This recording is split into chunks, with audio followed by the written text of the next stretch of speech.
Jeremy Lee in the building and every guest that you ever needed. Sports cards after hours keep the hobby heated. Updates, hobby talk like you never seen it. Sports cards live and none could ever beat it. Sports cards is a lifestyle. Sports cards and we live now. Welcome to another episode of Sports Cards Live with your host, Jeremy Lee.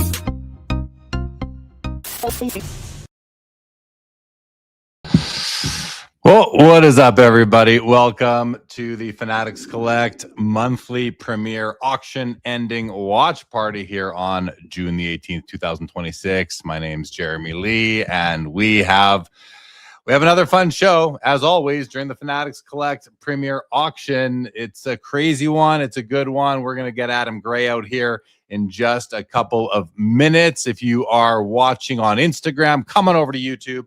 That's where the action is. That's where you can get into the chat with us. Hope everyone's having a good day, a good week. We had the Knicks win the basketball championships. As you all know, we had the Carolina Hurricanes win the hockey championships this year. Most watched Stanley Cup finals in history is what I heard. Pretty crazy for two non-traditional teams. Anyway, it's a good time of year. Summer is upon us, and the Fanatics Premier Auction is upon us here as we speak tonight. Tons of great cards. Can't wait to get into them. Hello to Jacob Dahl. Good to see you. He said, oh, look at that. He's saying the buy it now section has some great deals. I'm going to show you guys one thing. One sec. Going to close my door. One sec, guys. All right. I want to point something out to you. Speaking of that, when you are on the Fanatics Collect app or the Fanatics Collect website, fanaticscollect.com, we're in the Premier Auction right over here.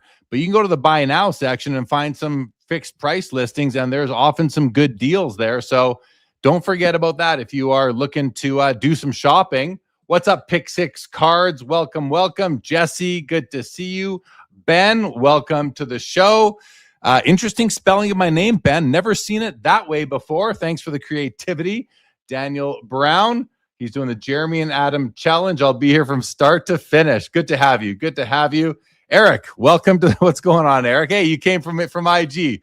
Welcome. Glad to see you here, pal. Patriot Sports Cards. What's up, Jeff? Loves the OG shirt and old Sports Cards live shirt. Good to see you, buddy. Larry, welcome. Welcome. Bob Boozle says New York fans are so delusional. I hope they do not win for another 50 years. Bob Boozle, we got lots of New Yorkers in the house here. So let's be friendly. Let's be friendly.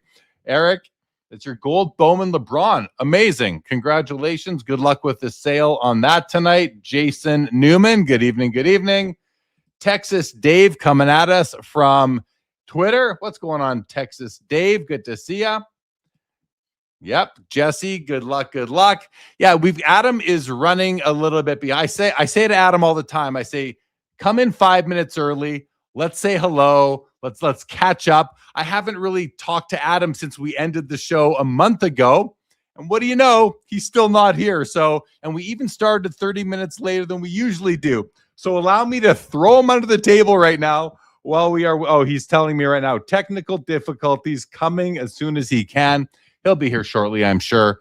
He's always running late, that guy, on the seat of his pants. See, Boozle? See that? Telling you to just chill a little bit. What's up, Born? Welcome to the show. Good to see you.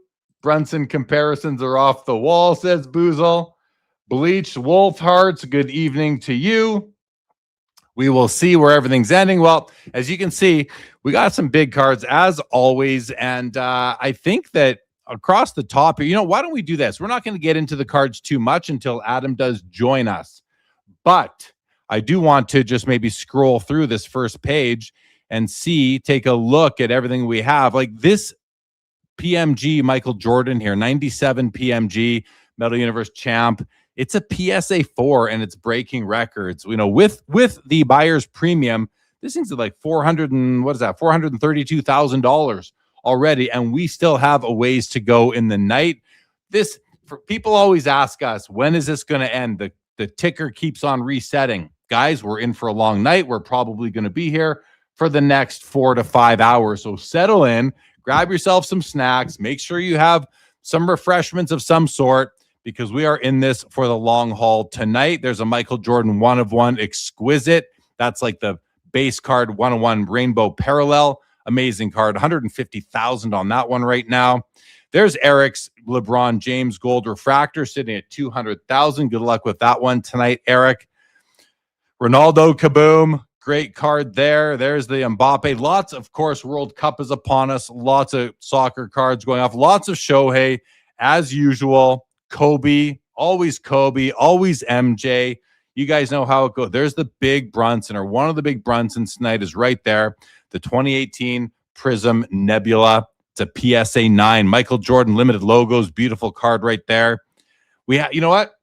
I had a buddy of mine say, hey, there's not a lot of vintage on the Premier. And I said, well, I saw some great cards. So I actually did do a search earlier, and I'll show you how I did that in a moment. Let's just go down to the first page. But there's our first real vintage card, the 52 Topps Mantle. It's a PSA 4. Looks like a nice copy. It's a little bit off center, but that image looks crispy clean right there. The Michael Jordan baseball card, autograph, game used bat. Pretty cool piece right there out of 45 as we continue down. There's the Gretzky PSN 9 Peachy rookie card. There's the Brunson gold prism. So once Adam joins us, we will get into the details here. Big Brady headliners. So some great stuff. And I'm going to quickly show you guys what I did. If you come on the left-hand side here and you look at year, if you type in, like I typed in 1981 earlier tonight. So you type in 1981 and it's going to hit enter. And it's going to give you just the cards up until 1981. And you can see here 25. So 25, what we're calling vintage cards in the auction tonight, vintage items. And there are definitely some great pieces there. But we will clear out of that and go back to the regular search. And Adam has joined us. There he is. Adam is here. Adam, send me your Instagram thing, if you don't mind, really quick. And we will, there it is. So guys, let me just do something really quickly here so we can get Adam on and he can stream to his Instagram account as well. And there you go, Adam. You should be good to hit the button over there. If you are watching on my IG, come on over to YouTube. If you're watching on Adam's IG, come on over to YouTube. Adam, I'm bringing you on. You good to go? All right. Welcome to the show. Better late than never, my friend. How are you? I'm flustered because a series of crazy things happened, but they're all done now, and I'm just glad to be here and to be able to hang out with you. I was supposed to be here 13 minutes ago. That's as late as I. Oh, they know. I already told them. They know. Forgive me. Forgive me, everybody, but especially Jeremy. Forgive me. I'm sorry about that. I'm thrilled for the auction. I have looked through not all of the cards, but most of them. There are some unbelievable stories this month, and I'm just excited to look at all the cards with you guys tonight. Yeah, we are gonna do it. What is up, RB Allen? Good evening, Ken Fickle. Welcome to the show. Boozle's gonna be tracking all my Shaq bids tonight. What's up, Orlando? Yeah, incredible cards. Absolutely. Those are LGJ's Shaq bids tonight, actually. Jeff Hart says the Spawn is beautiful. We'll take a look at that for sure. Adam wants a card from a good friend of mine, says Jesse, someone I've known for almost 20 years in the hobby. Little private discussion going on right there. I love that crispy, clean look. RB Allen. I certainly do. And Funk. Oh, so he's pointing me to a collection on the vintage 86 and prior. Let's see is that going to give us? Well, that gives us 40 cards. That goes, that throws in all the Jordan Star cards, it looks like, which is interesting to consider that as vintage. But hey, if we're calling it 1986, it is what it is. There's nothing wrong with that at all. Davius, this is my World Cup watching you guys. Let's go, Davius. Good to have you here. Adam is Jason's happy to see you, Adam. Adam's in the chat.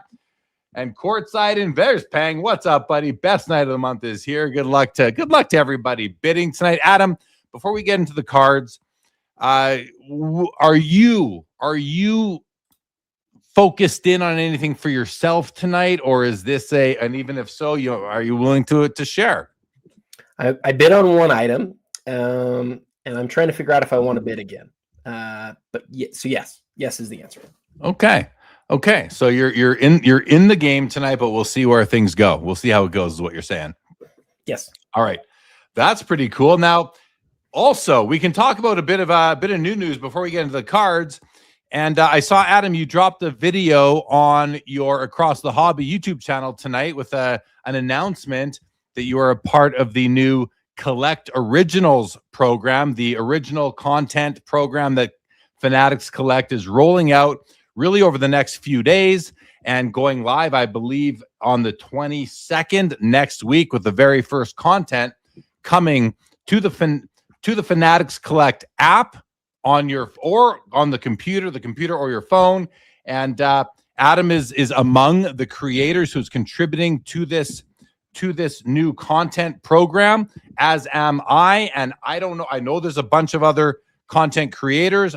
I don't know about you, Adam. I didn't even know that you were on it. I'm guessing you assumed I was, but wasn't certain. They've been very secretive. I don't know who else is a part of it, but there's a group of people that they've selected to become part of it. And the way I'm thinking about this content is that it's kind of going to be as if you're on YouTube, but you're on Fanatics Collect's app, because it is non-transactional. There's nothing to buy. It's really about hobby content. And right. Fanatics is trying to curate a collection of it. So I know I watched the first half of your announcement video, Adam. Congratulations on being a part of it. And I know that you'll do great work. I'm looking forward to creating what I'm going to do. And like Adam is doing, we're both going to be creating new content that is exclusive to the app that will not be streaming to our YouTube channels. However, the stuff we're already doing is going to continue where it is, and we'll also be streaming live to the Fanatics Collect app. Adam, anything you want to add as people are learning about this really for the first time? I knew that you were doing it because we talked about it right after we had the initial conversation with him. I don't know if you remember that, but you were the only other person that I knew was doing it, and not that matters. I'm just really excited because I haven't had a good venue to go live and to have conversations with collectors.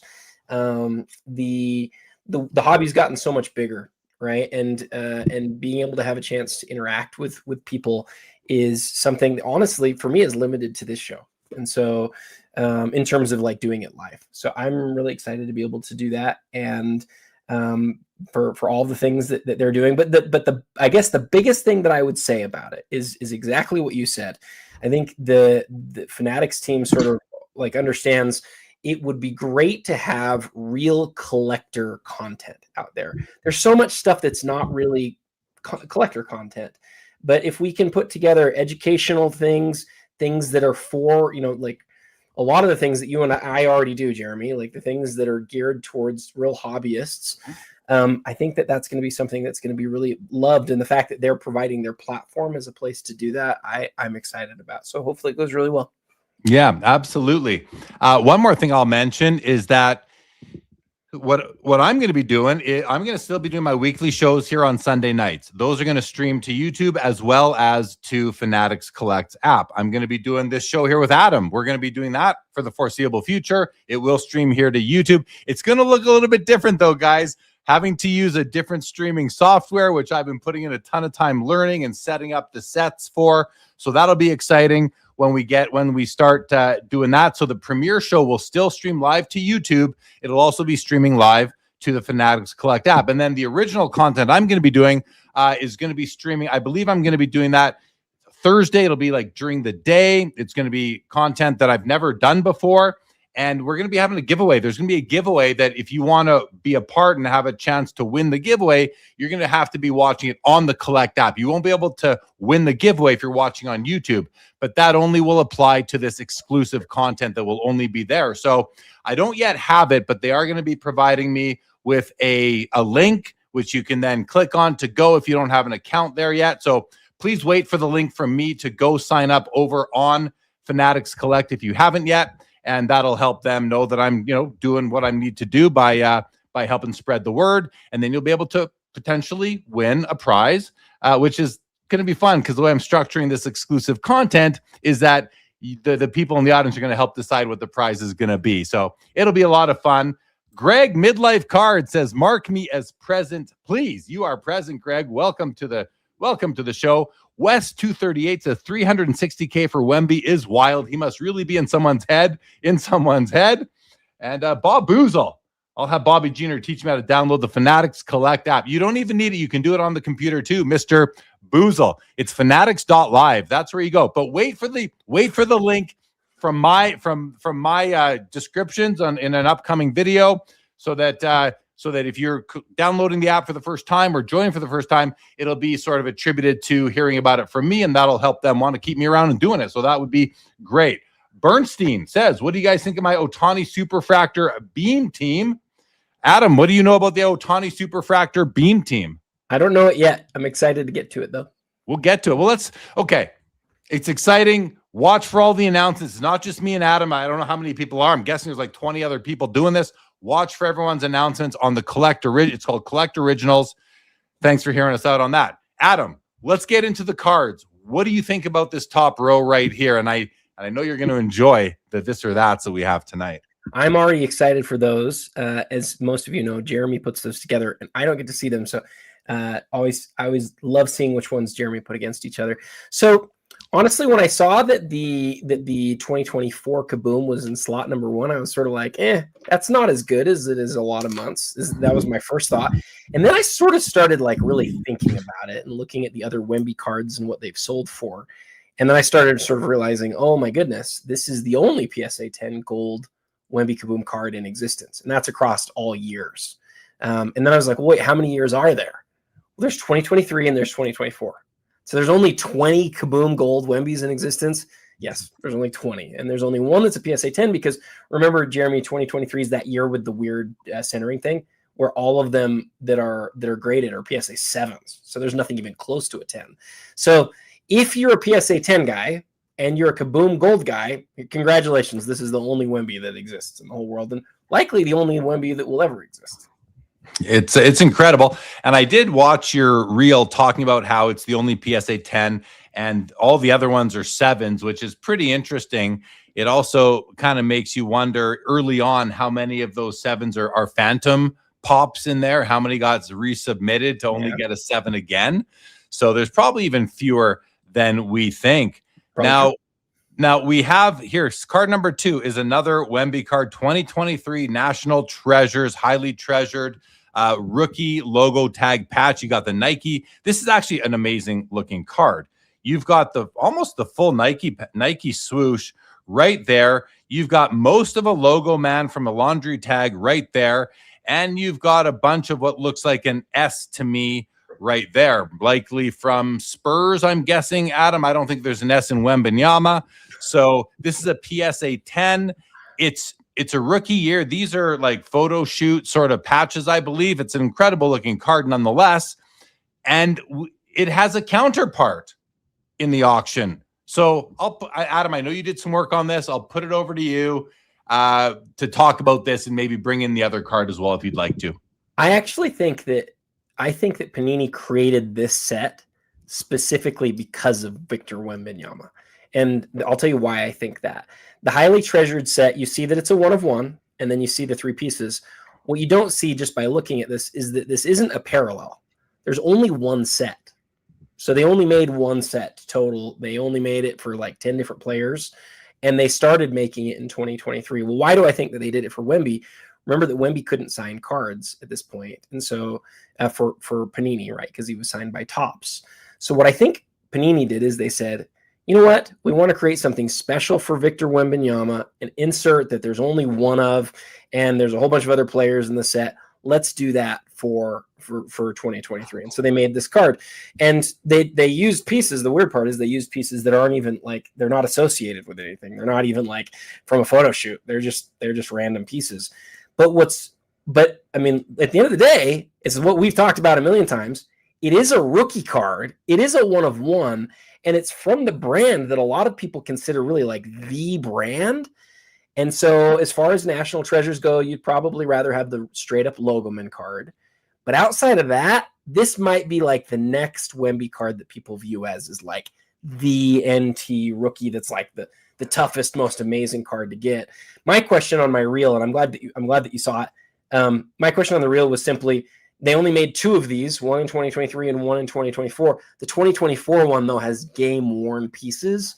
And my question, and I would pose the question to you, too, although I think I know what your answer is going to be.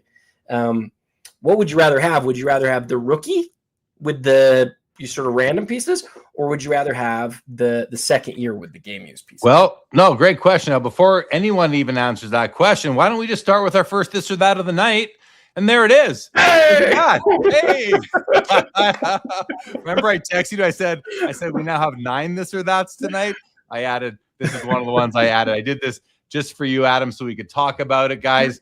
So as you can see, we have the card we're talking about on the left, which is the rookie card, which is currently sitting at $320,000. And then if I go try to find quickly where the other one is, I don't know how far down it is on the page. It's going to be a lot lower down because it's not a rookie card. So it's currently at a much lower price. But the card on the end, there's a few things going on here, Adam. So let me just, I'm actually just going to go find that other copy, that other Wemby first. I'm going to help you too. See if I can find it first. Okay, I've got it. You beat me. I beat you. Yeah, okay. So the one on the right is currently sitting with a bid of $40,000. I'm going to show it to you guys as well here. So here it is. It's similar but different. I mean, the rookie card, it's a nicer card. You've got the logo, man. You've got one Nike swoosh and a letter. Whereas the second year card, you've got 2 Nike swooshes, which is great, but you don't really have much in the spot for the where the logo man is on the other card. You've just got a very generic and boring looking tag. The other difference is that this one is a PSA 8, whereas the rookie is a PSA 10. So there's a few different things going on. So Adam, your question to me, you asked me which one would I rather have? And you said you think you know the answer. Well, you do.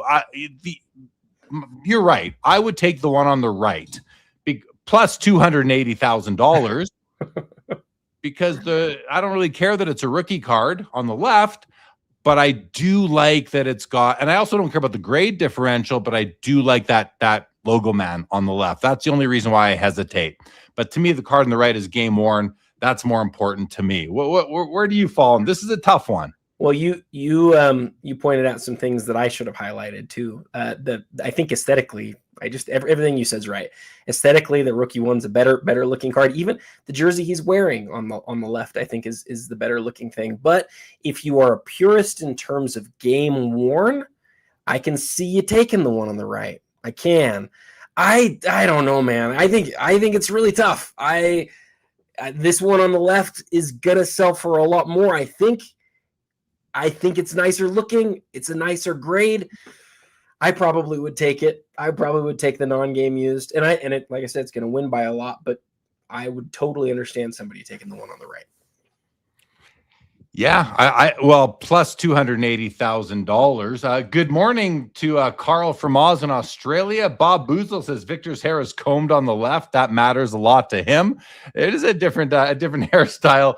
Bob Boozle, that's how he decides what cards to purchase. Greg Midlife says game used always wins for him, I'm sure. And yeah, I mean, that's how I feel. What's up, Diamond Card Collector Steve? Welcome back. Welcome back to the Sports Cards Live platform here. We just had him on as a guest on Saturday night's episode of Sports Cards Live. All right, well, there we go.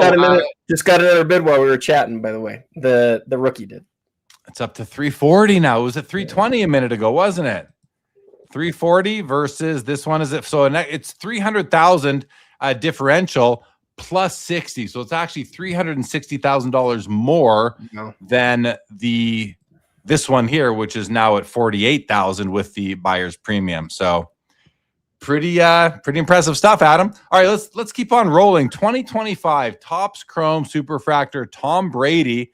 Now, this is a variation card.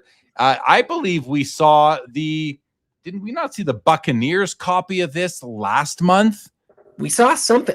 Was that one autographed? Maybe I'm wrong. Maybe it was. We saw a new Topps Chrome Superfractor of Tom Brady last month. You're definitely right about that. It might have been. So in any event, this is a beautiful Tom Brady Superfractor. It is, as we can obviously tell, it is New England Patriots. We've got New York on our mind after the NBA Finals there.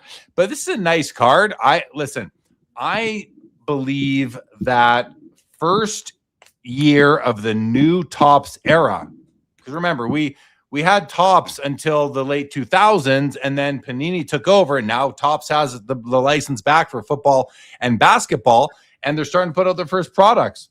And to me, these are firsts. They're not, it's different than the cards from the 80s in basketball and football. It's a new era, and I think that's going to be meaningful down the road to have like these initial 2025 or cards from these initial 2025 sets. And if you can now go out and afford to collect a one-of-one superfractor like this, I think it's a meaningful card, Adam. What do you think about that kind of outlook? Well, I like it. We have this group of collectors that always says everything, like playing days matters so much. And then we have this group of collectors that's like, I don't care. And I don't know what will happen in the long term, but what I do know is that the Topps Chrome Superfractor for Tom Brady historically is like some of his best cards, in existence, some of his most sought after cards. It's true in every sport. And so, I know this. I'd rather have Brady in a Bucks uniform, in a Patriots uniform than a Bucks uniform. I'm sure of that. So I'd look at what the Bucks one sold for last month. I would assume that this one sells for quite a bit more, but maybe that one was autographed and maybe I'm wrong. I'm not sure what would you rather have, Jeremy? Would you rather have it where he's in a Bucks uniform with an autograph or with a Patriots uniform without the autograph? I think Patriots without, and it's not even close for me. Listen, the autograph, I don't need an autograph on every card I own of a player that I collect. I'm good with taking this card as it is. You put an autograph on here, it's not as interesting to me. The card does. Let me just rephrase that. This card does not need an autograph. It is special in its own right. But if you want an autograph Brady, I would want this, and then I'd go buy myself a nice autograph Brady. Maybe I get an auto patch, one of those beautiful flawless cards he has. And now you got the best of both worlds, and you're not sort of defacing this card here. I say that knowing many cards are autographed, but not all cards need autographs. And I don't think that shiny cards in particular always need them. Sometimes they help, but I don't think it's necessary. So I would prefer autograph to not autographed, but I would prefer this one not autographed to the Bucks autographed. So I don't know what it sold for last month, but we'll see if that bears out or if we're both crazy. Absolutely. A couple comments came in. First, Marcus, in relation to the Wemby cards, he says Topps will be doing so much game worn moving forward that anything not associated or anything that is not game worn will age poorly. In Marcus's opinion, I can't dispute that. I mean, that makes sense to me, where we're going to be spoiled now by game used memorabilia, which might mean that some of it will eventually come down in value as there's more and more of it. That, it's just supply and demand right there. But once that happens and there's enough of it out there, some of the non-game used stuff that we've seen, especially where there are game worn options for those players in those same years or the year after, some of that might, like Marcus says, age poorly. Davia says there's a certain level of nostalgia just in the Topps name that collectors enjoy. The first gen product should hold well. I agree. And RB Allen says Brady is a Patriot for life, not a Buck. Yeah, hard to disagree with that. Maybe unless you're a Bucks fan. Don't know. Yes, SoCal Slabs, lots of Kobe heat in this auction. Absolutely. Adam. So I just found it using Card Ladder. Do you want to take a guess what that 2025 Brady Bucks autograph Superfractor sold for just last month? Yeah, it wasn't like 1.3 million or something like that. Well, that was another card that sold for that, but it did sell for a lot. It sold for 324,000. Oh, so I'm only off by $1 million, which is nothing these days. Nothing these days, not with these cards. But still, that's like twice as much is what this is at right now. So I think that'll be a fun comparison at the end of the night. And again, I would rather have this card, but some people just have to have that autograph. So we'll see. Yeah. Now, to everybody watching on Instagram, whether you're on my feed or Adam's feed on IG, coming over to YouTube and join the party over there with us and everybody else who is in the chat. All right, Adam, let's go to row number 2. Okay, we've got a beautiful dual autograph quad jersey of Michael Jordan and LeBron James. It's sitting at $130,000. This is from 2006 Exquisite, only 5 copies produced. You're getting some nice pinstripes in the MJ pieces right over there. 5 copies made. with the LeBron, you're getting both what I think we're calling napkin patches, but at least they're different colors. It does add an additional dimension to the card. It's in a PSA 6 holder, which I don't even notice the grades on cards like this. It just doesn't matter to me unless there's a big crease through it, or you're missing some of the patch window or something crazy like that, or the corners really rounded or dinged. But in any event, take a look at all these cards for yourselves, everybody, if you are considering bidding, if you are bidding. But Adam, that's a beautiful card. And as I like to do, let's have a look at the autographs. And right away, the MJ auto is perfect. And the LeBron auto, it's beautiful. It's streaky in that long stroke right there, which we know happens with long strokes with these Sharpies, but a very nice card overall. Adam, what do you think? Well, I love a couple things about the card. The first thing that stands out to me is just those autographs. The color on those is out of this world. You're just not going to find very many autographs from this era that still look that good. Is that the first thing that stands out to you about this card? Honestly, no, but it's super important to me, as you well know. The first thing that stands out to me is just how the card works. It's symmetrical, it flows. The only improvement I could imagine is if you just took MJ's auto and LeBron's auto, like right now they're kind of like this, and just put them right beside each other so they're perfectly lined up. But again, you can't change where these guys are signing. I think it's kind of like a perfect card in a way. It's just it's a great way to commemorate these two athletes in your collection. I like those thoughts. I like the autographs really stand out to me. The other thing that stands out, I didn't have a card from this exact set, but from a set that was really close to this from Exquisite, and that whole middle area that you see there that's gold, it's all hollow. And it's really like, it really stands out. It's one that if you look at the 3D, you'll go, oh my goodness, like that's a lot of hologram, which it's weird that we can't see it because I saw, okay, there it is. I saw it earlier. And then as it comes around and you see that hollow glow. Oh, look at that. Beautiful. It's really nice in hand. The other thing that I'd point out here, and it's the final thing, is that, and I think most of our older collectors will remember this. This is back when all of the companies differentiated between patch cards and jersey cards. And this is a quad jersey card. And it wasn't designed to be a patch. It's not a patch. It's not supposed to be a patch. It's a quad jersey card. And like you, I noticed the pinstripes and I like it for what it is, but it's not a patch. It's a quad jersey. You'll notice the word jersey on the card a few different times. But it was actually rarer than there's not very many patch card or jersey cards made by Exquisite. They're patch cards. And so, yeah, there's one of the jerseys, and then you'll see it in the back in the authentication language as well. Yeah, whoever, Fanatics, the team there at Fanatics Collect who's titling these items, I think that whoever's titling, I think that they just think that any memorabilia is a patch, and it really, for the sophisticated collector who recognizes that the hobby doesn't consider these patches. We consider these jerseys. Even Upper Deck considers them jerseys. Even PSA calls them jerseys. But they're patches of jerseys is the only way I can understand why Fanatics calls these patches and not jerseys. But you need to know that, especially if you're, not able to visualize and someone says, hey, I bought a dual quad patch card, right? And they're talking about a real patch and you're not looking at it. And then you're saying, well, here's one I'm going to buy. It's probably not the exact same thing. So, okay.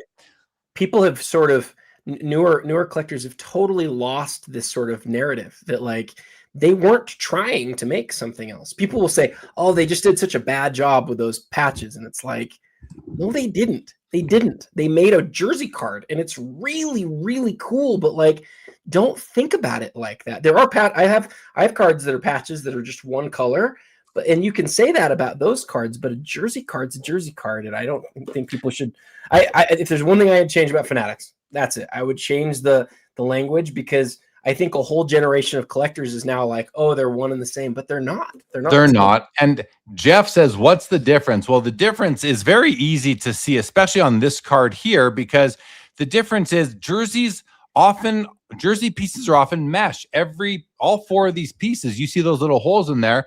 Those are the mesh. That's mesh from the jersey. A patch card is from a patch that's sewn onto the jersey. In most cases, it's a patch sewn onto the jersey. It's the team logo. It's the number on the back of the jersey or on the sleeves, depending on the sport. It might be a shoulder patch in certain sports as well.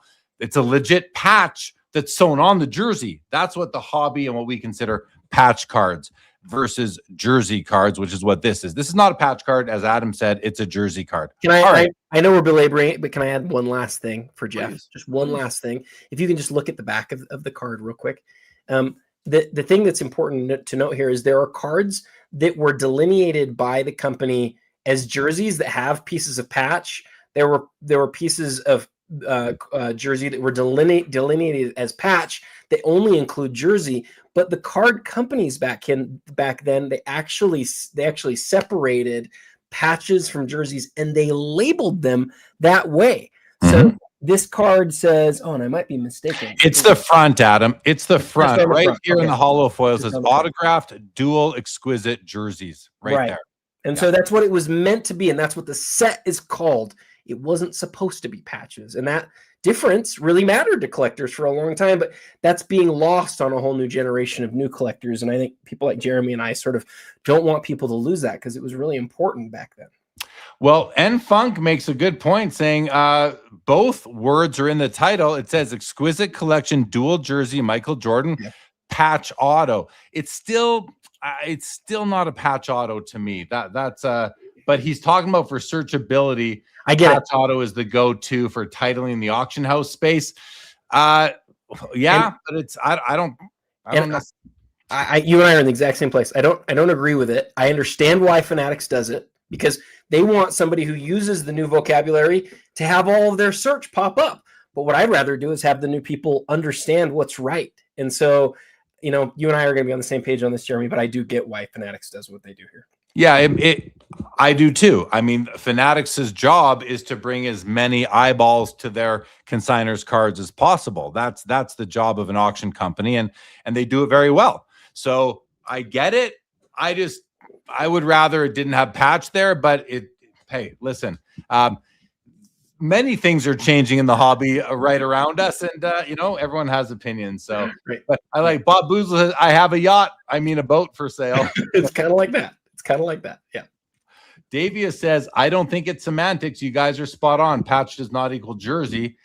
It doesn't. And we understand that because we grew up when these were just starting to come. At first, it was all jersey cards. And then we saw the first patch cards. And we, the hobby, were very impressed and excited. You mean we can get more than just a simple jersey piece? Oh, my goodness. It was all great. That's fantastic, Jeremy. Fantastic. All right, guys. 2015 Flawless Finishes Gold Proof Emerald Messi Auto 1 of 1. He is celebrating a goal. It's the gold proof up there. There's the autograph.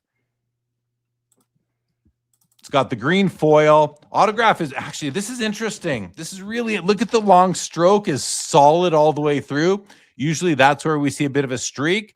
Looks like there's more of a bit of a streak at the very beginning of the auto on this one, which I think this is a great auto despite that because the long stroke is solid all the way through. He placed the autograph really well. Also, it's in a PSA 7 holder, currently at $70,000. Adam, any comments on the Messi? The highest priced Messi 1 of 1 ever, I think, was this exact same card, Jeremy, and it sold for $276,000 at the Fanatics Premier last year. So there's your crazy stat of the day. Incredible. 2018 Bowman Chrome Blue Refractor Shohei Ohtani rookie auto. This one's out of 150. It's a BGS 10 with a 10 auto, and it's a $220,000. It's a pop 1 in the BGS population report. Auto looks really good. Again, as we can see, these athletes that have these long loops or long strokes to their autos, they get a little bit lighter, but you can't help that. Or I guess they could, but they don't in cases. Still a great autograph. The centering being the only subgrade that isn't a 10. Otherwise, this would be a black label. Something to keep in mind, too. I know we've said this before, Adam, but I think it's worth pointing out.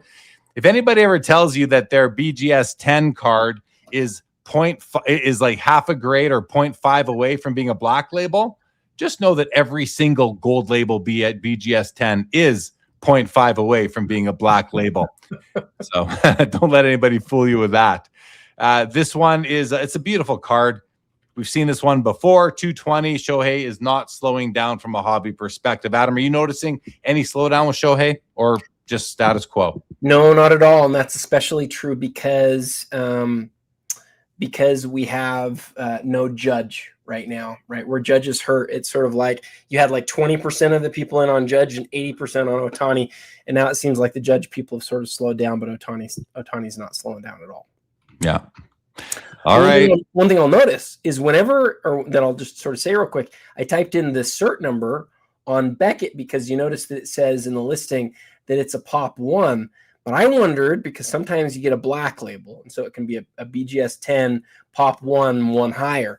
There are no higher than this. So this is a big deal card in that it's not only a pop 1, but there's no black label of that card. And people have really come on to the blue in the last 12 months. I've asked a couple of big baseball collectors, what parallel they really like, and I've had a few of them tell me the blue. So that's, I know Beckett's lost its luster a little bit, but that's one of the biggest Ohtani rookies that you're going to find. Absolutely. Let's move on to the next row. This is a Jordan heavy row. 100% Jordan here, Adam. We're going to start with the PMG champ. I talked about it before you managed to join us here tonight. And I say that, I didn't mean to say that as if I was like, you were late. This is an incredible card, Adam. I know it's one of your favorite cards. It's a PSA 4. The interesting story for me on this card tonight is the grade. It's a PSA 4. There's 50 copies of this card made. It's one of the all-time greatest cards ever made, I think. And it's at 360 grand. It's interesting because it is a 4. And I'm going to just sort of zoom in and let's see if we can have a look and see what is glaringly wrong with it. We have some corner, a little bit of white showing on the upper right corner there. Here we go. There's some damage on the reverse on the left side. If you can see there, just right on the left side by the word Bulls on the jersey. And it kind of comes all the way down. It's almost like it got scraped or something. If that's the worst of it and it's on the reverse, it's not that bad for a 4. The bottom shows a little bit of wear on the corners, which we would see even if this was a 6 probably. Top looks really good. From what I can tell, in 2 dimensions, it's this damage on the reverse that is causing the grade to be as low as it is here, Adam. I think we should take a quick peek at the 3D as well. Just see if anything jumps out at us while we're looking at that, Adam, because nothing is jumping out at me at this point. I like how they pause when it's facing you straight on. Listen, Adam, I mean, this card is a huge card. Are you as sort of like surprised as I am that in the grade of 4, it's selling for this much?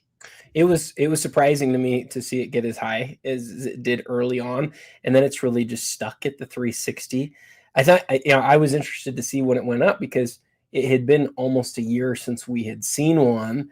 And, as everybody knows, the really rare, tough MJ stuff has just exploded in value. So I anticipated it would sell for a lot, but what's really incredible is it's going to sell for more than any copy of this card ever has. It's already higher than any copy of this card ever has. But I think that sort of is a testament. There's like two sides of it. Yes, it's surprising because it's going to sell for more than any copy of this card ever has as a 4. But the other side of the equation is, well, we're not seeing this card be sold. And so, if somebody wants it, here's your chance. It's your first chance in 9 months. Here you go. And that was a private sale, by the way. It hasn't sold publicly in even closer to a year. So, yeah, I don't know. I just didn't know what to expect at all. Yeah. Well, great card, great amount for it. And I'm sure both seller and buyer will be very pleased with this card tonight. I shouldn't say I'm sure. I don't know for sure, but I would expect if you're submitting bids on a card, you want to be happy with what you're bidding. Absolutely. All right, $19.99 Upper Deck holographics, Showtime, Shoe Time, Michael Jordan. This is an auto relic. It's numbered out of 23. It is a shoe patch, I guess we might want to say, although it's not. I don't know if that's a patch. That's just a shoe relic, a swatch. I think swatch covers all memorabilia to a degree, or at least all fabrics. Anyway, this is pretty cool. The autograph is really good. It's where'd it go? Where'd it go? It's up over here somehow. It's up over there. The autograph's really good. Some very, very light bubbling just down over here. Number 20 to 23. I love these old Upper Deck cards, Adam. And this one is just awesome. BGS 8, new BGS slab. I love the new slab at Beckett with the new label with the auto grade, sort of taking a minimalistic approach instead of having its own tile in the overall slab. Looks really good. That's a 10 on the auto. Can't dispute that. And a piece of game used shoe. I think that's awesome, Adam. How do you like a shoe swatch versus a patch swatch? Oh man, it's really hard to compare those two things because they each have things that I like. But the thing that's for sure is there's a lot fewer shoe cards out there than there are jersey cards. And when you think about shoes in the big scheme of things, Michael Jordan's the shoe guy, right? Yeah. When you think about shoes, you think about Jordans. Not the last time, but one of the first times that you and I saw this card, we really just sat and like marveled at it aesthetically for a while. Like, it's just aesthetically really nice, especially when you consider that the card was made almost 30 years ago. It's his first big shoe autograph card, and it came out of a pack that was about $4 or $5. You got, if I'm not mistaken, holographics, you got either 3 or 4 cards per pack. I think it was 3, but that seems like that might be wrong. And this card is huge. So this was a situation, Jeremy, and you remember this because you collected back in this time, where the person at the card shop would open a new box and all the packs would be in there, and one of the packs is just like 3 times as thick as the other packs. This was that, and somebody would open the pack immediately and be hoping for a regular Jordan, let alone an autograph. But this was the hit of the product. It was the thing that nobody ever even saw one of these in person. And for me, and I know I've said this before, every time it pops up, I say this. For me, I was probably a bridesmaid on this card 3, 4, 5 times back when it was like 30, 40 grand. And now it's really expensive. And so I can't afford it anymore. But I really do. It's one of my favorite Jordan autographs ever made. I love the number 23 in the middle versus there being nothing else there. It's a well laid out card, well designed, great image of him.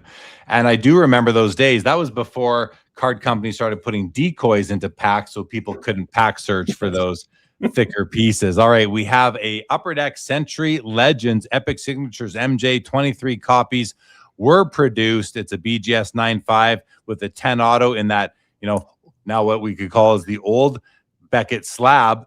But let's just take a look at the auto. It looks good to me. Yeah, it's beautiful. It's really nice autograph. I'd score that a 99 out of 100 sort of thing. Nice sepia tone card. Big card selling for $180,000. Now, I said big card. Like, I saw the price at him, but I kind of forgot what it was as I was talking there. And then I said big card. And as soon as I clicked off of the overlaying window, I was like, I wonder how big it is. And I see 180. I didn't think it was that big. Why is this card selling for what is now $216,000 with a buyer's premium? Jordan autographs have just exploded. And especially Jordan autographs from sets that people think of as iconic. It's sort of like, and we've talked about this a few times through the years, it's sort of like people started viewing the rare autographs through the lens of like rare insert cards. People are viewing cards less as just autographs and more as parts of important sets, like inserts or like parallels. And I mean, the Epic Signature set is just wonderful, right? It's like, it's one of the few sets where you can get Wilt, you can get Russell, you can get Jordan. Like, there's only this and one other set where you can get both those guys, and it's the next year of Legends. That's it. They're not in all the other sets together because Wilt was only around for so long. The interesting thing about Jordan, and a lot of people just might go, well, I see the gold one. I can't afford the gold one. I better go get the silver. There is no silver. Jordan's the guy in the set where they only made one card, and they made it to 23. It's really pretty. I've always loved this card, but my question for you, and I'd love to hear your thought on this. Which one of these cards do you like better, this one or the one we were just looking at? Oh, give me the shoe card all day long, please. Like, they're both out of 23.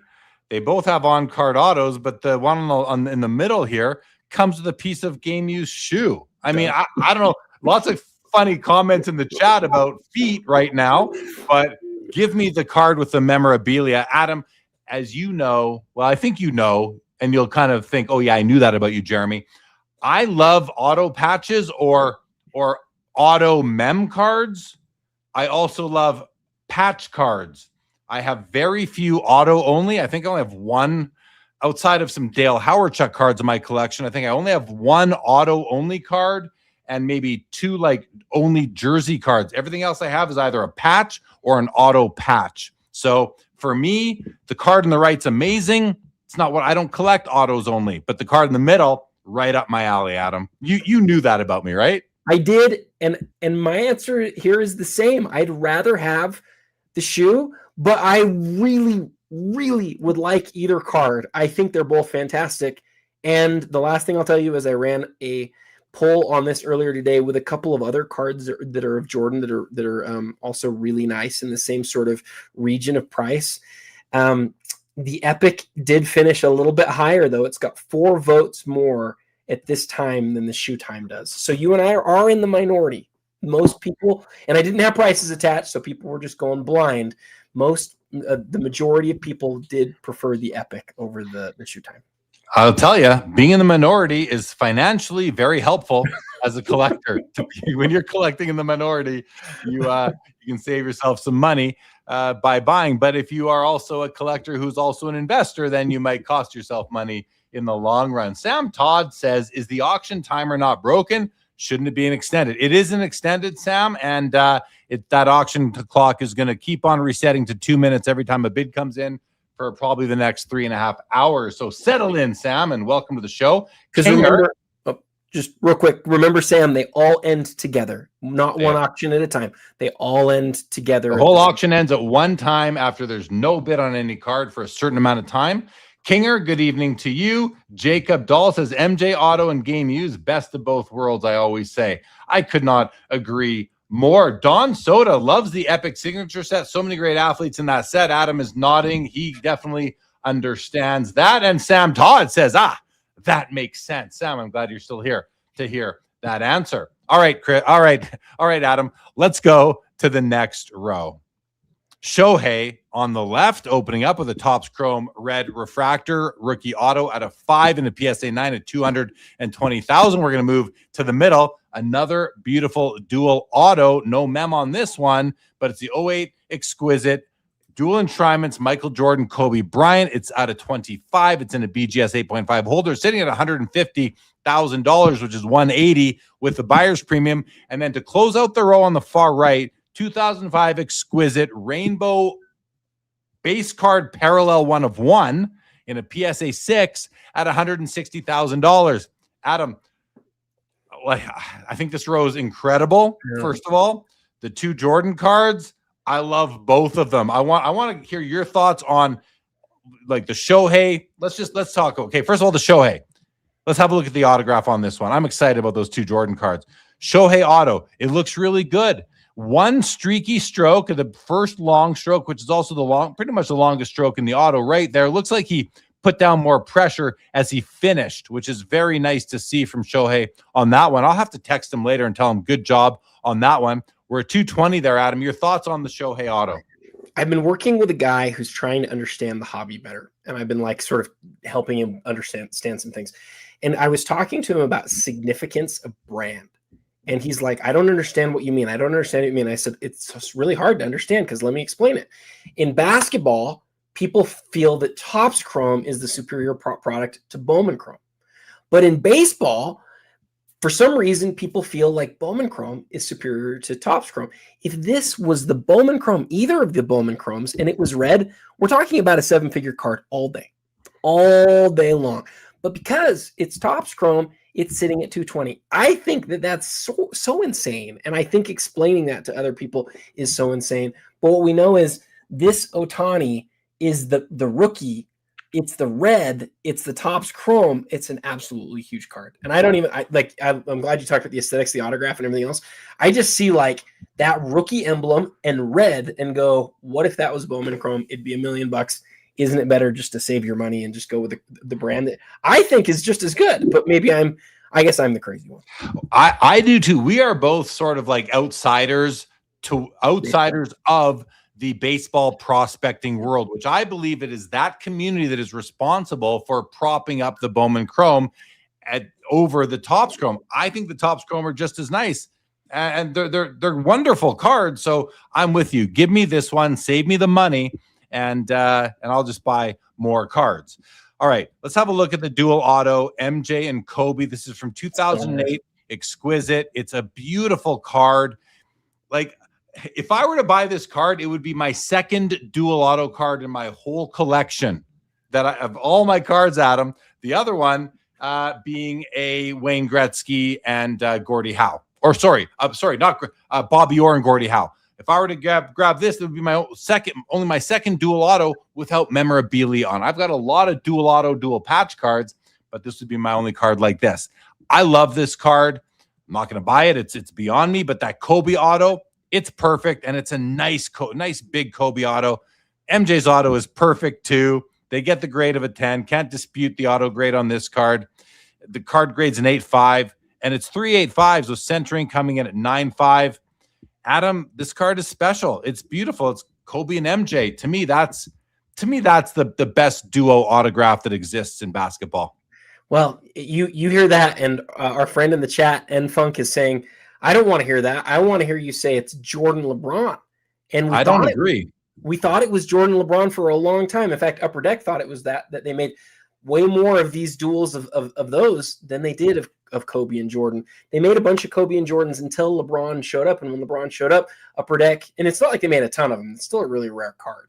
But they made some every year. And Kobe MJs, they didn't make that many, especially where Jordan's in a Bulls uniform, right? And so from exquisite, a duel of these two, I mean, I think they're pretty easily the two most collected guys ever. They're the two best shooting guards ever. They're probably I think it's the card. So yeah, I love this. Not only that, but at all the card shows I've set up at this year, I've had a lot of basketball cards at my booth, and I've had a lot of Kobe's, a lot of MJ's. I've had a lot of LeBrons. I've had a lot of Tom Brady's, Ken Griffey Jr.'s.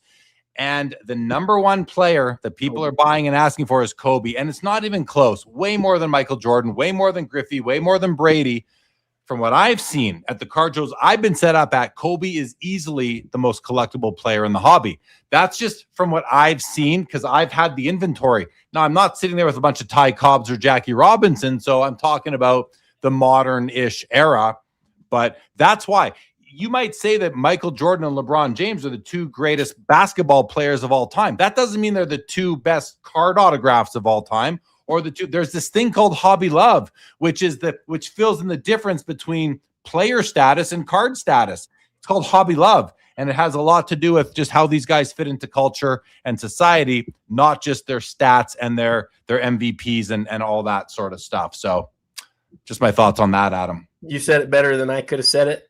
I love what you had to say, and I just agree with all of it. All right, well then let's have a look at this card, because this card excites me as well. Why? Because I love exquisite. I love exquisite because it is the top brand of cards that came out in the Upper Deck era. Exquisite, it's the number one brand, probably the number one brand in the history of sports cards, behind maybe only Topps because of the longevity, but. And you can't take anything really away from the Topps brand with the 52 Topps mantle, et cetera, et cetera.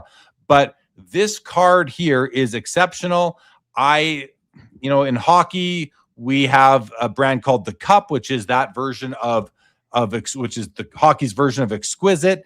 And it's the same thing over there in hockey.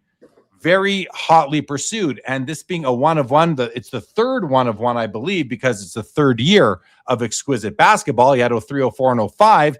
But to me, it doesn't like the first one was probably better because it came earlier. The logic of the first, as our friend Chris Hoge.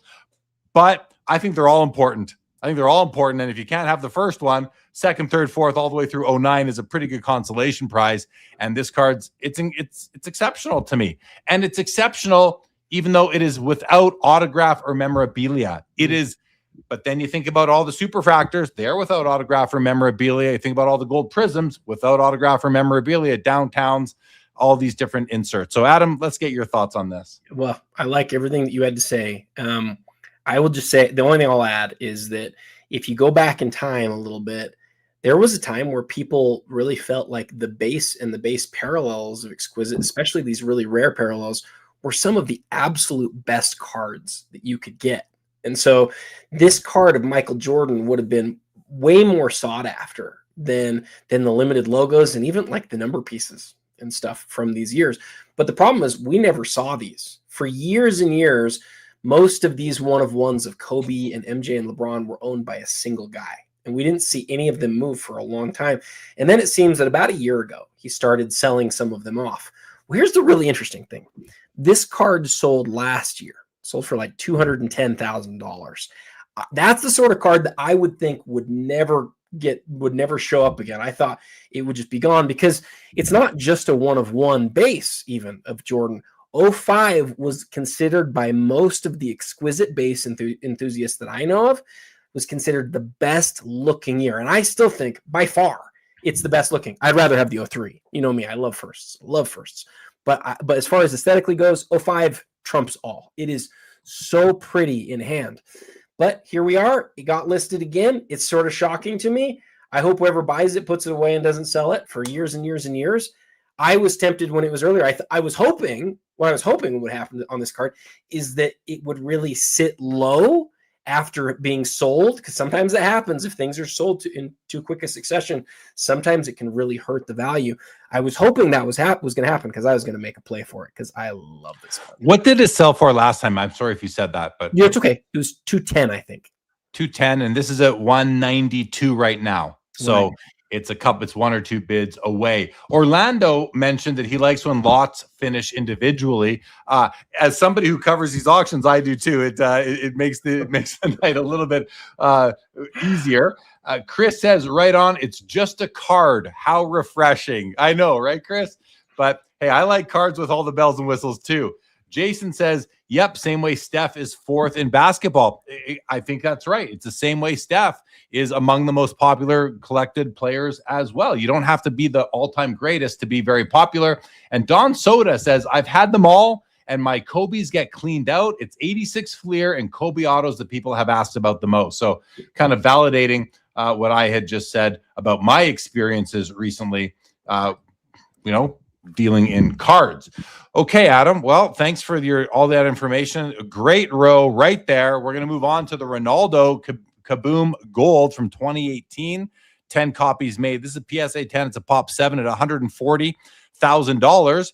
Then we have the 03 Bowman Chrome Gold Refractor LeBron James rookie card, numbered out of 50. It's a PSA 10. It's a pop 12, and it's at $200,000, and it is beautiful. And on the far right is the red refractor from Topps Chrome of Lamine Yamal, PSA 9. 5 copies produced. It's autographed. It's at $110,000. Let's have a look at the auto. It is a sticker auto. See, this is a case, Adam, where you don't need an auto on this card, but they did it because they probably made them without autos as well and numbered them differently. It's a sticker auto, which we see more in soccer than anything else, I believe. It's a nice card, but certainly not for me. I don't like a sticker slapped on top of a shiny card, so I would just go grab the hopefully more inexpensive non-autograph copy or parallel to this card. Again, if it were me, but I still think it's a decent card. I certainly like the card in the middle the most here. What about you, Adam?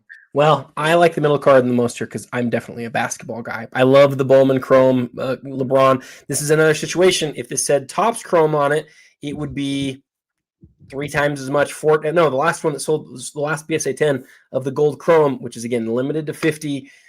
It's a little bit rarer in a PSA 10, but it was over $1 million.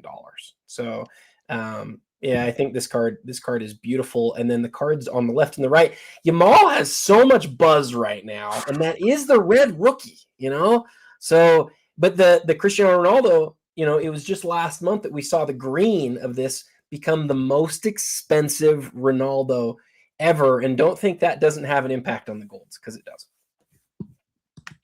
All right, let's keep on rolling. Another gold prism. This is Mbappe, numbered out of 10 from 2018. Did I say gold prism? I meant gold Kaboom from 2018. It's a PSA 10 Pop 4 at $120,000.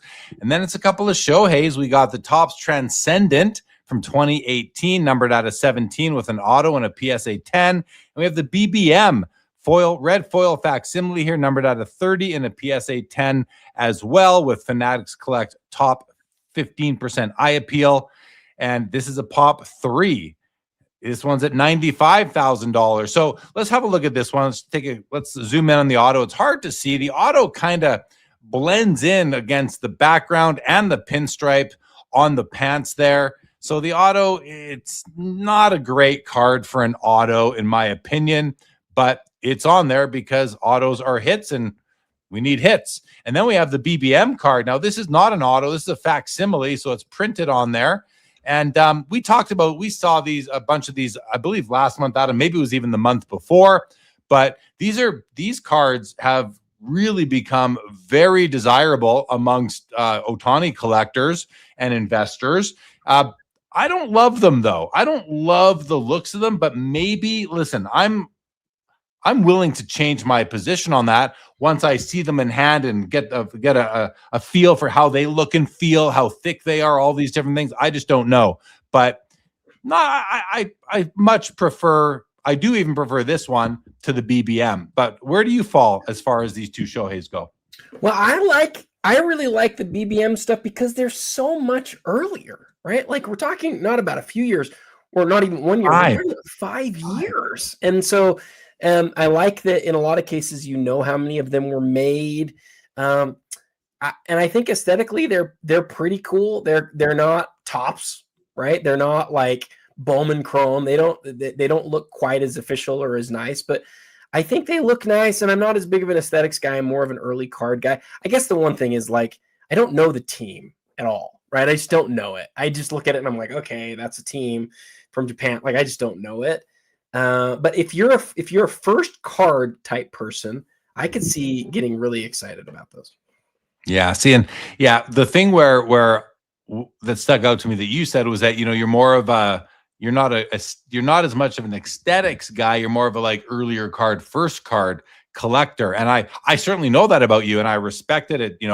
I'm so into the aesthetics of a card, the design appeal of a card, that if I don't like the way a card looks, there's only a few situations where I would put the status of the card ahead of the look of the card.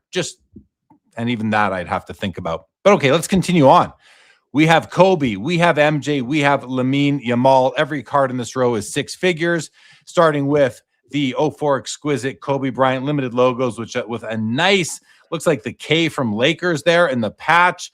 Autograph it's okay. It's not as good as it was out of the pack. Slight fading. You can see the different shades of navy at the top here, and it gets lighter as you go out. The autograph, is it even graded? Let's see it. The autograph grade's a 10. I would say that autograph grade has expired as of today because it just doesn't look like a 10 to me. But I have to admit, I don't understand the grading, autograph grading by the grading companies. It's very hard to follow because it's so inconsistent when you compare it to the actual card. That said, beautiful card. I love that patch, Adam. 110 grand. What are your thoughts? Proud owner of one of the other 49 copies. I'll tell you three things I love about this card. We call this card the Kobe the Point card. There's actually another limited logos from the same year where he's wearing a purple jersey, but the image of Kobe here as he smiles back at you and as he points is just phenomenal. It's like it's the only exquisite card that I think people know of by, like, the look, right? Like, it's never like, it's never the look on the player's face. It's always like, let's talk about the pass, let's talk about the autograph. But I like this Kobe because his look here is just phenomenal. The thing that you don't see from the flat image is that the holofoil is etched and gorgeous on this card. I've long said I think it's the nicest autograph patch set in the history of at least basketball cards. I still feel that. I think it's the nicest of any of the exquisite autograph patches. Aesthetically, it's just like, it's awesome. And then the last thing that I'll tell you is, and I heard everything you said about the autograph, but the way that K sort of curls underneath the 0 or the O in Kobe, I just love it, man. I love the card. That's why as I've moved out of cards that are this, and I know it sounds crazy because it's like there's 50 of them out, that's still pretty rare. Most of my collection's a lot rarer now. This is one of the cards I can't sell. Can't sell this card. I just think it's too cool. Yeah, you're talking about the way the K here curls under the O and Kobe. Yeah, that is nice. If we just go back to the dual though for a moment, look at the difference in this auto versus the one. Which one do you like better? This you got way more ink. Give me the ink. Yeah, I have some big Kobe autographs that look like that. I like the Kobe with the K that curls under, but that's what's great about collecting. We have different likes. We certainly know that. What is up, Mr. Pleasure Point Joe Perot? Good to see you, our friend. Okay, Adam, we here have a 2003 Upper Deck Ultimate Collection Signatures Gold Michael Jordan, numbered out of 23, and a BGS 10 on the card, 10 on the auto. Auto looks perfect to me. I have no issues with that. The card is absolutely beautiful, in my opinion. I love the looks of it. It's got the above average eye appeal from Fanatics Collect, top 30%. There's nothing wrong with this card, except that I can't afford it at $260,000. Incredible card, Adam. Is there anything any details, anything that you can add some color commentary to this one? This is the very first autograph patch or autograph logoman set that parallels this, where Jordan's in a Bulls uniform. It's this set. And that card is owned by the Wonder Shine Group, I think, or maybe it's just Shine. I'm not sure. And I'm sure it's a $5+ million, maybe $10 million card today. This is probably the best of the 23 autographs that you could get outside of that, because it's a BGS 10 Pop 1. So you're not going to get the logoman autograph, but outside of that, this is probably the next best thing. Absolutely. I think it's amazing. Couple comments here. Kale says, guys, absolutely love your show, but with the World Cup here and all the soccer cards out there, your gap in knowledge of the soccer card market is becoming glaring. Well, Kale, it's not becoming glaring. It's been glaring forever. I don't collect soccer. I don't even care that the World Cup is on. It's not even on my radar. So yeah, I certainly know what I am. And to the audience, I think they, and you can know that I don't know about soccer cards, and I'm not gonna learn about them. I'll tell you that much as well. So we entertain them because they're here, they're on the show. But hey, maybe someone else who knows soccer cards could be doing some wonderful content on it. And I'm sure there is some great soccer content out there, but you're not going to find it here. Just so you know, don't waste your time. Davius says, Jeremy, if we want to call cards modern art, how can't you take into account the aesthetics? Totally agree with you. Love quality design, photography, and color. It's an interesting comment. I'll say one thing, Davius. Look at some art out there. There is some art out there that is ugly, and it sells for millions, tens of millions of dollars. So when you think of it that way, I can, and listen, you and me are on the same page, Davius, but to the people who want the historical artifact more based on what it represents and what it looks like, I get it. And to your, just to the whole in what you're saying, Davius, is that even in the world of art, ugly art can sell for a lot of money. But as they say, beauty is in the eye of the beholder, but some of it's still pretty darn ugly. Adam, you have any comments on that? No, I'm definitely the subject that you guys are talking about, the guy who cares more about that other stuff. But you can't turn your eye away from aesthetics. You can't do it. You might look at it and say, this is amazing for what it is, and it was important and significant, but it doesn't look as nice as later things. And that's sort of what I do. But at the same time, there's definitely cards in my collection that I've kept because I just love the look of it too, right? We just talked about that Kobe. Like, I love the look of it. I love so much about that. And so it's one of the pillars of why a card is awesome, but I think all of us will agree it's not the only pillar. Maja says, just poured my first drink, ready to settle in for 4 hours of commercial-free watch party. Sports Cards Live Zone, yeah, especially if you are a YouTube premium subscriber, which is well worth the money. I'll tell you that. It changed my life as a consumer of content. Ace of Grays, what's up, Jace? Welcome to the show. Good to see you back here, buddy. Jeff McMahon, welcome. Good to see you as well. All right, Adam, let's keep on rolling then. We have, speaking of soccer, I know how to say his name. It's Lamine Yamal. This is a 2024 Topps Chrome UEFA Euro Superfractor Auto 1 of 1 with a piece of memorabilia in it. I think it's a beautiful looking card. even though I don't know much about football, about soccer, even though I know we call it football too, I still can opine that this is a beautiful card. There's a sticker auto, which is even on there a little bit lopsided. Yeah, I kind of feel bad for some soccer collectors that so much of it is stickered, but there's other options too. Absolutely. This is a beautiful card, Adam. Do you think? I do. I think so. And to the previous poster who talked about how, our soccer lack of knowledge is glaring, he's right. He's for sure right. But there's things that we can extract from other sports. And I'm like super interested in the World Cup. I will definitely be watching mini games. I lived in England for a couple years and learned that football is like a way of life. It's on the front page of the Sun and all of the big newspapers in England every day. Like David Beckham was literally on the front of every newspaper most days when I was in England, Jeremy. It was crazy. It's weird. And Beckham has no cards. We've never had a Beckham card on the show. I know. It's super interesting, but the world changes. I do believe that Yamal's rookie's in 23, so we know that this isn't a rookie. But do me a favor real quick. Scrolling right next to the patch on the right, there's some fine print there. Official goal net relic, top certified auto.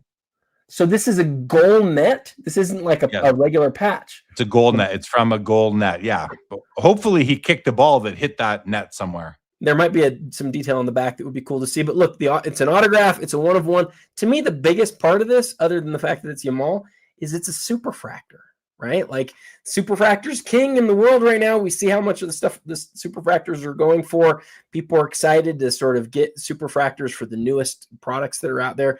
And I think that's a big part of why this card is as expensive as it is. $125K as we sit right now. All right. Another big row. It's a big page here, but 2023 Gold Shimmer, first off the line, Wemby, rookie at a 10, pop 6 in the PSA 10. It's at $150,000. In the middle, this is a big card, Adam. It's the Jalen Brunson Prism Nebula 1-of-1 rookie card, PSA 9 at $220,000. Talk about the timing on selling this card. Could not be better. And 2005 exquisite limited logos of Michael Jordan. And this is in a BGS 9.5 holder. Let's start with a Jordan. Let's take a look at the auto. And by the way, beautiful design. This is the same. It's the same year as the Kobe, is it not? No, it isn't. No, it isn't. It's 05, right? What a beautiful. It's still a beautiful card. Now it's not hollow foil either, is it, Adam? It's not. No. So it's a little bit different, but it's still beautiful. Great 3-color patch. How about that autograph? Okay, the autograph, I feel it's faded a little bit. I'm noticing some very light strokes. It's strongest right in the middle, right at the end of the what I believe is him writing out his name, Michael. But that long stroke there that kind of comes to the edge of the card is light, streaky. So is the big curl in the M. So the auto, it's still easy to see, but it's not pack fresh. It just isn't. 9.5 on the card. Auto does grade out at 10, and that, again, could be just an expired autograph grade. $140K, Adam. What do you think? Did the research on this one point in time. I think there are 299 total limited logos Michael Jordan autograph patches in existence. And the reason that's significant is limited logos is really synonymous with the jumbo patch autograph from the era. There's nothing that really compares to it, just giant pieces of patch. And so I'll tell you what, if you were to sort of set some filters, Michael Jordan, limited logos, graded a BGS 9.5 with a 3-color patch, we're talking like there's probably less than 30 of those, maybe less than 20 of those in the world. So that's why this one's going to sell for what it sells for tonight. Yeah. Still a very, very nice card. Oh, what happened? Where do we go? Oh, here we are. Okay. And then we have the big Wemby and the big Brunson here, or a big Wemby and the big Brunson. But I'll leave it to you, Adam. Which one do you want to talk about first? Oh my goodness. I mean, this is not meant to sound disparaging to the Wemby, because it is a gold. It's not the regular gold, but it is a gold out of 10 of what I would argue is the most iconic Prism card.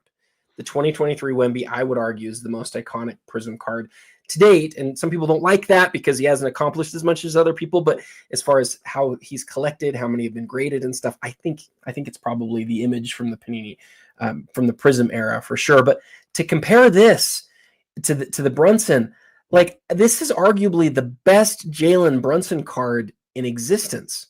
This is the first year, Jeremy, that they made the Nebula set. Yeah. So, in the Prism Nebulas, you ask people. I asked Tim, Exquisite Collector, and when I was running BCF, I asked him because he owns both the Kobe tribute LeBron 1-of-1 that's black and the one that's Nebula. And I asked him, I said, which one's a better card? And he said, the Nebula is just so nice. I've got to choose the Nebula. And that really stuck with me because, you know, the black is the thing that goes back all the way to 2013 for Prism, and it's beloved. But there are people who own both who think the Nebula is just so nice as a 1-of-1. This is the first year of those. And then, you know, you put like, I feel like we talk so positively about so many cards that sort of it can get lost in translation. But like Jalen Brunson just won like the championship of all championships. Like he is Mr. New York, King of New York forever. It had been 50 something years since they had won one, and he wins one. And this is arguably his best card in existence. And it's only 1.5 times what that Victor Wembanyama is. I just think the hobby is so crazy sometimes. Like this dude is going to like be the guy forever. And that's his best card. This is my favorite card in the auction. Legitimately. Like I love this card. And I think one of the things there, Adam, is that there's still so much upside for Wemby. And I think the hobby feels that Brunson he peaked. He can't do anything else now. Even a second championship wouldn't mean as much as the first to New York fans. So right. he peaked. Wemby hasn't peaked yet in the eyes of the hobby. So I think that's the difference, and that's why people want to ride that wave. I hear what you're saying though, and you say he's the king there forever.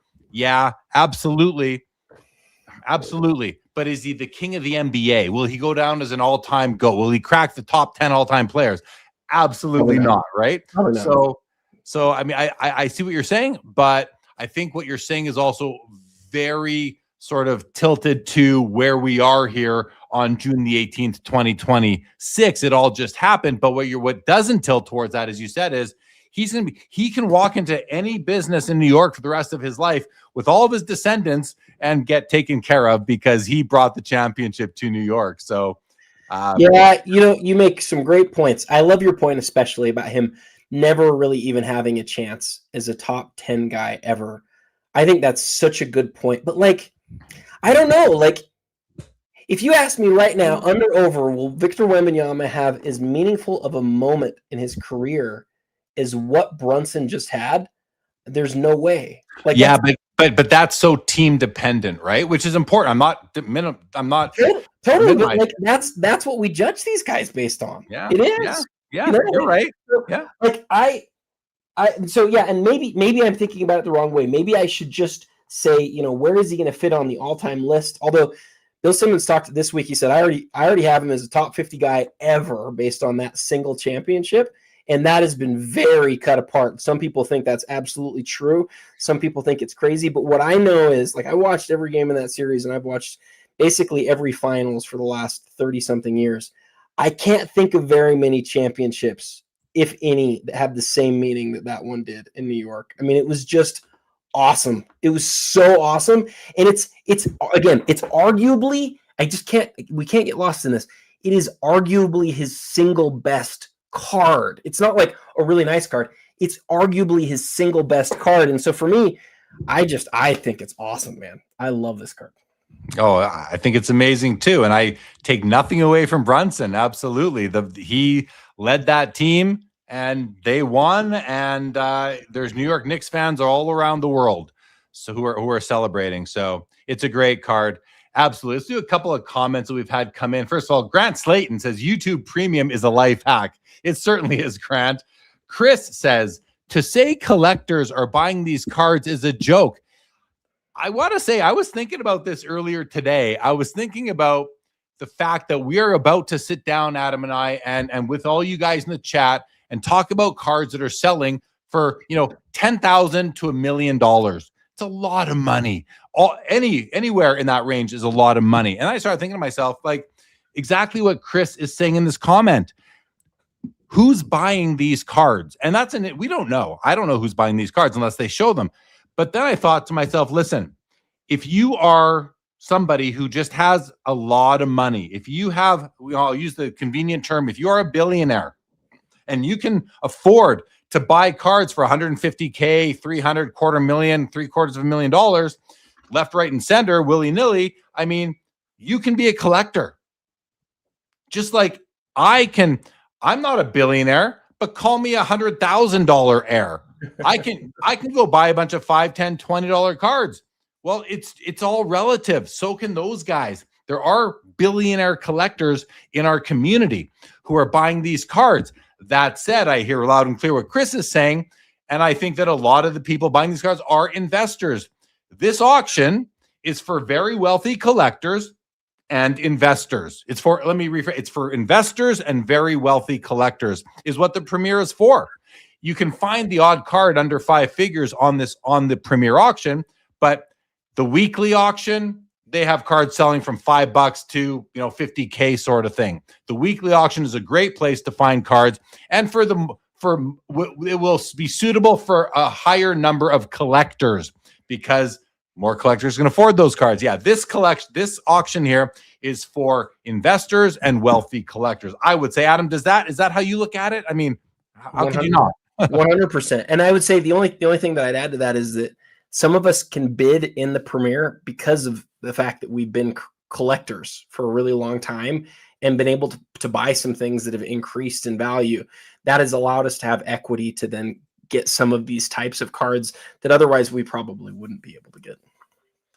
Yeah, absolutely. Absolutely. By the way, Greg is buying all the cards and he says I'm a 100 heir. That's a good one, Greg. That's a good one, Greg. Vintage here says Nebula is better than the black. Mollico says Nebula is so much nicer. I think so too. I think the Nebula is beautiful the way you go from the nice blue through to the purpley pink. I think it's a beautiful design. I love it. Now, Adam, you probably saw this comment. Jason Newman responds to your comment that the Wemby 2023 Prism is the most iconic Prism card of all time. He says, no way, Adam. 2012 LeBron or 2018 Luka. Now, I'm going to jump in, Adam. I'm going to say that, first of all, I don't think the LeBron is there. This is just me, Jason Newman, and Adam Gray. I'm just speaking for myself. When I think of Prism, the 2012 LeBron doesn't pop into my mind as the most iconic. It's a special card, don't get me wrong. And then I think about the Luka. A year ago, I would say the Luka. And 3 years ago, we would say Zion. But today, right now, I'm kind of with Adam. Luka has sort of faded amongst the uprising of Wemby and Flag and these other guys. Luka and SGA and some others. Luka isn't even Jokic. I mean, Luka isn't driving the basketball hobby right now. Wemby really is. We are in June 2026 right now, so this could change, but just the way it changed for Luka, I think, and it certainly changed for Zion, it could change for Wemby depending on what happens. But I'm with Adam. Right now, I think this is the most iconic Prism card. And I know it's weird to say because it's only a few years old and there's so many other great Prism cards, but that's kind of my thought, Adam. I'm with you on that one, but I hear what Jason Newman's saying. What do you think? Jason's one of my favorite people in the hobby, and he and I have had many conversations, and I knew he felt this way. There's no cheerleader as loud as I am on 2012 Prism. I collect firsts, and Prism's the brand of the era. And LeBron's the very first Prism card. It's a great card. The Wemby's more iconic than both of those cards are. The Luka has a case because it was for so long, but everything Jeremy just said is right. He hasn't done what he needed to do to keep everybody's attention the way that Victor Wembanyama has just jumped in and snatched it.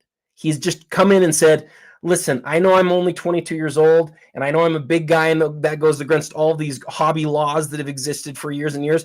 But how about this? I'm going to the finals and beating the Thunder in the Western Conference Finals as a third-year guy, as a 22-year-old. And oh, by the way, more people are going to watch the finals this year than they have done in years and years.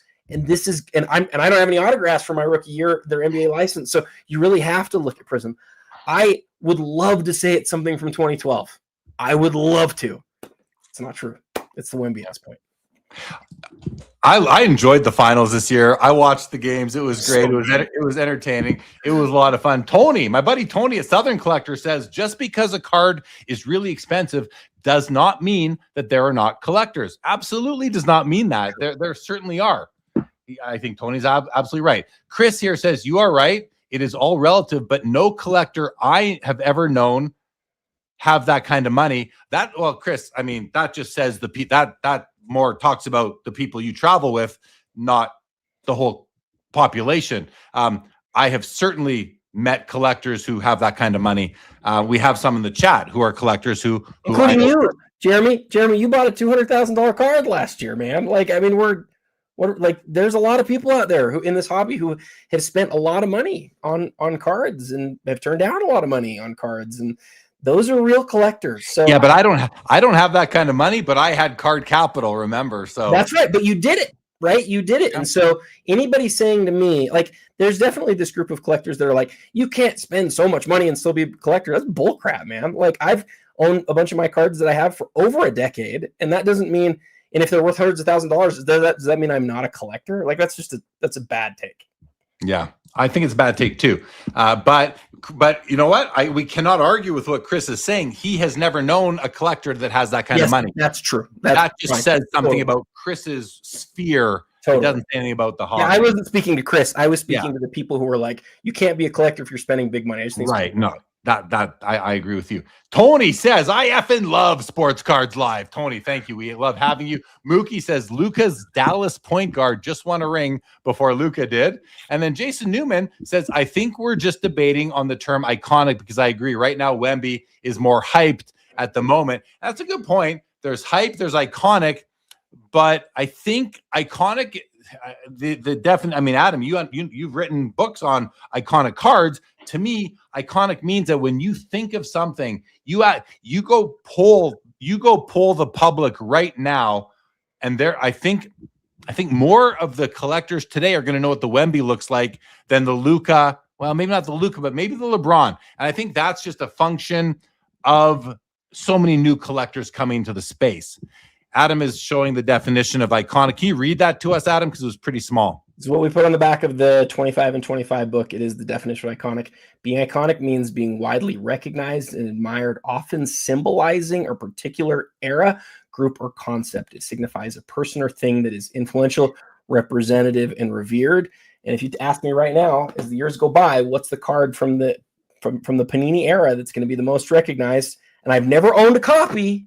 I'm not just saying it because I think it's probably the Wemby. Now, maybe he gets injured and that all falls apart and we end up being totally wrong. That's fine.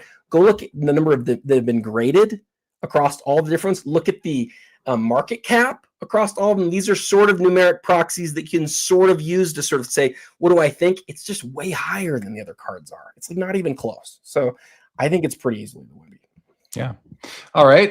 Moloko says, cards have given us great options in life to do a lot, including collect. Yeah, you can collect, you can invest, you can prospect, you can wheel and deal. Situational, watching on the big screen, welcome to the show, Situational. And you've now been you've entered, you will never be forgotten, Adam.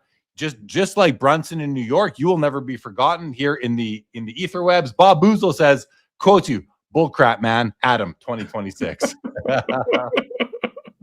That's good. That's good stuff right there. And then Chris says, I have a real hard time believing these people were collectors before the prices or values went ballistic. Well, the other thing to consider, Chris, is there's been a lot of new people coming to the hobby who've been turned on. Look at Carl Anthony Towns was on, what was he on? Seth Meyers the other night talking about busting. Actually, he's talking about shopping on Fanatics Collect. He says he blames Michael Rubin because he's now shopping on Fanatics Collect when he's getting ready to go win a championship. So, all right, let's go on. That was the best advertising Fanatics Collect has ever had. And you know what? Chris is probably right. There's a lot of people who are new, but man, there's a lot of people who've been around a long time too. And you can't. I wouldn't just cast such a large comment. You're right, Adam. And you know what? Before, I never thought I would spend 5 figures on a card, and then I did. And by the way, the card I spent more than the most I ever spent on a card was just north of $20,000. That card is for sale tonight, and I'm going to cry because I then sold that card for about half of what it's selling for tonight. You know the card, the Michael Jordan. The Michael jam. Jordan The jam. jambalaya. We got to talk about that one, man. I was thinking about you when I saw that. I don't want to slip into depression here tonight, Adam, because I sold that one too early. But that happens. It happens to all. But anyway, my point was, I never thought I would spend 20 grand on a card. Well, a couple years go by, I never thought I would spend 150K on a card, and then I did a year ago, 16 months ago, here on the show for the Joe Jackson. I never thought. Now I could never imagine doing it again. But any regrets on the Joe Jackson? No regrets. Zero. Oh. What's the opposite of regrets? That's what I'm feeling. And I'm not, by the way, I'm not encouraging people to spend sums of money that they can't afford on cards. Please spend responsibly. Please be smart about this.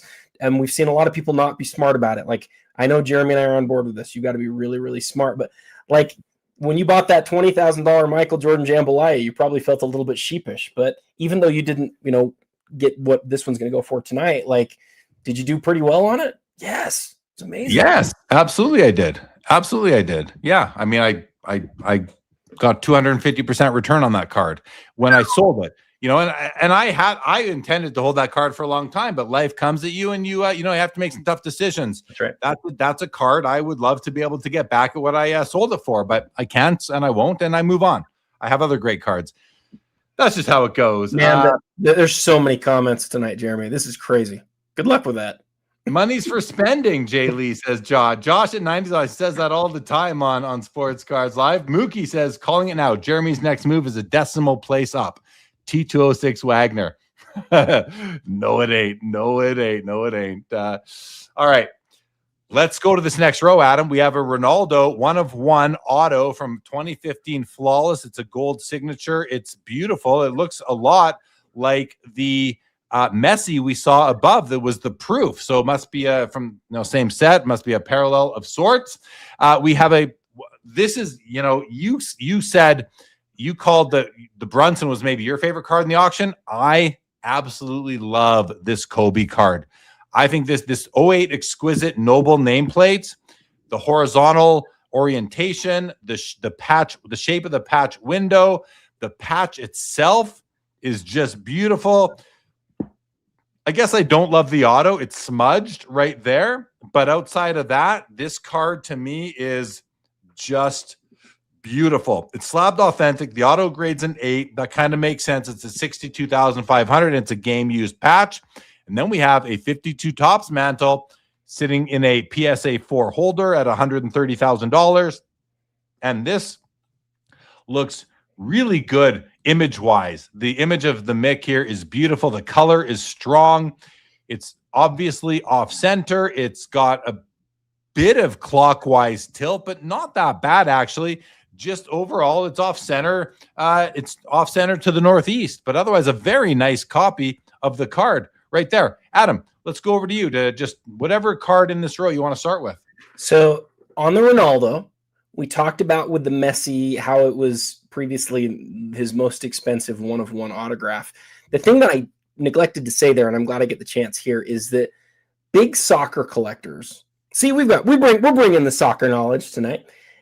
Big soccer collectors really, truly view 2015 Flawless like the 2003 Exquisite set for basketball collectors. It's not as rich in that there's not as many offerings, right? Like there's a few autograph patches and autograph shoes. There's this thing called Soul of the Game. We're going to see one of those in a little bit. Then there's this momentous set that's like the autograph patch set. And then there's these autograph sets. But soccer collectors view it as like the first ultra high end. And so you can find a really nice Ronaldo autograph for a lot cheaper than this. But the point here is that people are buying the brand. They're buying this first year that it came out. And so I think that's sort of an important thing for people to understand. And then the other card that's up here, I want to talk about real quick. The thing that I love about this noble nameplates, Jeremy, it seems like we're highlighting the ones from 03 and the ones from different years. They're almost always numbered to 25. But this year, for whatever reason, Upper Deck decided to do a few sets jersey numbered, which worked out really well because Kobe was to 24, LeBron was to 23, and MJ was to 23. So these cards this year, instead of being out of 25, they just made them to the jersey number, kind of like they were like number pieces. And I don't know, I really like that. I also really like that the patch on this is like huge. It almost looks more like a limited logos. You have to like check the brand or have to check the name and say, oh, is this limited logos or is this, noble nameplates. Noble nameplates in general aren't as popular as limited logos, but yeah, I love everything you said about this, and I just like that jersey number sort of note to it. Yeah, I think it's a great looking card. A couple of so Huggins in the chat is the one who sold me the jambalaya back in 2019, I think it was. You sold it to me, I sold it, and yeah. So as much as I feel I left a few bucks on the table, Huggins left a few more on the table than even I did. But it's up 6x by my math. It's up 6x from what he sold it to you for. It's up 6x from what I paid him. I think it was $20,300 on the nose. And I think I sold it for 50 or 55 or something. And now it's at, I don't know if it was at 100 plus the juice is 120. So it's doubled since I sold it. And I sold it in 2023, the end of 2023. Davia says color and registration looks good on the mantle. Good eye appeal. Bob Boozle says, I like when they kick the little soccer ball. Thanks, Bob. And Charles says, does the patch offset the smudge on the auto for the Kobe? The smudge is not great. The smudge is not great, but it kind of does because the smudge Can you scroll in real quick? Yeah, the smudge is just a little bit of, listen, I do not like the smudge, guys, but I'm answering the question Charles asked. Does the patch offset it? For me, I think this is this is a case where I would still welcome this card into my collection because the patch is incredible. The card is incredible overall. Look at that. Only, as Adam said, only 24 copies made. Like, this is a point where, sometimes you take what you can get. And that it's a smudge, but it's not a monster smudge. So yeah, to me it does, Charles. To me it does. Jeremy has long stated his loathing of the autograph grade system. I would celebrate the autograph grade system here because I think he got it right. It calls to attention, this autograph's not perfect, guys. It's not. It's an 8, and I think you could even make it lower than that. If I was doing a 1 to 10 scale, I'd say it's lower than an 8. So would I. Guys, it's really nice, and there's a certain imperfection here, but there's 24 of these. And that is to answer the question. I can't remember who asked it. The patch here is really, really nice. It sort of offsets a little bit. I'm with Jeremy. I love this card in my collection, but the autograph's not perfect, and it's important to note that. Absolutely. Now, Charles says this is the kind of advice I seek out, and it gets answered. Love this show. Appreciate that, Charles. But keep in mind, when I responded to your last comment, Charles, that wasn't advice. That was an opinion. That was my opinion, as Adam just expressed his. So just understand. Not advice. You do you, and everyone do you. But I'm there on that. Did you see Ben? Yeah, Ben Burrow says if you're blind like me, you can't even tell the Kobe has a smudge. So. I didn't see it until you called it out. So Ben and I are both the two blind guys of the group. And my buddy David Chase from Sports Cards Live joins and says, "I'm here for the party, guys." You can catch David Chase most Saturday nights on Sports Cards Live, along with Mr. Joshua Adams, who's also. Your Saturday show was just, man, it was good. Yeah, that Saturday, the last few Saturday shows have been pretty crazy lately. Yeah, that one was pretty nutso actually. And then I had a bunch of people reach out to me because I left a cliffhanger. Yeah, I took Saturday's show and divided up into 6. It was 4 hours long. I divided up into 6 podcasts, and the Wednesday podcast ended with, "All right, let's bring them out." No and then the song came on. So Pete, that's the best cliffhanger I've ever manufactured in the history of sports card content, sports card podcast. I think I just had the best cliffhanger ever. All right, amazing. Go check it out if you haven't checked it out yet. We could spend the whole show obviously dissecting that conversation that you guys had with him, and I would like to do that, but we have more pressing things at hand. Right we'll leave that. That was on, and then on the Sports Card Clubhouse YouTube channel. Everyone, if you haven't checked that out, by the way, Sports Card Clubhouse is another YouTube channel. It's a community. It's a network of content. I'm a partner over there, and I'm doing a show that is going on Wednesdays only on that channel, and it's called The Hangover, and it's basically like the aftermath of the Saturday night show. It's a combination of the guys that come on the Sports Cards Live Saturday night show. This week, we only had me and David Chase. That was available, but go check that out, guys, please. Tony says, yeah, the last 3 weeks have been epic. They certainly have been. All right, Adam, next row, we have the Topps Chrome Refractor Kobe Bryant rookie in a BGS 10 holder at $95K. We have a Bowman Chrome variation Shohei rookie auto at a 25, BGS 9 with a 10 auto. It's at $140K. And we have the exquisite number pieces LeBron James from the last year of exquisite basketball, 2009. It's numbered out of 23, BGS 9, and it's at $110,000. Let's start with that one, Adam, and go take a look at the autograph and the patches. Those patches are both 3 colors, legit 3-color patches. Autograph, it's good. It's streaky. LeBron gets streaky over there on the last part of the auto, but overall, when you zoom out, the auto looks really good to me. I would be okay with that one. It grades out a 10. I would grade that auto lower. Still good for me. I would grade it lower, but a nice card there. No problems with that. Adam, what do you think? So I have a fun story on this one, and I hope I don't tell it wrong because I think I've got it right. This gives some hobby history that I think is fun. Josh Johnson, one of the co-founders of Card Ladder, was a big collector of LeBron autograph exquisite patches like this card. And if I'm not mistaken, going back, it's been a long time now. I think it's like 6 or 7 years ago. He traded his PMG champ Jordan straight up for this card. This has always been a big LeBron, the final number pieces.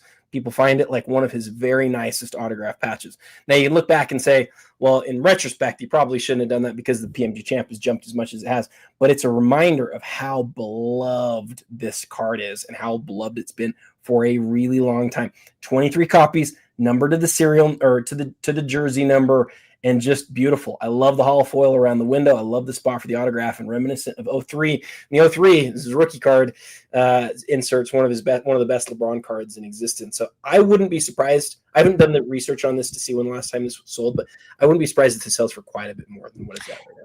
You know, I just think that the whole exquisite run from 03 to 09, those 7 seasons, I think as the eras go by or the generations pass, the decades even, that people are going to look at that whole collection as one big pool of cards. Now, of course, it will be stratified, but I do think that you're going to be like, hey, I got an exquisite LeBron numbers piece. Oh, what year? Well, doesn't really matter, but mine's 09 or 08 or whatever it is. I think that you're gonna have people feeling that way down the road.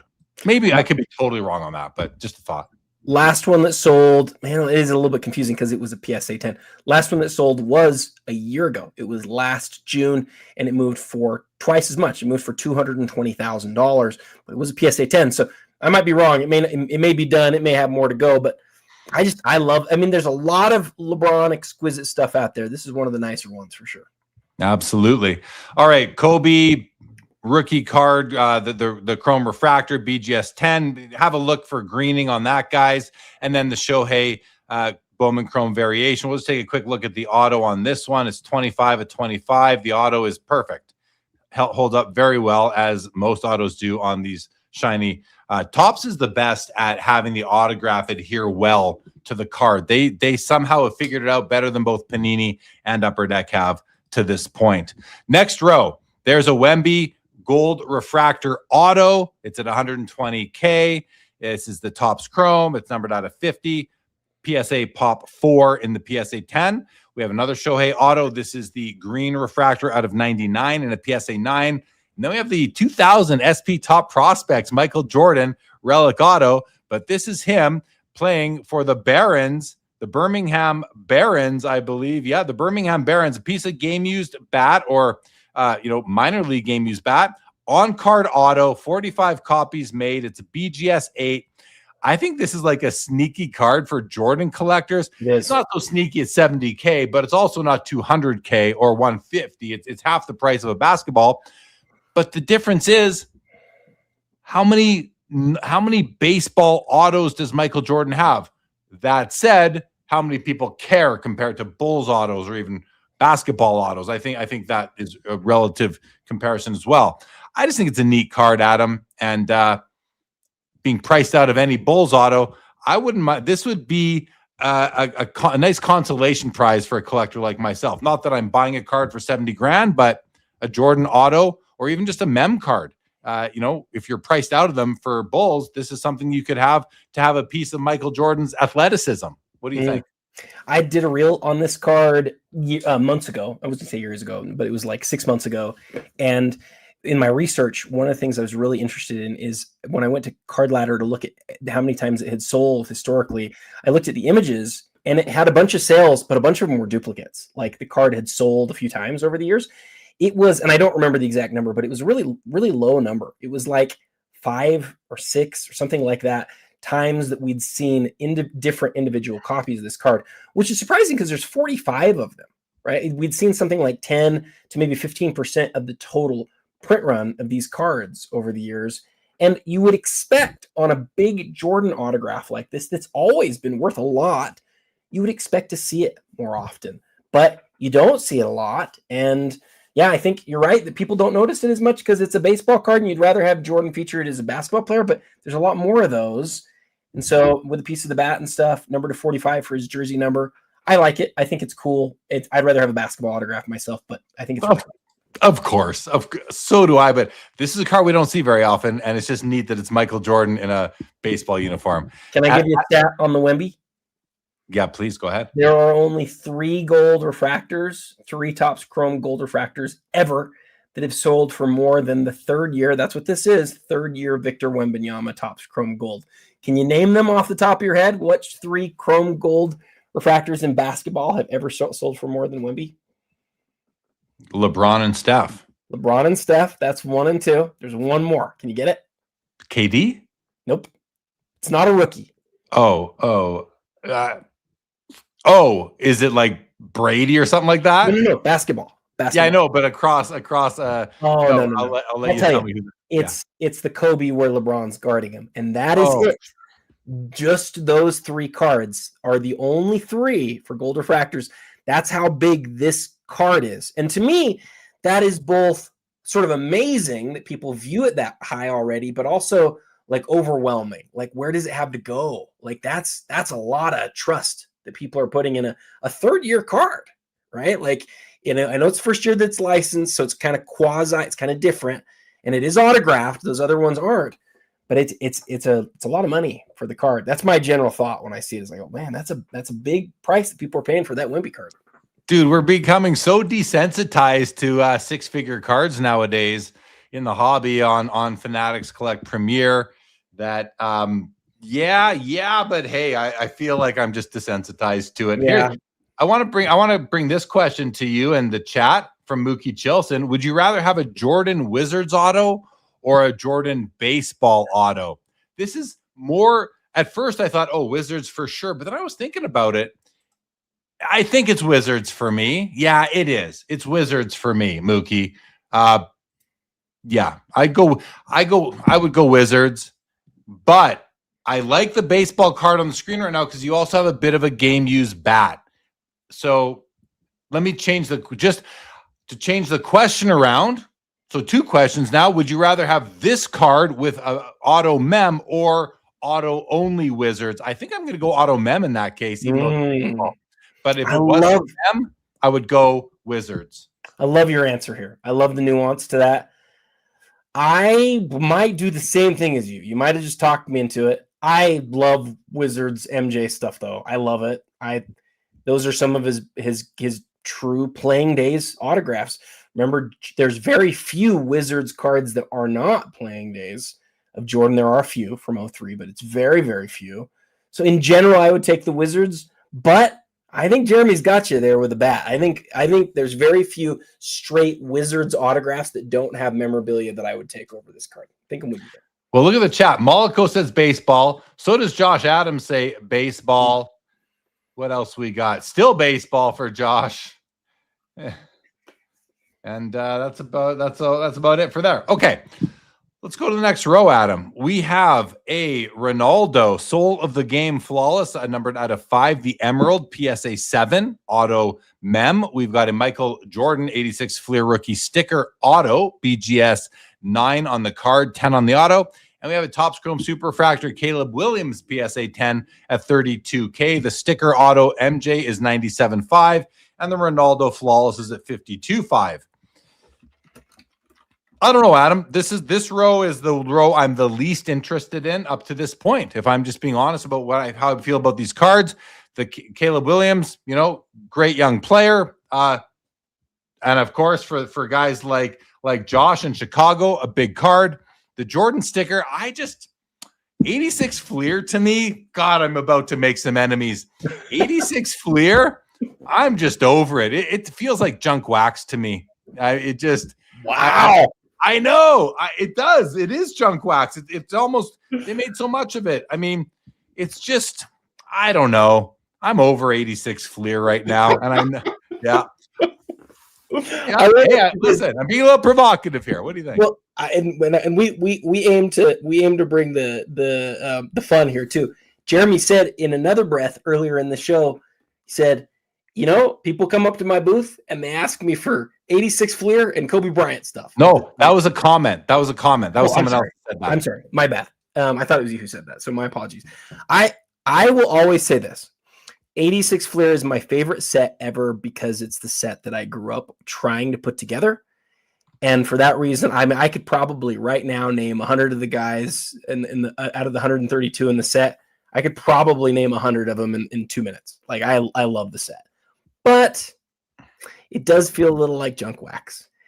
With that said, I heard somebody say this week that this is the first time we've had a sticker graded this high with an autograph sell in a really, really long time. And that's now a thing. It might not be something that Jeremy and I collect, but there are definitely people who are really into ultra high grade, in-person, iconic autographs like this. And to that, I tip my cap and say, good for you guys. I get it. And it is a lot prettier place to have a signature than the normal 86 Fleer is. I think we both agree on that. We do. Got a lot of positive things to say about it. But yeah, I'm with you. This is probably my least favorite row. The Ronaldo, that here we are with 2015 Flawless again. Jeremy, again. That's the third card, and are we still on the first page? We are. Yeah, it's a long page though, but wow. Yeah, this card's awesome. This is my favorite card in the row. I love the auto.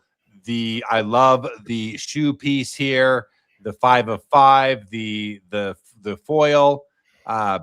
I think this card is well designed. Flawless does a great job. It's a PSA 7. It's a recent grade. I think this is my favorite card in the row. That said, the competition to me is weak in the row. And yes, these are, as Monaco says, them's fighting words, but Sam Gordon agrees. Dean Corner says Jay Lee with the hot take of the year. I mean, is it really like there's just so listen, 86 Fleer. I have an unopened pack. I'm not getting rid of it. I love it, but it's an important set. Historically, 86 Fleer, super important set. I'm not taking anything away from it that way. Just the looks. I'm just over it. Over it, Adam. What's the most iconic basketball card of all time? Ooh, well, I mean, literally, it's the Jordan from the 86 Fleer set. There's nothing close. No, it's obvious. Right? That's a top 3 most iconic sports card of all time. I agree. There's literally no way you could convince me otherwise, right? Like that's the card. Josh just said Mike and Rookie. And that's such an iconic card. I'm totally with Josh. But very few people know what that card looks like compared to the 86 Fleer Jordan. But my mom knows the Jordan Fleer. Like she does. My mom knows it, and she doesn't know a lot about cards. I think my wife might even know the 86 Fleer Jordan, and that's really saying something because she does not know this stuff either. So that's sort of a proxy. Like everybody knows that card. Yeah. So. Yeah. All right. Speaking of a card like the 86 Fleer Jordan, we have the 79 OPG Wayne Gretzky rookie card. This is one that's on PSA 9, and this is the similar card. There's a lot of these out there. There's not hard to find. Condition scarcity is a thing, and I think it's more legit in 79 OPG than it is 86 Fleer basketball, where a lot of 10s could be 9s, and even this card, the 2 OPG 10s are probably 9s, and there's some 9s that should be 10s.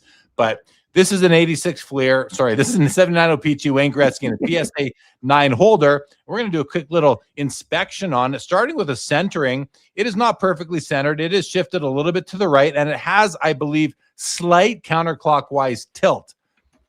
but overall, a beautiful copy from a distance. As we zoom in on it, top edge looks really good. I love the level, the amount of fray. This is the perfect O-Pee-Chee rough cut for me. You see some of the rough cut on the right edge there. The left edge looks good. Small ink blemish over there, print, like a print defect sort of thing. Got something going on here on the shin as well. But the edges and corners themselves are really good. Then we look at registration, and you can see the oil drop is poking itself out of the pocket, and it's in 3D. You can see the magenta and the yellow plates did not overlap perfectly, so you have a 3-colored oil drop here, pink, red, and yellow.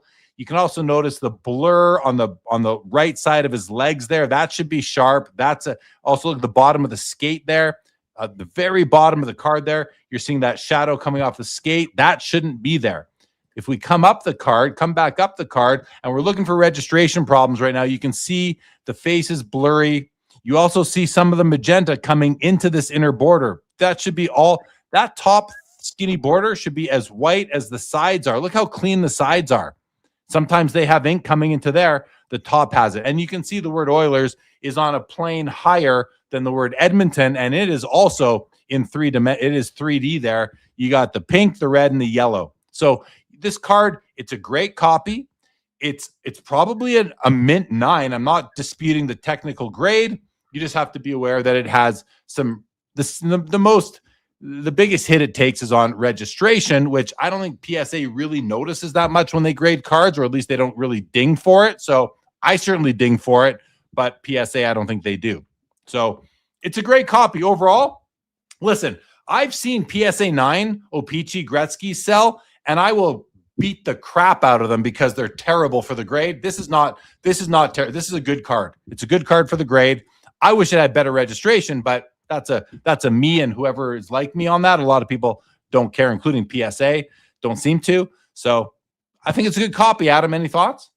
No, I always love your breakdown of this. I can attest to this because you and I have done this show now for like, I don't know, 50-something straight months.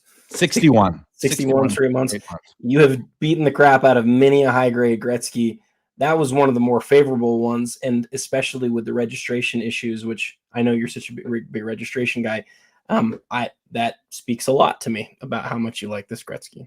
I do. I do. Now, I wouldn't buy this Gretzky card because of the registration. Again, this is a Jeremy thing. I like perfect registration on my cards, or as perfect as I can get or afford. And there's just so many Gretzky rookies out there that for me, I'd rather have a card that lives in a PSA 4, 5, or 6 holder with perfect registration than a high grade, just because it's got, perfect corners, let's say. But again, just me. I think this is a good copy. And I wouldn't, like, a lot of times I get a little apprehensive because I don't want people coming up to me at the National being like, hey, Jeremy, check out my Gretzky rookie. And I have to pretend that I like it because it's all got poor registration. This is a card that I would not be pretending to like, despite the weaker, the level of weak registration it has. I've seen a lot worse. Okay. Adam, what about and you've been talking, I've heard you say the word Pad Parasha so many times recently. I think because one of the reels you did for Fanatics, they have it on hyper promo right now. Every time I was opening up Instagram, it was you talking Pad Parasha. Tell us a little bit about this one card. I'm glad you can remember it because I have to look it up every time. I struggle with this word more than anybody. No NBA Pad Parasha Victor Wembanyama have sold until this card. And, we were talking about the Nebula earlier for Panini Prism cards. I sort of wonder if the Pad Parachas become that for now Topps stuff, because we know we have the Superfractor, like that's the number one. Where with Panini we had the black, and then the Nebula sort of became secondary, and then you sort of ask the question, could it be better? I wonder if we're doing the same thing with the Pad Paracha. I don't know if anyone's sort of been willing to take it over a Superfractor yet. I personally, like, the Superfractor doesn't glow, right? Like, you love the refracting and glowing. But no, the story, like, in a line is what I said at first. We haven't seen Pad Paracha, Victor Wembanyama NBA cards sell yet. This is the first one. And so I had a guy asking me half an hour ago saying, hey, what do you think that card's going to go for? I'm really interested. And I'm like, sort of blown away because it's not a rookie card, but It is a 1-of-1. It is the first NBA licensed top stuff. And it's this parallel that people love. So sky's the limit on some of this type of stuff. But it seems like a lot. It seems like a lot to me. But I don't know, man. What do you think? It's a nice card. I think that listen. It's pink, which I don't have a problem with. But it is pink. I think it's striking, which is good. I would way prefer a superfractor. I would way prefer a superfractor. I don't think that the name of it, Pad Parasha, does it any favors, although it might make it feel eccentric for the eccentric collector. So I don't know. It's just another parallel of the card. It's a 1-of-1. It's nice. There's no, I prefer a color match, I think. So I don't know. I don't really have much to say about it. It is what it is. The Victor Superfractor out of Topps Chrome, and by the way, that was autographed. It sold for $488,000 back in March. And I think his explosion has come since then. That might have been $1 million card if it was sold like in the last couple of weeks before they lost. So, that gives you some sort of, it's Bowman Chrome versus Topps Chrome. So it's not apples to apples. I'm doing my best here, but Superfractor is still a lot more. But that's a lot of money though, Jeremy. That's not a small, we're getting close to $200,000 right now. So it's holding its own. And the other thing that I'll say, the highest selling Cooper flag to date is the Pad Paracha. Yeah. Listen, Sundin says, I think it's a good looking card. Situational says the pink looks good as with the Spurs black and white. As any other teams, I think it'd look worse. I think it does look good with that. I think he's right. I agree. Yeah, man. My buddy Mo says Pad Parasha is a very nice looking gem. He likes it too. David Chase says this could be the fluorescent pink Wemby I've been looking for. Could be, David, because you've been looking hard for a fluorescent pink Wemby, Mr. 48 leaf. All he collects is 48 leaf. Not all he collects, but he's very into 48 leaf. So, Bob Boozle going to buy that pink Wemby for Mother's Day. Yeah, it's fun. It's fun, right? What does Davia says? If perfection walked into the room, Jeremy would ask it to do better. If Opeachy criticism was an Olympic sports, Jeremy would have more medals than Phelps. Yeah, they're having fun with how tough I can be.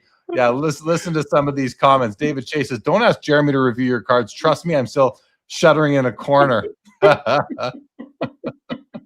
Mookie says, it's like inviting Gordon Ramsay to rate your restaurant.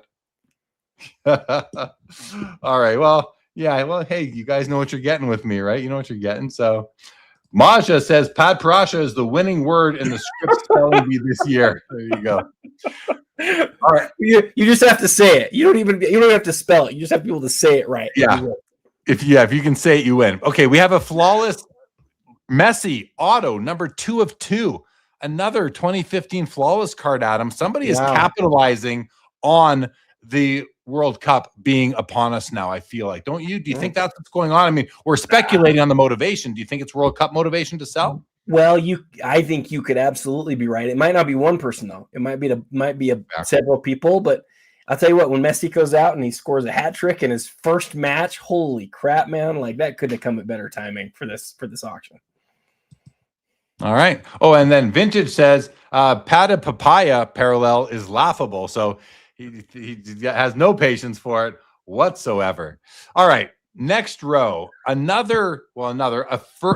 first like new era Topps Chrome red refractor LeBron, numbered out of 5 with an autograph in a PSA. This is a 9.9. This is the Wayne Gretzky version of a PSA slab. We talk about double dimes when you get 10 on the card and 10 on the auto. This is the Gretzky grade here. Mint 9 on the card, 9 on the auto, which should really hopefully save you some money because card looks great to me. A mint 9 on a card from 2025 is not much different from a 10 in my estimation. This has the new LeBron auto with a crown over the swirl. Nice sort of auto, I guess. Let me change it from nice to interesting. It's an interesting auto. I think it's a nice card. I actually really like this red background on this copy here, Adam, the red refractor. P.S. It's a pop 2, none higher. What do you think of it? I do not like LeBron's new autograph. This is one of the nicest ones we've seen, though. Like I've been honest about it. I've said, I don't know if I like this idea of like this crown thing. Some of the crowns, I'm not so sure I can tell it's a crown. This one, I can tell it's a crown. Are those some quotes? Do I see quote marks here? I think those are like they're dots. It's almost like he framed the thing or something. I'm not sure what this is better. Like go look up the other chrome LeBron autographs we've seen so far. This is one of the better ones so far. I'm still not saying that I like the autograph, but that one took some work. That one actually took a little bit of effort by LeBron. I like it. I like it too. I like it too. I do. All right, we have a notable nicknames Kobe Bryant auto from 2009 National Treasures, the Black Mamba. This is the double dime, the 1010. We're at 165K on this card here. Autograph looks great. Inscription looks great. This is a really cool card. It is. Nice design. Lots of negative space. I like it. 165K. Adam, any thoughts on the Black Mamba inscription? What's up, Thorson? Yes, I do. This has become one of the Kobe autographs for sure. I mean, as you can tell by the price, but a lot of people would like a Kobe autograph, but the fact is he signed a lot of autographs, and he was in Panini for a long time. He was in Upper Deck for a long time. He was even in Topps for a while. Like Kobe signed a lot of autographs over the years. So instead of asking what a Kobe autograph, like, can I get a Kobe autograph? The question I think for a lot of collectors is which Kobe autograph should I get? People love Black Mamba for obvious reasons. That's the nickname. But Jeremy, the thing that people I think also really love about this card is this is from the beginning of the Panini era. This is literally the first ultra high-end product that Panini made.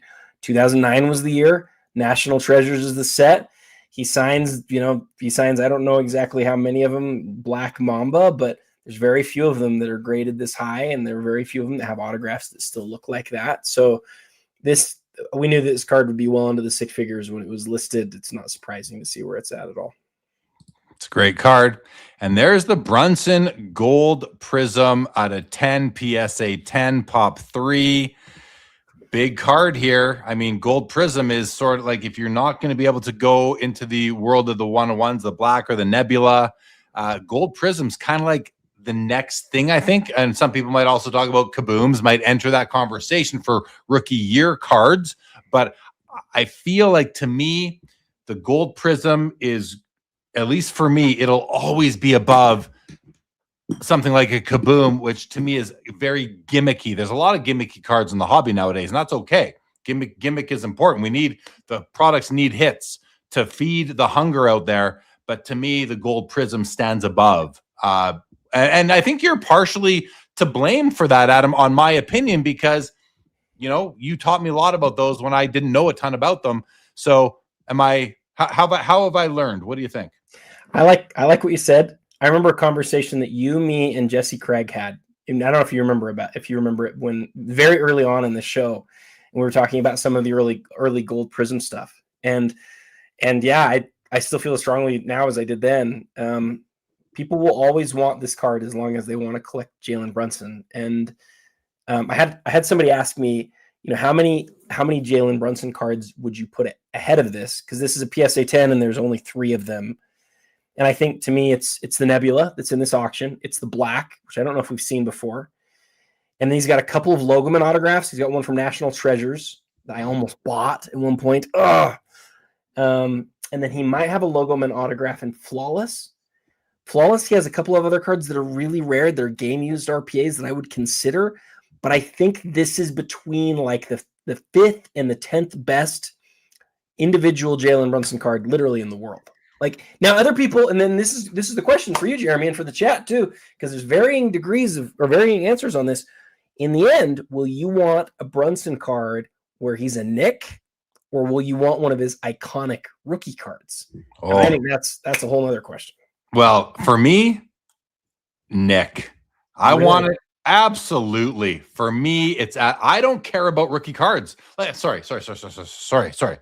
I care about rookie cards, but I don't care about them all.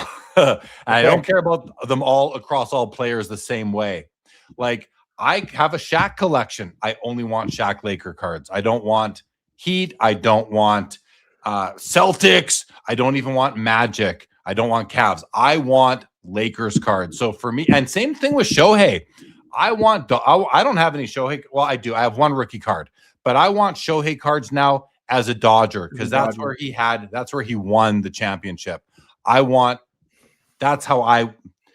Because I'm unshackled from collecting rookies only, which I've always done. So I would prefer to own Brunson's first gold prism as a Knick versus his first gold prism as a Mav.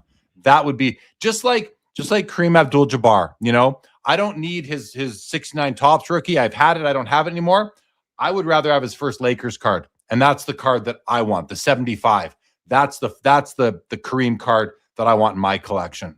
So I like this answer because you and I have talked about the Jabbar 75 Topps card before. And I think I love your answer because it's you. But I also think there's nuance to this answer. And you might say the first championship year, or you might say the first card, right? Would you rather have the championship year from the Knicks or the first Knicks card? Or how do you think about that? What I know is I can't picture any of those cards in my mind, but I know this card.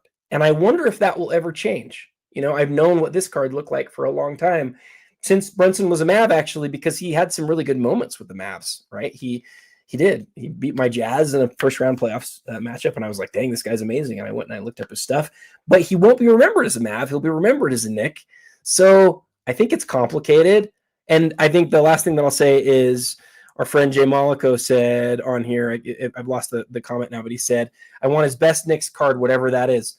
There's not as clear of an answer on that as there is to the rookie. The rookies, we can make a pyramid. We can talk about it. We can sort of, you can ask a few really smart people and you can get a pretty clear view of like what the hierarchy looks like.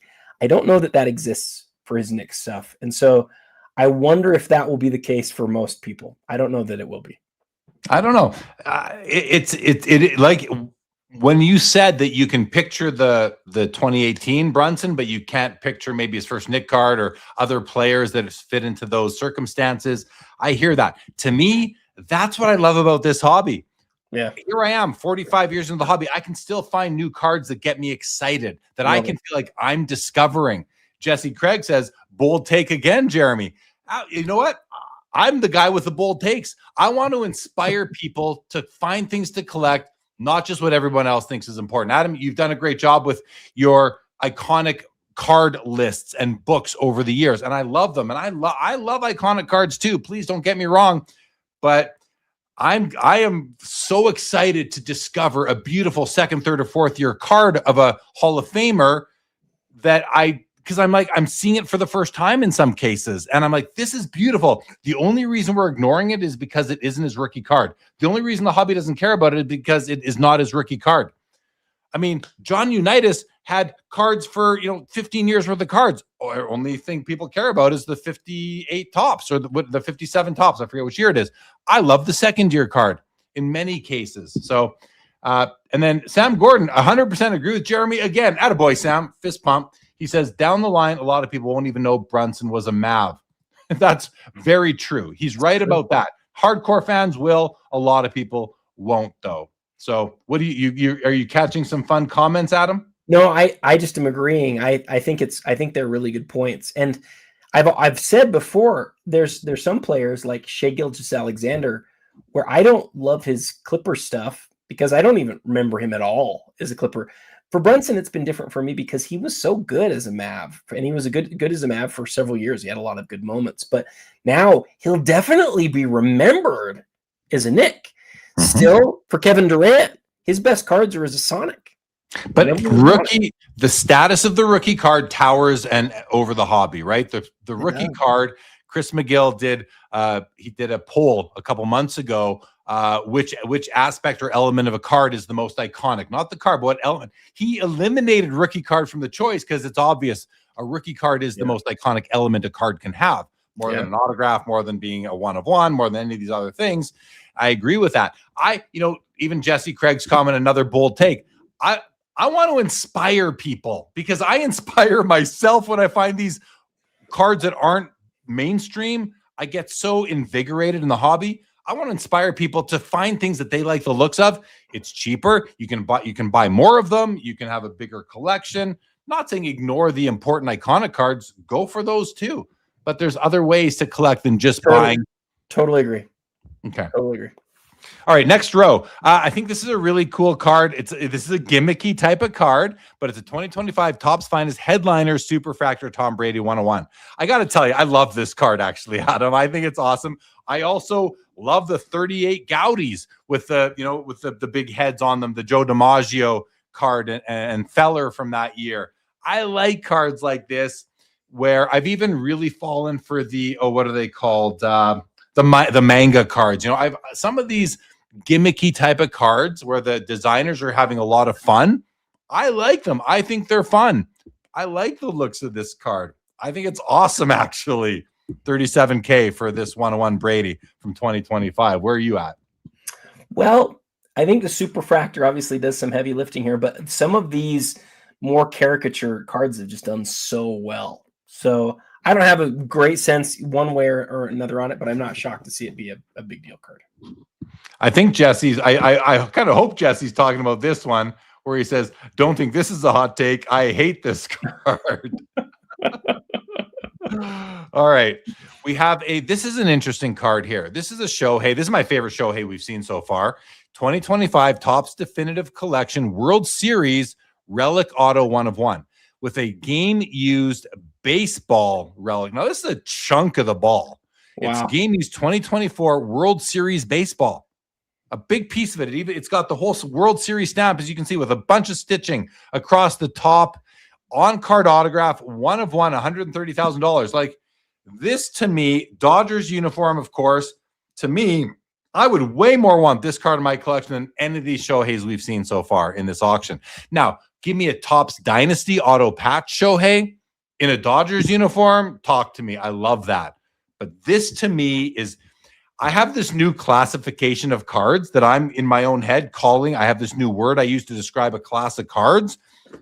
For me, it's new, guys. And it's new for the past couple, 2 or 3 months. It's what I'm calling special cards. Special cards. An 86 Fleer Jordan does not fall into that. A 52 Topps Mantle does not fall into that. There's too many of them.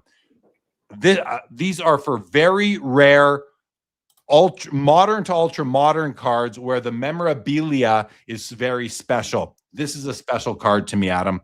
This is heads and shoulders above any of his rookie auto Bowman Topps Chrome sort of things. What do you think? How crazy of a take is that?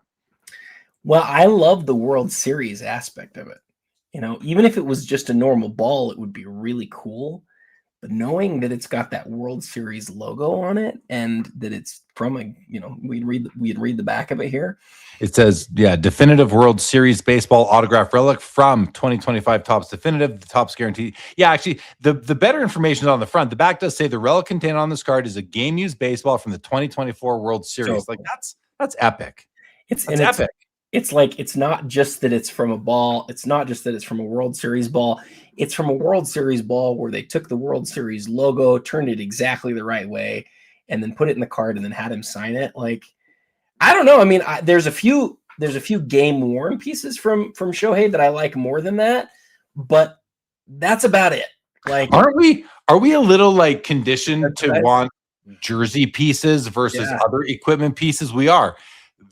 The cool thing too is that look at the ball here. Like, it's almost like it got hit right there. There's a bit of a smudge in the word series there. Now, is that from a pitcher, rubbing it a little bit? Is it from the bat hitting it? We don't know. The catcher, the fielder, the sand, the grass, who knows what it's from? But game used in a World Series that they won, it would be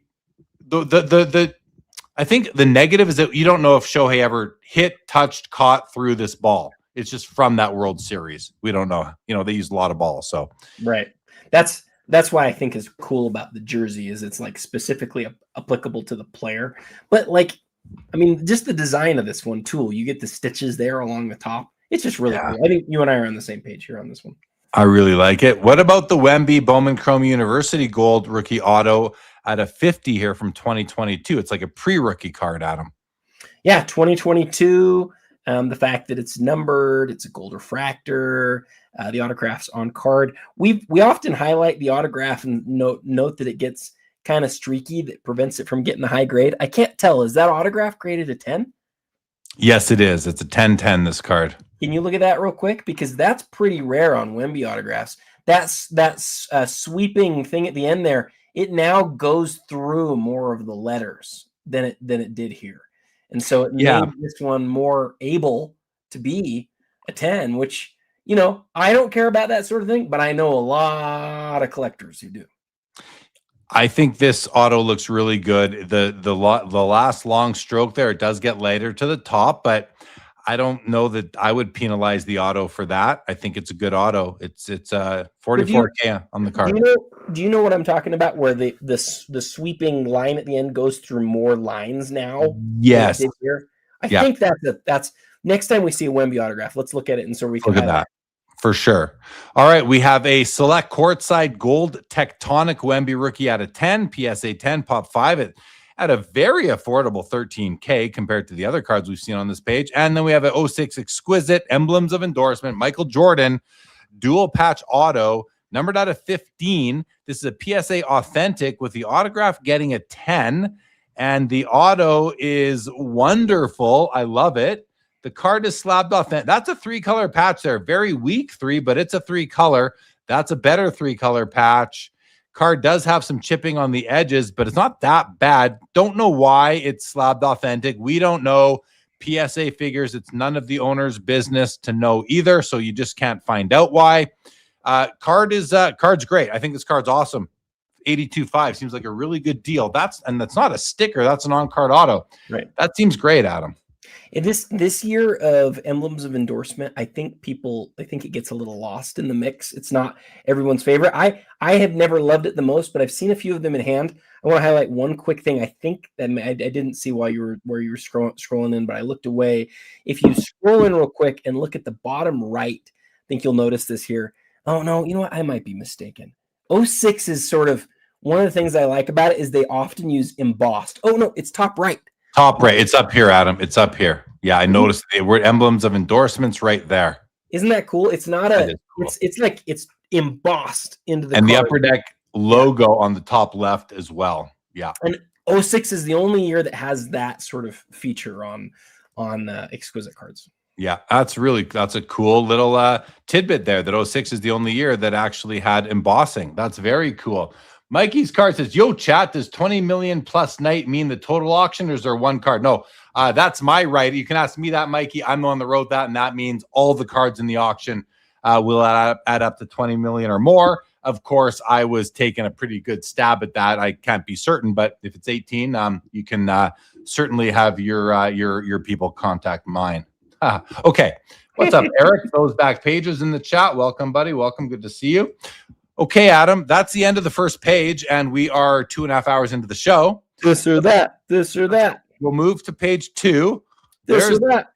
Yeah, okay. Look at what's in the top row of page 2 is my where I can slide into a slight depression tonight here. I kid, but I sold this, not this exact copy, but a card just like this for about $50,000 about 3 years ago, and now it's at 120 with the juice. So, yeah, boy, would I love to have this in my collection still. But hey, oh, thank you. Yeah, Mikey, do let me know what it's at because I'd like to know how close I came. I'll tell you one more thing. Last month, I think I said $10 million plus night in the title. It ended up being 25. So I was way under. So I came a bit higher this time. We'll see how I did. But I'm curious, Mikey. Please do let me know. I'd love to know how close I came. You only have 579 cards to tabulate, so you got your work cut out for you. Okay, Adam, let's do this or that. I'm ready. Let's do it. All right, guys, this or that.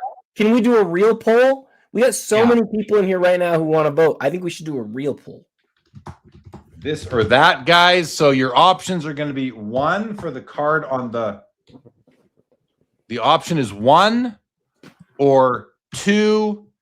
And it's this or that. So you're basically, hold on. No, it can be, no, I'm going to go left and right. I like left that. Or card on the right, because I don't even know what it is. I'm going to create the poll. I'm going to start the poll. And here is the this or that right there. Which would you rather own? The Wemby Pad Parasha 101 or the Jalen Brunson Nebula 1 of 1? Now, the only way for your answers to get tabulated is if you put the number 1 or the number 2 into the chat. I think. You just said right and left. Sorry, right. My bad. Let's see. We only have. Damn, I messed it up by going right, left, 1, 2. I'm excited to start using this this new platform for streaming because I think it's a bit more. I think it's going to be a bit better. So yeah, I'm sorry, guys. I messed this one up. All you voters, and we'll read the votes. Adam, because I messed up the poll. You guys can all blame me. That's okay. I can take it. So let's see what we got for votes here. First of all, let's go to you, Adam. Which one are you taking?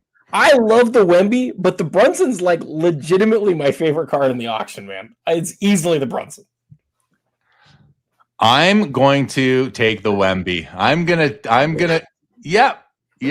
I'm taking the Wemby. You know why? Because he's in the Spurs jersey. Brunson's with the Mavs. Brunson is going to be remembered as a Knick. He'll go into the Hall of Fame if he does as a Knick. So I'm going with the Wemby. Let's see what everybody else has to say here. Oh my gosh, I'm way behind on comments here. All right. There's too many. You can't read them all. There's like 100 comments here, dude. Okay. I'm not gonna read the names, just the votes. Brunson. Wemby.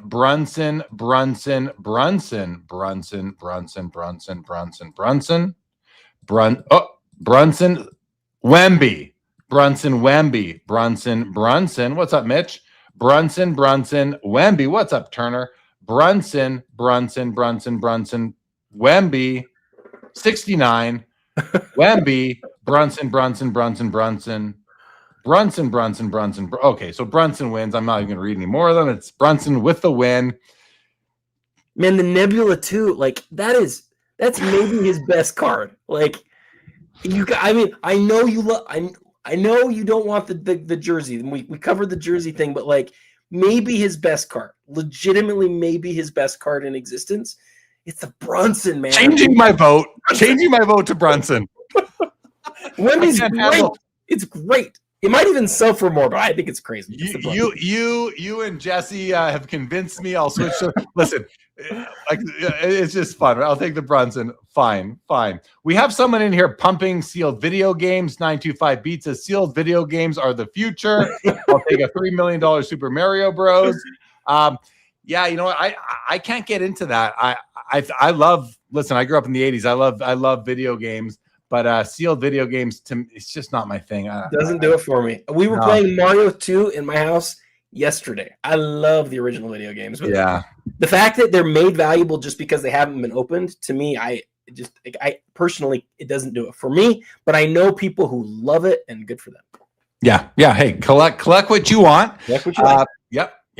It's all about Frogger, says David Chase. I hear you, buddy. I actually have a full collection of mini arcade machines right beside. I got Cubert, Donkey Kong Jr., Pac-Man, Galaxian, and Zaxxon all in a row right there. Caveman and Galaxy 2. But I like the 80s stuff. I don't need them. I don't want a graded video. It doesn't do it for me at all. Okay. Anyway, we're done with this or that. Thank you everybody for playing. That was a ton of fun. So much fun. Oh, can we check we haven't done it yet. Can we check the leaderboard too before we go back? Yeah. Because you're going to be surprised who our leader is right now, I think. Oh, it's the Wemby rookie year tag patch at 430K. Now outshining the Wemby gold Kaboom. The Jordan at PMG, I think, has been at 360 for quite some time now. Yeah, it has. Yeah. So here's my question for you. You get to take either of those Wembys. Which one do you want? I'm taking the Kaboom. You are. I am because I don't, Adam, if it's not, I don't care about mem that is not game used. Like I put no value on non-game used mem. To me, it's the same thing as like just like another. It's like the lion on the Barry Sanders PMG champ. You know, yeah. It's just another design element. The mem means nothing to me unless it's game worn. it means it adds zero value unless I really like the looks of it. Just like I like the looks of that tiger on or the lion on the Barry Sanders card. But in this case, the gold Kaboom, I think it's, like, listen, these would be investments for me, right? These aren't collector pieces for me. So I would take the gold Kaboom Wemby. I think it's got more staying power in the long run. I like it. Good take. Well, Moloko says he's taking the gimmick he hates. I don't remember ever saying hate Moloko. I don't think I ever said I hate them. I just said that it's a gimmick. But I think Kaboom is a gimmick that's going to stand the test of time. Just like PMGs were gimmicks, so they're all gimmicks. Anything that isn't a base card is a gimmick, right? So that's kind of where I'm at. Thorsten says, what about RPAs from the Cup?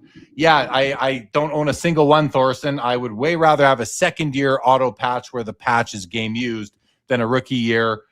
Even a rookie photo shoot. He says the best they can do. Yeah, it's the best they can do, but I don't need to collect them. I don't need the rookie card. So yeah, not at all for me. So yeah, I'd take the Kaboom, but in this row, give me the Jordan PMG. Look at that. The Jordan PMG is the same price. It's a PSA 4, and there's 50 times the amount of them, but it's Michael Jordan. So which one of the top 3 would you take? I'm teasing. Okay, let's go back to the auction. Top row, we have the Messi Mega Cracks rookie card, BGS 95. It's his big card. I think it's the most recognizable rookie card, and it's at $90,000. It's got 395s and a 10 in the middle. Calvin Johnson 07 Finest Superfractor 101. Rookie PSA 10 at $38K. That's a pretty cool card. Don't remember ever seeing this card before or this design. I don't know that I've ever laid eyes on a Superfractor from 07 Finest Football. And then finally, we have the Michael Jordan Jambalaya 1997 BGS 95 at $100,000. I'm taking the Jamba in this row all day long, Adam. Any thoughts on any of these cards as we start to pick up the pace a little bit on page 2? Yeah, good call on the picking up the pace. Nate N-Funk says the Megatron is so incredible. And I'm not as big of a football fan as many of you are, but what I would say is he's somebody who I actually know who he is. And this is his rookie Superfractor, right? Yeah, it's got to be his best card. That's phenomenal. Now, maybe there's a Chrome that's like sort of like a more iconic card. And that would be and maybe there's like a Shield Auto out of like Exquisite or SP Authentic or something like that. But this is certainly like right at the very top of one of his best cards in existence. And I can say that even being not being a football guy, because it's a Superfractor rookie at a Finest. It's a huge deal card. I think it's beautiful. I'm with sorry, who made that comment, but I'm with whoever made that comment. I think it's a beautiful card. I like the die cut border as well. Border. I think it's pretty. I like the card. By the way, our video game guy does say here, interesting convo, good people in here. 925 Beats, you're welcome in here anytime. We love video games as well. I just don't collect them sealed, but I like them. All that said, I do have a sealed video game under ownership. It's Atari Pitfall by Activision. Remember? Hey, speaking of Kabooms, remember Kaboom by Activision? I mean, I remember watching the commercials for that. Okay. Great row. Next row, we have a Anthony Edwards Logo Man Patch Auto 101 game worn used Logo Man. It's at $97,500. In the middle is a Ronaldo Upper Deck Manchester United rookie out of only 7. It's a PSA 6. It's a 46K. That seems like a pretty big Ronaldo card. And then we have an orange refractor Topps Chrome Wemby out of 25 auto pop 5 PSA 10 at $50K. Adam, I'm taking the Edwards all day long in this row for myself if I could have the option. Where are you at on this row? Yeah, by a mile, especially because this is the perfect time to buy a player like him who is viewed as potentially like a face of the NBA guy, but we haven't seen him for a couple of months and we've been focused on other guys. He's great, by the way. He just was hurt at the end of last year, and so people have sort of forgotten that. All right. Look at that. Another Wemby. It's basically the same card, right? Orange refractor. That's another orange refractor out of 25 at 110K. Here, look at this Griffey, guys. This is the same. This Griffey is basically the same as this Jordan. 97 PMG champ Metal Universe Championship PMG MJ here out of 50, 360K. This is the Ken Griffey Jr., same card, same design, out of 50 at $75,000. This is a PSA 8. This is the card. If I could just buy any card tonight, Adam, I might say this a few times, but I love this card. I would want to own this Griffey, $75,000.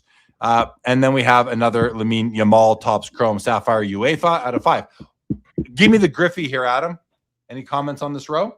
Give me the Griffey. Remember on the Griffey, for those of you who are sort of learning 90s, this is the first PMG for baseball.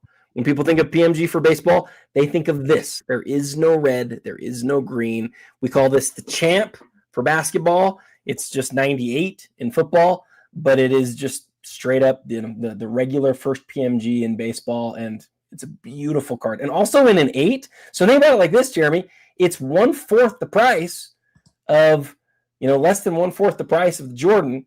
The Jordan's a 4. And this is an 8, and this is the first one, and whereas Jordan's the second. That's how much Jordan reigns supreme in this hobby. Absolutely, yeah. This card has made moves though lately. This card was in the 20s not too long ago in terms of thousands, and now it's up to 75. So if I remember correctly. All right, there's another Lamine Yamal. We have an 03 Exquisite LeBron James rookie year auto patch out of 100. Let's have a look at the auto on this one. It is very good. Wow. It's graded a 10. It is unexpired. It is still a 10. This card has my full endorsement because that auto is just perfect. The patch, 2 color. You'd prefer it a third color for sure, but at least it's got 2 and it's got some gold. I think that's a great card right there for a LeBron rookie year auto patch. Adam. Can you show me the cert number real quick? Just real quick on that. And I tried to catch it as you were going in and out. Yeah, let's go in. Oh, yeah. I mean, that's awesome. That thing's 12, 13, 14 years old ago. I mean, the reason that I asked Jeremy on this one was because you can tell from the cert number when this card was graded. And I just love knowing, like, somebody got that card graded. It graded super well. They probably put it in their safe, and it's been there ever since. So I'm just going to show that I can be a bit of a hypocrite sometimes. Here's my 2. I forgot I had Asteroids too, but I have Asteroids and Pitfall, and I have them, but I couldn't even remember where they were. That's how, but I saw someone talking about core memory Pitfall. Look at that. How about that right there? What do you think the greatest video game of all time is? Super Mario Brothers, like the first one that came out like on Nintendo. Super Mario for sure. I think it's number 3. I think Super Mario 3 is the best game ever made. Oh. Or maybe Super Mario World, the first game on SNES. Those to me are the 2 best games ever.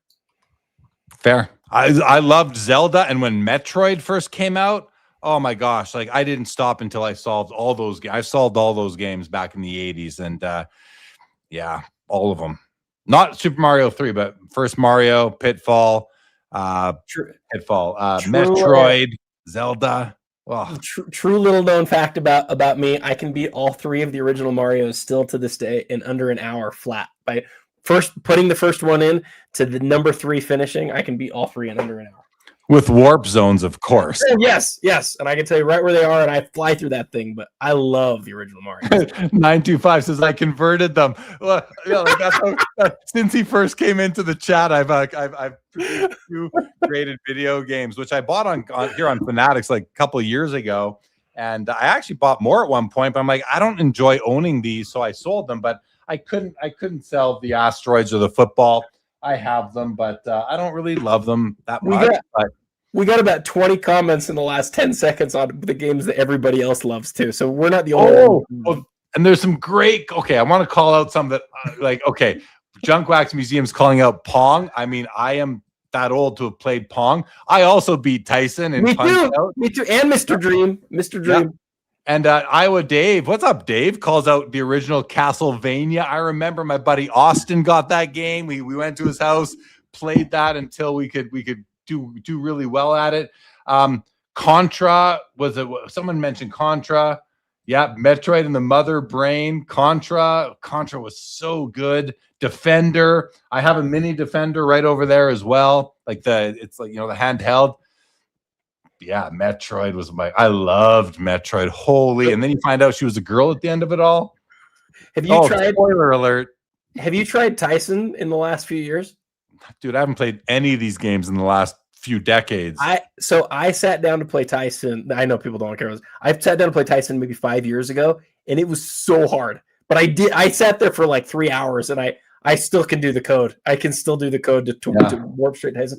But I finally beat it after like 2 straight hours of going at it, and like that game was so good. Okay, let's move on. I loved it. I loved all those games. All right, a lot of 2017 Panini Eminence Kobe Bryant set in the box. That's pretty cool. $60K. Adam, anything you want to let people know about this lot? Because it looks really cool. So this is just a box, right? Somebody opened a box, kept it together, and is now selling it. And this is so cool because all the cards are either autographs or gems or have something really neat with it. The other thing that's really cool here on this set, and I'll bet you'll get it as you click through the images, is there's a book that was included in every box. And the book, oh, wait. So this is different. There's something that's really important here, actually. So scroll to the top left right there. That, or not top left, middle left right there. That Kobe that's on the left there, that right there is not from the Kobe Eminence set. That is from the first set of Eminence. That's from 2014 Eminence, and Kobe's is 2017. And I'll tell you why that's important. That card right there is the rarest regular base card of Kobe Bryant's career. I owned that complete set. I put it together for years. That Kobe Bryant card right there did not come out of a regular box. That came out of the very first Eminence box and is a base card from that set. That's a huge card. I didn't know that was in here. What's this box at right now? I mean, it's 60. A lot. It's a lot, but that's his rarest base card in existence. I had to sell it when I was picking up my, I don't remember what I was picking up. Oh, when I was buying my Steph championship tag auto, I had to sell mine, but I think I got like 10 grand for it. That's a big card. It's a cool offering right there, guys. Includes 7 gold ink autograph Kobe cards and 1 signed book. Comes with a signed book. 60,000. That seems like a good price for that right now. Good value there, Adam. Am I wrong? I mean, you're getting a lot in that box. I'd need to do the math, but yeah, the book has a lot of value. The box lights up. It comes with like a thing that you can plug it in, and like it's like lights around this really nice. I have 2 of the regular boxes from 2014. They're the nicest boxes that cards ever came in. They're incredible. All right, continuing on, we have a 98 Fleer Ultra Platinum Medallion Shaquille O'Neal numbered out of 99. It's a PSA 9. It's got gold NBA eye appeal sticker on it. It's a 1 of 1 for the grade, none higher, $27,750. Big card right there, big Shaq. In the middle, we have another Lamine Yamal. This is the red refractor rookie auto out of 5. And on the far right is a star 101 Michael Jordan in a PSA 7. Let's take a quick look at the MJ here. It looks good. Nice edge. It's a 7. Nice edges and corners so far for a 7, I think. This looks really good to me for a 7, guys. Like, this looks really strong. It's not even that recent of a grade. This looks like this is one of the night, Adam, I don't want to get crazy here, but this looks like the nicest 7 I've ever seen. The centering's perfect on it. It's perfectly off-centered. Even top to bottom is relatively strong. This is a great card. It doesn't have eye appeal though, does it? Does it have, hold on, before I look at that, does it have tilt? A little bit of, I mean, with these cards, like, it's so hard to tell. Yeah. No eye appeal, but it looks really good to me. It looks really good to me too. I wonder why because even like the centering on that is for a 7, I think it's pretty strong. I wish Ted Miss was here to tell us maybe why that one didn't get an eye appeal sticker, because it looks like it should have to me. Well, now that you've flashed the bat signal, maybe he'll show up. Maybe he's out there. You never know. Ryan, come tell us. Ryan, are you out there? Let us know. Let us know what you thought about this MJ 101. Next row. Real quick on the Shaq. Yeah. The heavy lifting done there by that PSA 9. That's a big number for that card, and I think this is a situation people, and we continue to see this. People are paying huge money for pop 1s in the highest grade, and that's what we're seeing here on this card for sure. It's a nice looking card. I'm not a huge platinum medallion guy, but the Shaq looks good. I like that the rim is in color as well. All right, 27,750 on that one.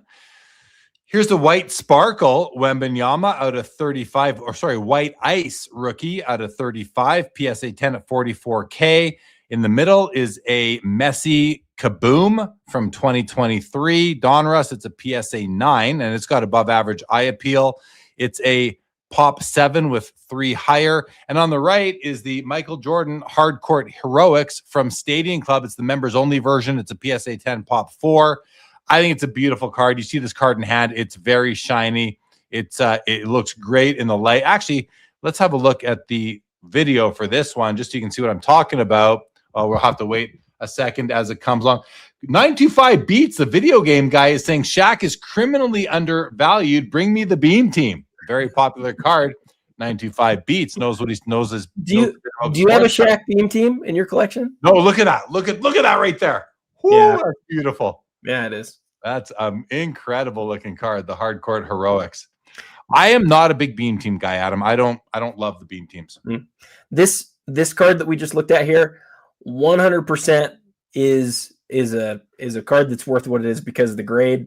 A 99%, 98% or something like that of the card's value is in that really low pop. But I'm telling you what, there's a lot of people out there that want the Jordan inserts from when he was playing in the highest grade, and when you see that number Pop 4, like that's a big deal card right there. This is, you take any MJ PSA 10 Pop 4 with the amount of love the PSA 10 gets, even if it's an empty slab, you would expect this 17K to add a 0 to it, because it's a Pop 4 MJ PSA 10 from 1997. I don't know. To me, 17K seems low, but I'm not saying it's low. Check comps, etc. I'm just saying it feels low compared to other MJ PSA 10 PSA 10 low pops. We rarely see that Pop 4. That's really low number. I'm with Josh.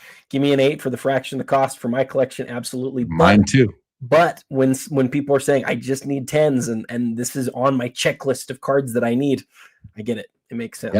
Yeah. This is an affordable one for them and such a low pop. All right, we have the MJ Star 195 here, the gold medalist card in a PSA 8 at $200,000. Okay, looks great. We have the linchpins. This is an autographed linchpins, Adam. It's a PSA 8 on the card, 10 on the auto. Can't really see the auto, but it's there. You can see it if you're holding the card, looking closely like we are right now. And that auto does look to be pretty perfect. I think it's a buyback, right? Because it's also numbered 1 of 1. Yeah, it's a buyback. It's from Fleer Retro. 2011 Fleer Retro. It's a buyback from the 98 linchpins card. Amazing card. I love linchpins. 145K on that one. And then we have an 07 exquisite limited logos Kobe Bryant. It is sitting at $48,000, numbered out of 50. The auto is nice and big and it's wonderful. The auto is wonderful. And is it graded? Is the auto graded? It is. Sorry, I should be on the front of these PSA. It is. It's a 7.5 on the card, 10 on the auto. Really, really solid row here overall. If I'm picking for me, I'm taking the linchpins, Adam. Can you scroll in on the linchpins one more time? Wait, did you text him? Because look who's here. No, I did not text him. But we were just talking about you, Ryan. We were just talking about you. We should go back and show him the card. But real quick before we do. On the Jordan linchpins, can you just click on that real fast? Because that has those die-cut little linchpin holes on it. And how did MJ avoid hitting those? Oh, good question. But look, I think he avoided it.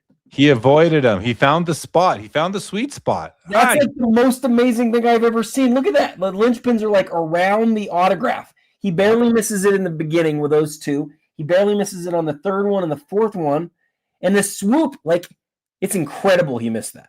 That's crazy. It had to be intentional, didn't it? It is. Ryan says the bat signal. So he got texted from somebody else. Okay. Ryan, so here's what we were talking about. We're gonna go back and show you the card. It's this one right over here, Star 101 MJ and a PSA 7, Ryan. as I was inspecting it like this, I was commenting that this looks like an amazing 7. So Adam said, is there eye appeal? We noticed there was no eye appeal. So we wondered if you knew it, like just sort of why not? Or what your thoughts were on the card. Is it too off-centered like what they all are? This looks like a really good card. So that's kind of what we were talking about. If you have any thoughts, if you remember, if you can just walk and look at it, even if you happen to be in the right place right now. But that's what we were thinking. 925 beats. They were asking your favorite video game, Ryan. What's up, Tim? Good to see you, buddy. Welcome to the show. Check out Tim's YouTube channel. He talks about the San Francisco Giants nonstop. Okay, so we'll see if Ryan responds to our question on that one. We were just, thought it could potentially have had eye appeal.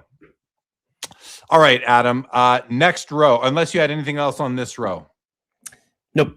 Great. Oh, actually, real quick, the Jordan in an 8's a big deal. It's a big deal card because what are there? How many of those are there? Are there 12? 12. Like, first year card. There's only 12 of them, and we haven't seen one sell for a sec. Yeah. Anyway, that's it. All right, next row, we have a beautiful Panini Prism MVP Gold Kobe out of 10 in a PSA 10. We don't see this card very often, Adam, and it's at $50,000. It's beautiful. In the middle is an SGA White Sparkle rookie auto 1 of 1 at $36,000, and on the far right is a 86 Flair MJ with an auto. It is authentic. The card is authentic. The auto is a 9. It's at $65,000.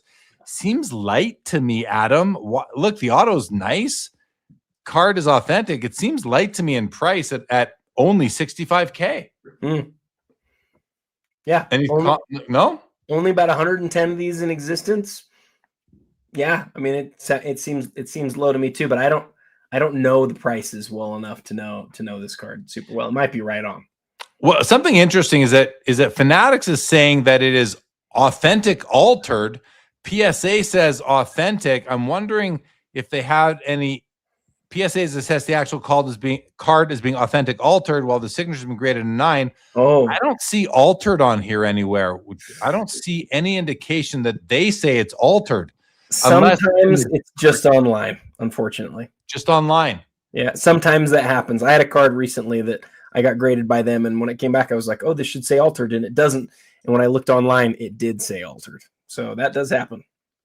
Yeah, that's a major flaw in the PSA system, I think, where you have to go look online to see if your authentic card that you might be purchasing is also altered. I think it should be there on the slab. Show me the cert number real quick. What is it? 15999? Okay, hold on. 15998 3314. All right. I'm going to go to...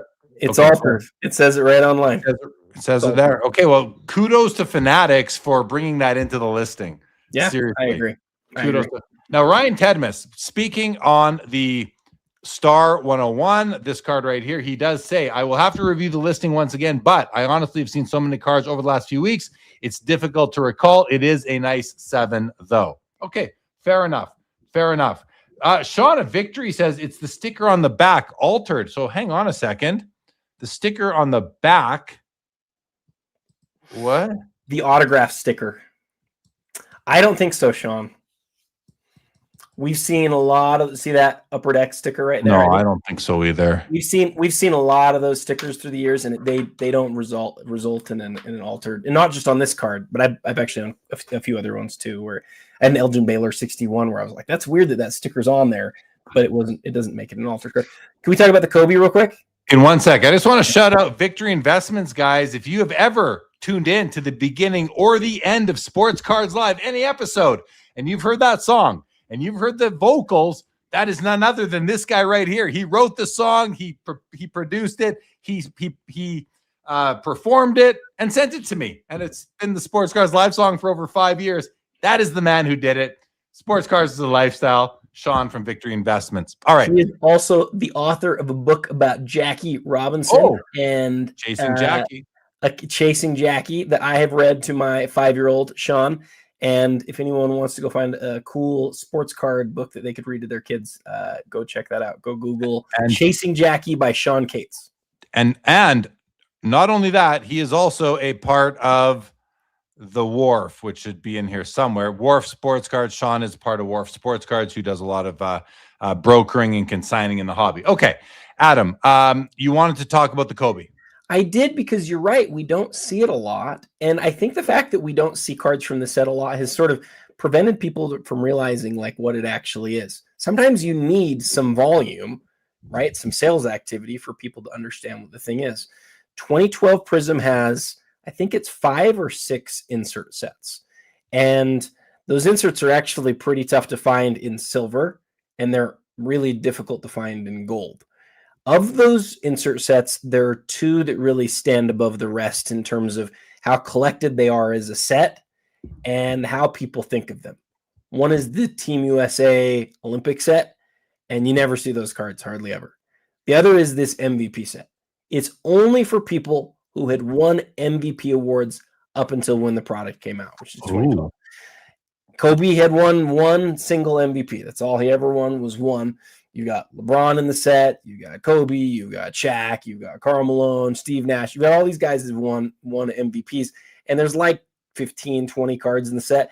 The etching in the gold here is really nice. It's you see that, like those little boxy little boxes? And Funk is saying to check the video, so I just put it on. Keep going. Okay.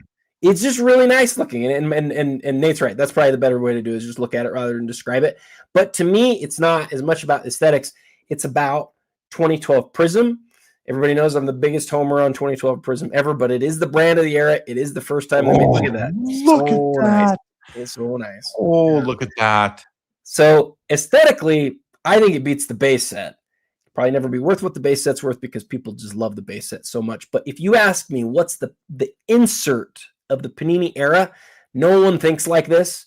But I always think, like, honestly, the 2012 Prism inserts that are in gold, specifically this in the USA, I think those are the best inserts of the era. That's what I think. You look at this image of it, and I was thinking to myself, I wish it was gold throughout. But then you look at the video, and it just adds so much more depth to the card. I love it. I love it. All right. Let's keep on rolling here. Yeah, you bet you Victory Investments. Follow him on Instagram too. Great guy. Just a great guy. All right. Jesse says Team USA is so undervalued. Fair comment. All right. Okay. We have a nice vintage card. Probably among my favorite cards in the whole hobby, if not my favorite card in the whole hobby, is this 1933 Gaudy Babe Ruth number 144. I look at it and I just get a feeling go through me like I love this card. This is a very nice copy too. It's in a PSA 6 holder, and it really looks incredible. It has above average eye appeal from Fanatics Collect, and it is incredible. Nice centering, not perfect, but this card is very hard to find with any better centering than this. But look at the color. The registration is good, not perfect. This card is tough to find. It's hard to improve on this card right here. I think it's an absolute blazer of a copy. Have a look at the back, nice and clean. Oh yeah, like this card is everything to me. I love it, Adam. It's wonderful. $80,000. Yeah, what do you think? I love your take on this card. I love this set. I love anytime a Ruth comes up. But that's a phenomenal copy right there. I think new collectors don't realize what a 6 in that set means. Big deal. And it's well centered. I mean, it's improvable centering, but overall this card is phenomenal. Yeah, you're going to find higher graded copies out there, but this one is exceptional. I love it. Panini Lux Black Tom Brady tag patch with the NFL shield. Only complaint is that it's upside down. Like, I mean,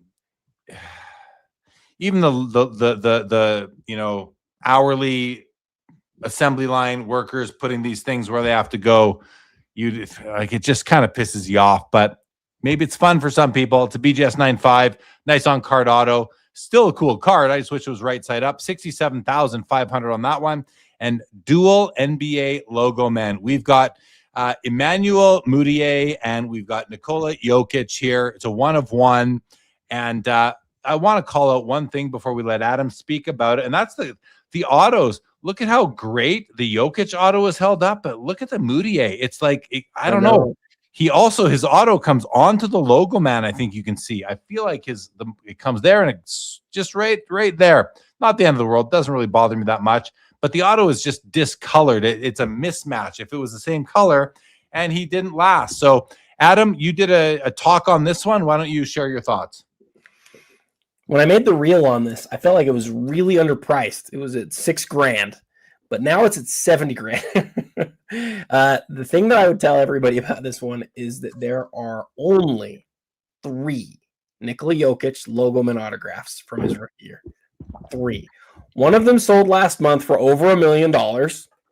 One of them I couldn't find I couldn't find a picture of. It's Jokic along with Bielica. I don't know how to say his first name, but Bielica. And then there's this card. This card last sold on eBay back in 2021.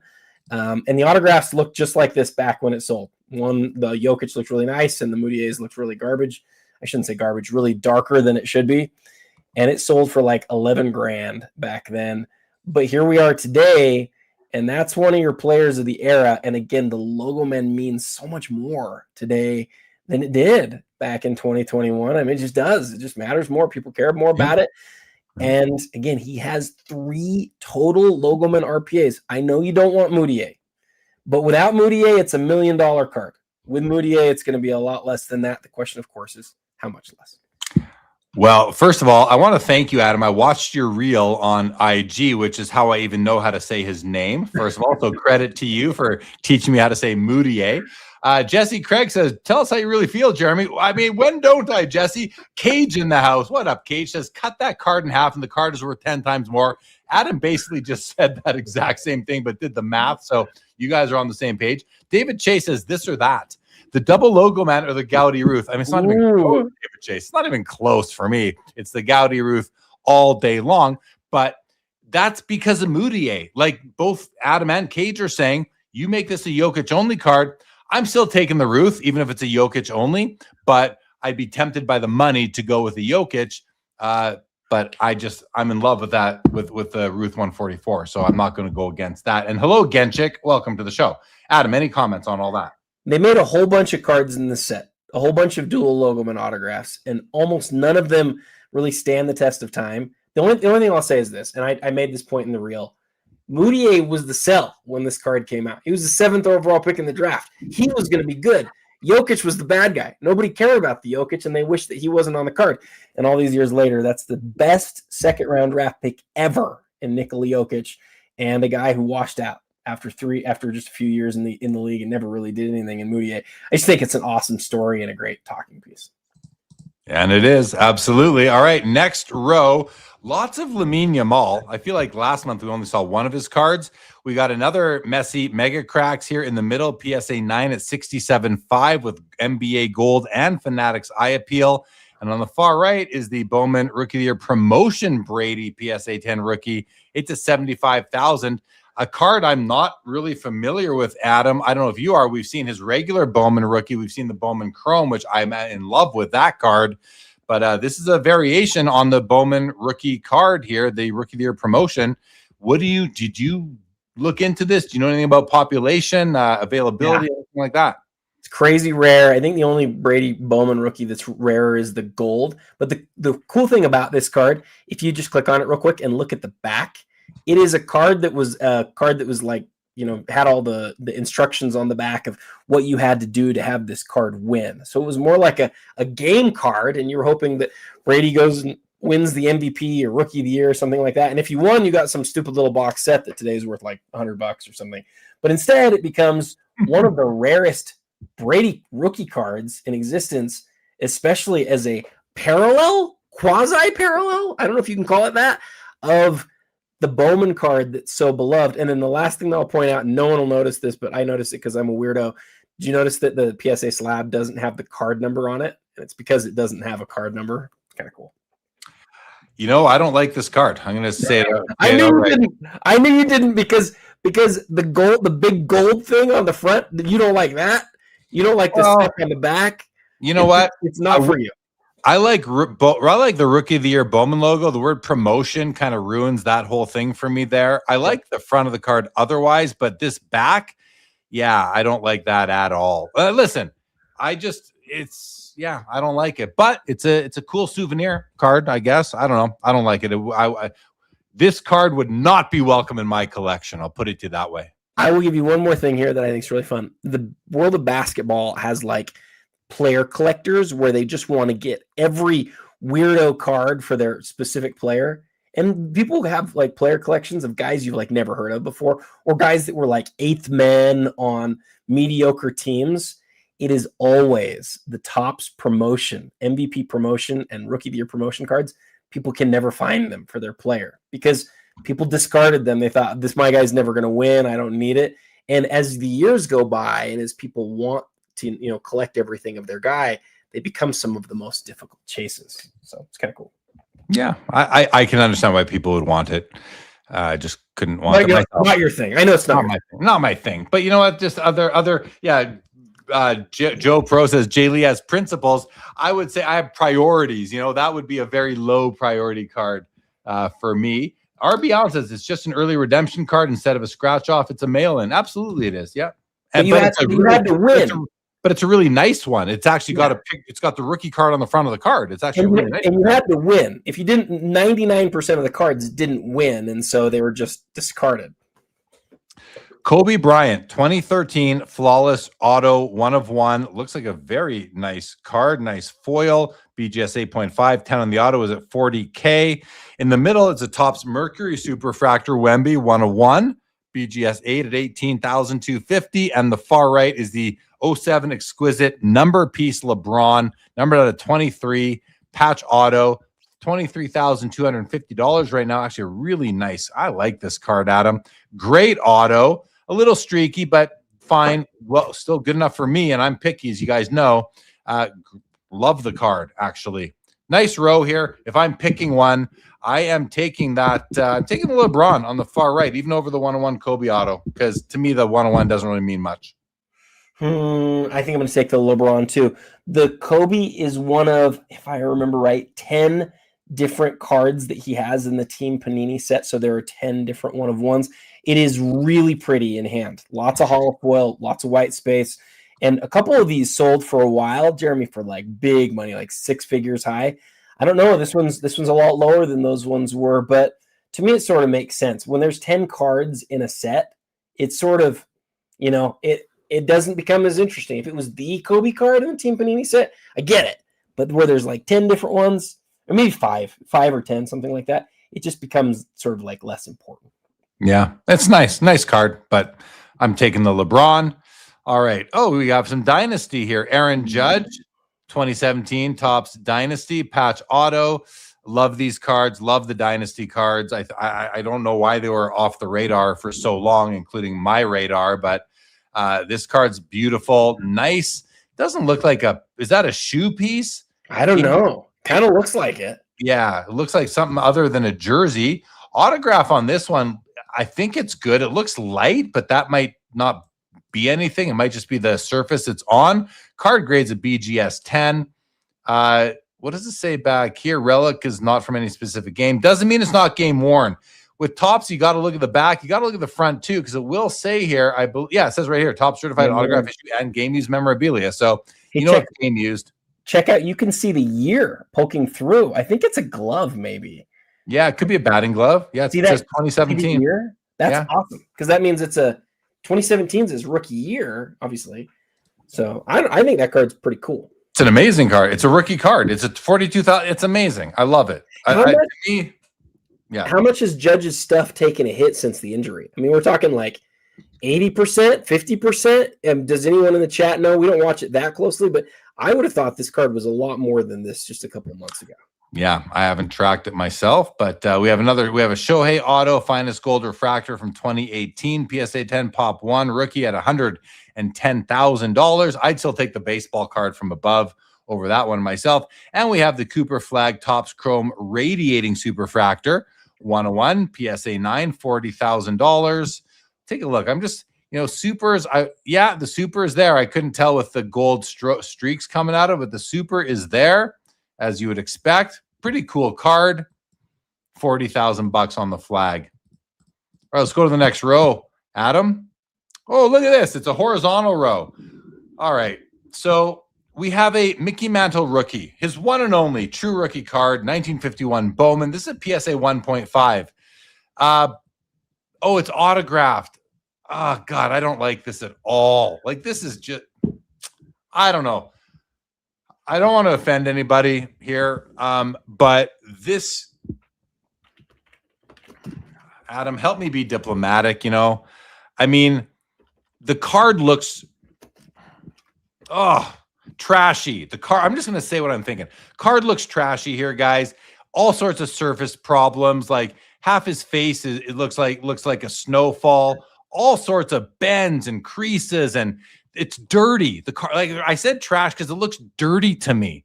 Look at the bot. The card looks dirty to me. So I'll sing its praises in a few minutes here, but for now I'm gonna beat it up a little bit. It's already been beaten up. I'll beat it up a bit verbally here.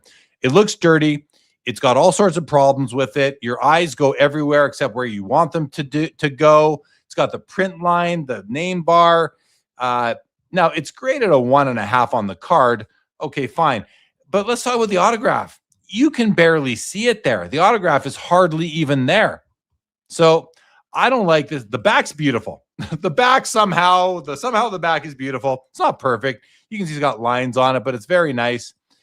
This card, the value stems from the fact that Mickey Mantle held it and signed it, and then the autograph has basically disappeared, but it was there at one time.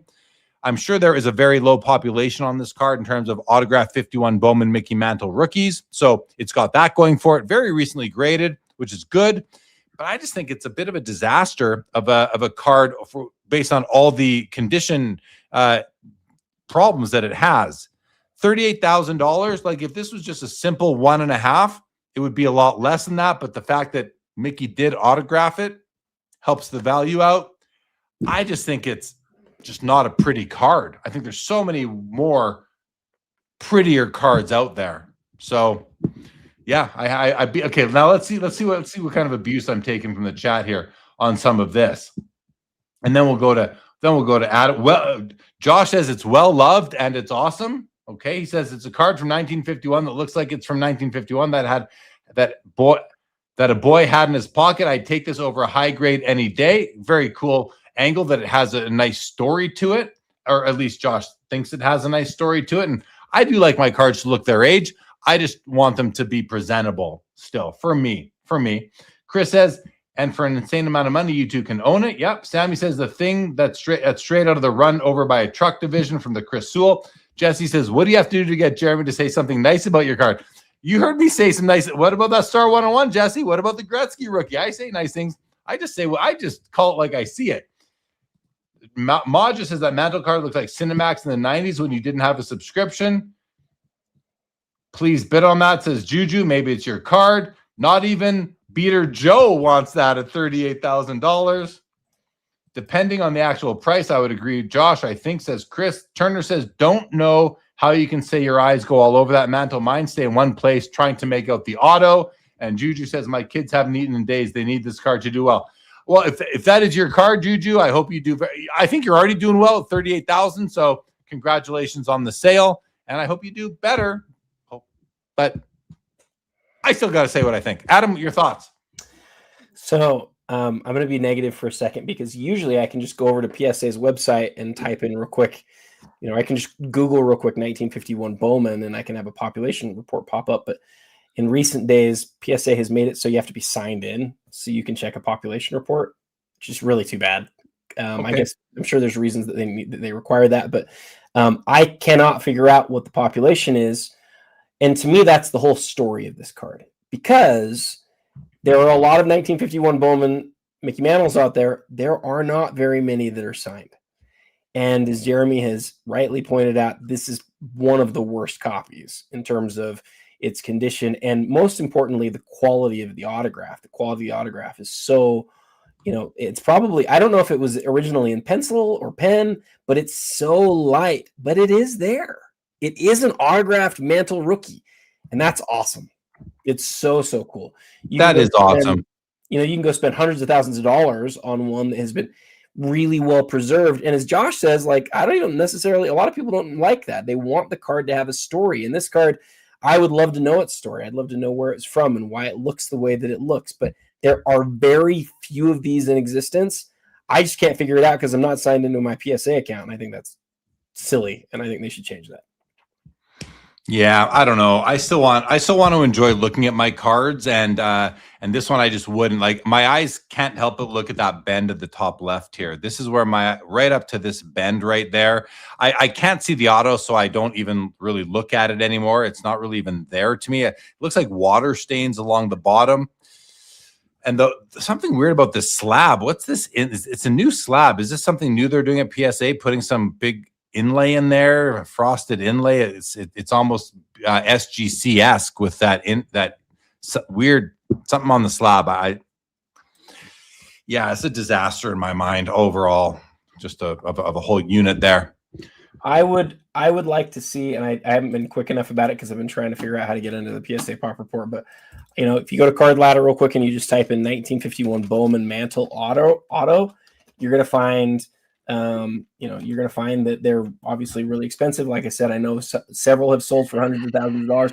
In fact, the last one that I can see that sold, the last one that I can see that sold was for four that was miscut. Yeah, four that was miscut, and the autograph looks great, but the card's super miscut. But Jeremy's $152,000. So, you know, you're saving $100,000 in the process, but you're getting a card where you can hardly see the autograph and where the cards beat the heck too. So you have to figure out what you like and how much money you can spend. And you know what? If you want a nice copy, you're spending six figures. And so that's the whole thing. That's the whole thing right there, Adam. There's people that collect these vintage IP autos, and at $38K, this is going to fit very nicely into someone's collection. And I think that's wonderful. I don't have to like it though. Simple as that. Check out. Brendan Ryan says maybe PSA will offer psychic services soon to get the story on some of these cards. Yeah, maybe they will. And Canucks fan Jay-Z says total pop 36, including 15 authentics on this, Adam. Yeah, and you maybe saw Canucks fans, you might maybe even already highlighted it, but the fact that there are only 3 or only 13 graded higher than this, like, I know that sounds crazy because it's like it's so beat to heck, but they've called the card a 1.5. And so if you're a registry collector, like, there's only 13 people in the world who have a nicer copy of that card. And it is like one of the most iconic baseball cards ever made. So I get it, but I also get what you're saying, which is it doesn't look the way I want it to look. I want to see the autograph. From here, I can't even see its autographed. All right, let's move on. Here, we already talked about this Wemby. This is the second year with game-worn memorabilia, 2 Nike swooshes and a tag at $67.5. Here's another 2015 flawless soul of the game Ronaldo auto relic out of 15, BGS 95 at $40,000. Have a look at that auto. It's nice, looks nice. The relic is simple, one color, but a great card overall. Next row, another Wemby. This is the white sparkle, PSA 10 at $67.5. In the middle is basically the whole set of the MJ holographics, PSA 10s, complete set, $42,000 there. You're getting 10 PSA 10 MJs right now for $4,200 each plus buyer's premium. And on the far right is a pretty cool card. Topps 5-star Jumbo Prime Aaron Judge Logo Man Auto Patch 101. This is a really cool card. $50,000, game used. I mean, if he wasn't hurt, would this be going? Look at this. You got the Logo Man plus a whole bunch of jersey as well. Under it, above it, on card auto. It's an incredible card. PSA 9, 10 on the auto. I mean, that's really nice. I'm going to go to this. We'll see the holo foil or the foil, Adam, while you share your thoughts. Well, I love the card. I love it aesthetically. I love what you pointed out about the jersey, though. I didn't notice that until you said it. Yeah, at first I thought it was a separate patch window, but it's all one continuous. Somebody said Judge is only down 10%. It just feels to me like he's down more than that, but maybe I'm wrong. I mean, I would have thought it would be more expensive too. Aesthetically, as far as like Logo Man autographs go, I don't know you're going to find a nicer card than that. Yeah, it's very, very nice. I agree. See Jesse Craig? It's very, very nice, right? Very, very nice. Maybe that's one of your cards too. I don't know. All right. We've got another Lamine Mall. This is the UEFA Club Competitions Red Refractor out of 5 at 15,250. Looks very nice. Here's an SP Authentic Sign of the Times Kobe Bryant auto out of 25 from 1999. Take a look at the auto. It looks good at first glance. Oh, yeah, that auto is very nice. Yeah, wonderful. I wouldn't call it perfect, but I would call it wonderful. It is graded a 10. The card grades an 8 in the new PSA label and slab. 46,000. And then we have a Neymar Jr. Prism Gold from 2014, the World Cup product. It's numbered at a 10. It's a BGS 9.5 pop 3, none higher at $16,000. Adam, any thoughts on any of these three cards? So Neymar is, I don't know, like a top 5, 6 name in all of that. That's, you know, it's not 2012 Prism because it didn't exist in soccer, right? 2014 is the first year of soccer Prism, and so they didn't make as much, right? They made it in 2014. I don't think they made it again until like 2018. I think it's for World Cup years. So, and Neymar is a huge name. We saw a 7, PSA 7 recently sell for just a little bit less than this. I wondered how a BGS 9.5 would compare. Right now, I think the BGS 9.5 is only like about 10-15% more. I thought it might be more than that. But the Kobe is the one that I look at on this one, and I just love because it's actually one of his first solo NBA autographs. And as far as rare ones go, it really is like his first really rare NBA solo autograph. I don't think he has anything before this. So I think it's great. How do you like the new label, Adam? The new BGS label? Joe Perot was asking in the chat. I'm curious as well. I think it looks really good. I've never been a guy who cares as much about the slab as everybody else, but I'm wondering now that PSA owns Beckett, are we going to see more positive feelings about Beckett? I don't know. I hope so, because most of my best cards are in Beckett. I think we are, but I don't think it's because PSA owns Beckett. I think it's a function. I think it's a function of collectors investing some money and allowing BGS to kind of rise up from the, you know, where they were before, when they were not looked upon very favorably from, like, you know, 2020 through 2024 or whatever. I think you will. I like the new label myself. I really like with the auto grade just being tucked in there cleanly. It doesn't need to be bigger than the card grade. So I like them. I just want to see them start using a better plastic, and then I'll be all over Beckett grading again. Okay, last row of the page, we have a Jackson Dart Chrome Sapphire Pad Parasha 101 at 87,500. It is autographed as well. It is authenticated, not graded. In the middle, SP Rookie Threads, Kobe Bryant, LeBron James, and Michael Jordan triple auto. We're going to take a look at these autos pretty quickly here. Look at the back of the card first. Autos are not graded on this card. They are stickers. Kobe auto looks great. LeBron auto looks not as great, but good. And MJ auto looks better than LeBron's, but not quite as good as Kobe's, numbered out of 25. Nice triple auto right there, sitting at a price of $60K. And then we have another Michael Jordan 84 Star 101. This is a PSA 6. This one does have eye appeal to $70,000. And we're going to take a look. That top left corner does show a bit of white at the tip, a little bit of an edge issue up here. Seem to be sensing a bit more tilt than I did on the 7, but yeah, a bit more tilt than the 7. Otherwise, as I come down, the card looks good. The bottom looks good, unless is this bottom left corner show. Is that on that? That might be some slab issues, not the card. I think that's on the slab because I see it where the card isn't as well. So I think it's all day a 6 in my mind. And I don't think I dispute the eye appeal as a 6, actually. Adam, any thoughts? No, I love what you said there. And yeah, it'll be interesting to see the difference between this, which is a high eye appeal, and then the 7, which doesn't have that. Obviously, I think the 7 is going to go for more, but how much more will be interesting to see. Back to the Beckett talk for a moment. PC with DPZ. What's up? Dennis says, I'm bullish on Beckett now. Great opportunity to pick up rare cards at a discount. Yeah, I don't disagree. But that word will probably spread quickly and might get harder, but hopefully not. Page 3, we're going to start with a this or that, guys. So now, first of all, Adam, help me set up the poll before we do anything else. Got to stop that old poll first and do a new poll.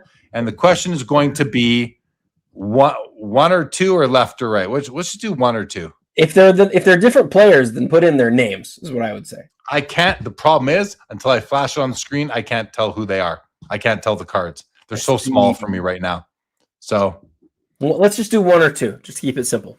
All right, we're going to go one or two in the poll, guys. The question is one or two. Now, one will be on the left, two will be on the right. That is how you're going to vote for which card you would rather have on this or that. I am going to start and show the poll. We don't know yet. Don't vote yet because you don't know what it is, but there it is. It is the Star 101, Michael Jordan in the PSA 7, which me and Adam both think has eye appeal. Type in number 1 for the Jordan. Type in 2 in the chat for the Gretzky. Which one would you rather have? I think right now they're closely priced, I believe, but I will go have a look at that really quick as you guys are getting your votes in. So the Gretzky is currently sitting at a bid of $110,000, and the Star 101 Michael Jordan is sitting at $115,000. So they are very close. The MJ is only outpacing the Gretzky by $5,000. Put 1 in the chat for Jordan, 2 in the chat for Gretzky. Which one would you rather have? And we're going to start taking your answers right now. Good one. It's a good one, Jeremy. Appreciate that, MCLU. All right, Card Enjoyer says he's taking the MJ. Kunan is taking the Gretzky. So is MC. So is Alex Bridgeforth. So is Canuck. So is RB Allen. So is Ron Fig. So is E. Young. Sean is taking the Jordan. So is Iowa Dave. Cass is in the house. What's up, Cass? Is taking the Jordan. So is the Gretzky. So is Bleached Wolfart. David Chase is taking the Jordan. So is Ted Williams. So is Joe Perot. So is Crypto. Fickle's taking the Gretzky. So is Jeremy from California. Adam's taking the Jordan. Lantern's taking the Jordan. Josh is taking the Gretzky. Chris is taking the Jordan. So is Sean Victory. Travis Mater's taking the Jordan, but he didn't vote properly. It's okay, Travis. Dennis is taking the Gretzky. Davius is taking the Jordan. So is Tedmus. And Davius says it's a hard one. Now, which one am I taking, Adam? Now, you know I'm not a big fan of the star cards at all. You're going to take the Gretzky. I don't know. I'm thinking about not. I went back and forth for a long time, all of 10 seconds, as we thought about voting on this. And I chose the Jordan because, and I think it's really tough. I think it's really, really close because the Gretzky is such a grail, right? Look at the vote. Look at the votes right now. I know, it's awesome. The Gretzky is such a grail in this grade. The deciding factor to me was I'm going to get a chance at a lot of Gretzky OPGs, but the Jordan Star is just a pretty rare card on its own. And I'm more of a rare card collector than I am a condition collector. And I obviously like basketball. I'm a basketball guy more than a hockey guy by a million miles. So for me, for all those reasons, it just became about the Jordan. Yeah, listen, I mean, you would expect me to take the Gretzky as an easy choice, but I'm not doing that. I will, in this case, here today, I will take the Jordan card, and I'll tell you why. And obviously, I'm way more of a hockey collector and a hockey fan than I am a basketball collector or a basketball fan. But in this case, it comes down to what you said, Adam. Listen, I don't think either of these cards are especially beautifully gorgeous. You know, I love the Gretzky rookie. I absolutely do. And I don't mind the image on the Jordans, on the 101 Jordan. I like that he's in a defensive position versus every other card he's on. But it comes down to the rarity. And I do think that star cards, like the production quality, I consider them to be like junky. They're a junky quality. Not that any Topps or O-Pee-Chee card from the 70s and any of those years aren't, but relative to the era, it comes down to rarity overall for me as well. And it's Michael Jordan and his earliest card. And yeah, I'm going to take the Star MJ over the Gretzky in this case, but mostly because I can go get a Gretzky any day. I have 4 Gretzkys in my collection right now. I don't have any Star 101. So I'm taking the Jordan. And then if you look at PSA overall populations, which isn't as important to me, but I think I heard there's only ever 2,000 of the Star 101s produced. I think that's like the rumor or the lore out there. There's tens of thousands of the Right. Gretzky. So There's certainly, however many there are of the Jordan, there's so many less than there are of the Gretzky. exactly. Right on. That's what I'm thinking too. RB Allen says, is the Gretzky not more of an iconic card? I'd say it is way more of an iconic card, but that could be changing over time too. It could be changing over time, but I think it is. I think the Gretzky is a top 10, maybe top 5. I'll say top 8, just to be generous, iconic card of all time. The Star 101, I don't think is, but it's gaining. It is gaining in the past few years, I think. So Gretzky finished 7 when we did the list back in 2022. I had it number 4 or number 5. okay, good. And the Jordan Star finished 22. All right. Well, this was very close. I mean, I don't know how many total bids we have. Does it tell me? Yeah, it does. It's showing me only 27 bids altogether. I got 196 people with us right now, and we have 27 bids, but some of those are on Twitter, and they maybe can't bid if you're on Twitter, I'm guessing. So in any event, we are sitting at 52 to 48%, 52 in favor of the Gretzky. So I'm going to stop the poll and get rid of it. And we are going to continue along. Not a lot of movement at the top. I don't even know if we need to go check it out. I think everything at the top is basically, I guess if you get down to the second and third line, there's some movement, but everything right at the very top is the same as it was. And MCLU says, is Ovechkin better than Gretzky? Not even close. He is not even close to being better than Gretzky, MCLU. Simply no. Grotman, Mitch says, Mitch, I know Mitch likes to call out that Gretzky is wearing his WHA jersey on the card, not his NHL jersey, but that was professional hockey. So yeah, I think you might be the only one that doesn't like that, Mitch. I truly do. I think that it's still an Edmonton Oilers jersey. They merged with the NHL the year after, so I don't think it really matters. But if it matters to Mitch, that's fine. I mean, hey, I have no issue with that whatsoever. All right, Adam, next page. We have another 04 Kobe Bryant limited logos numbered out of 50. It's a BGS 9. It's a $55,000. Take a quick look at the auto. Auto's good, a little streaky on the end, but pretty good. It's not totally perfect. In the middle, we've got the Lamine Yamal, finest UEFA first class rookie, 1 of 1. Now, this is not a super fractor, but it is Topps finest. Oh, it is a super fractor. Never mind. Sorry. It is a super. Do I see? Yes, I see the soup there. We see the super effects there. It's actually a pretty cool card. Kind of like that. A little bit different. 87.5 on the Yamal. And we're just going to ignore that yellow guy there. So any thoughts there on these two here, Adam? We've reached the 3.5 hour mark. It's snack time. Oh yeah, go ahead. Go ahead and snack. My wife was kind enough to bring that to me a few minutes ago. So thank her for that. My way, please. So earlier we saw the first Kobe Bryant from 04, the one that I called the point. And now we have this one. They're actually in the same grade, though the other one has a much nicer patch. I don't know what the difference is in price right now, but I think the other one's a lot more expensive than this one is. I think.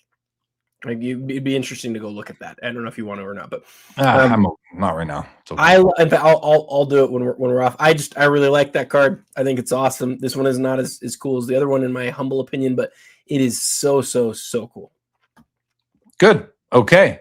Next row. Oh, we have a big Shaq here in the middle. I love this. I love this Shaq card. Shaq Lakers first Topps Chrome Superfractor, I believe. Right, Adam? First Topps Chrome Shaq Superfractor. It's got to be 2025. Well, he has ones back from back in the day. New era. Yes, you are right. Yeah. I love it. I mean, I think it's a nice picture. I think this card just works well. 23,750. I'm a fan. I'd buy that if I was able to. And then the 94 Upper Deck dual auto of Ken Griffey Jr. and Mickey Mantle with the original Upper Deck COA.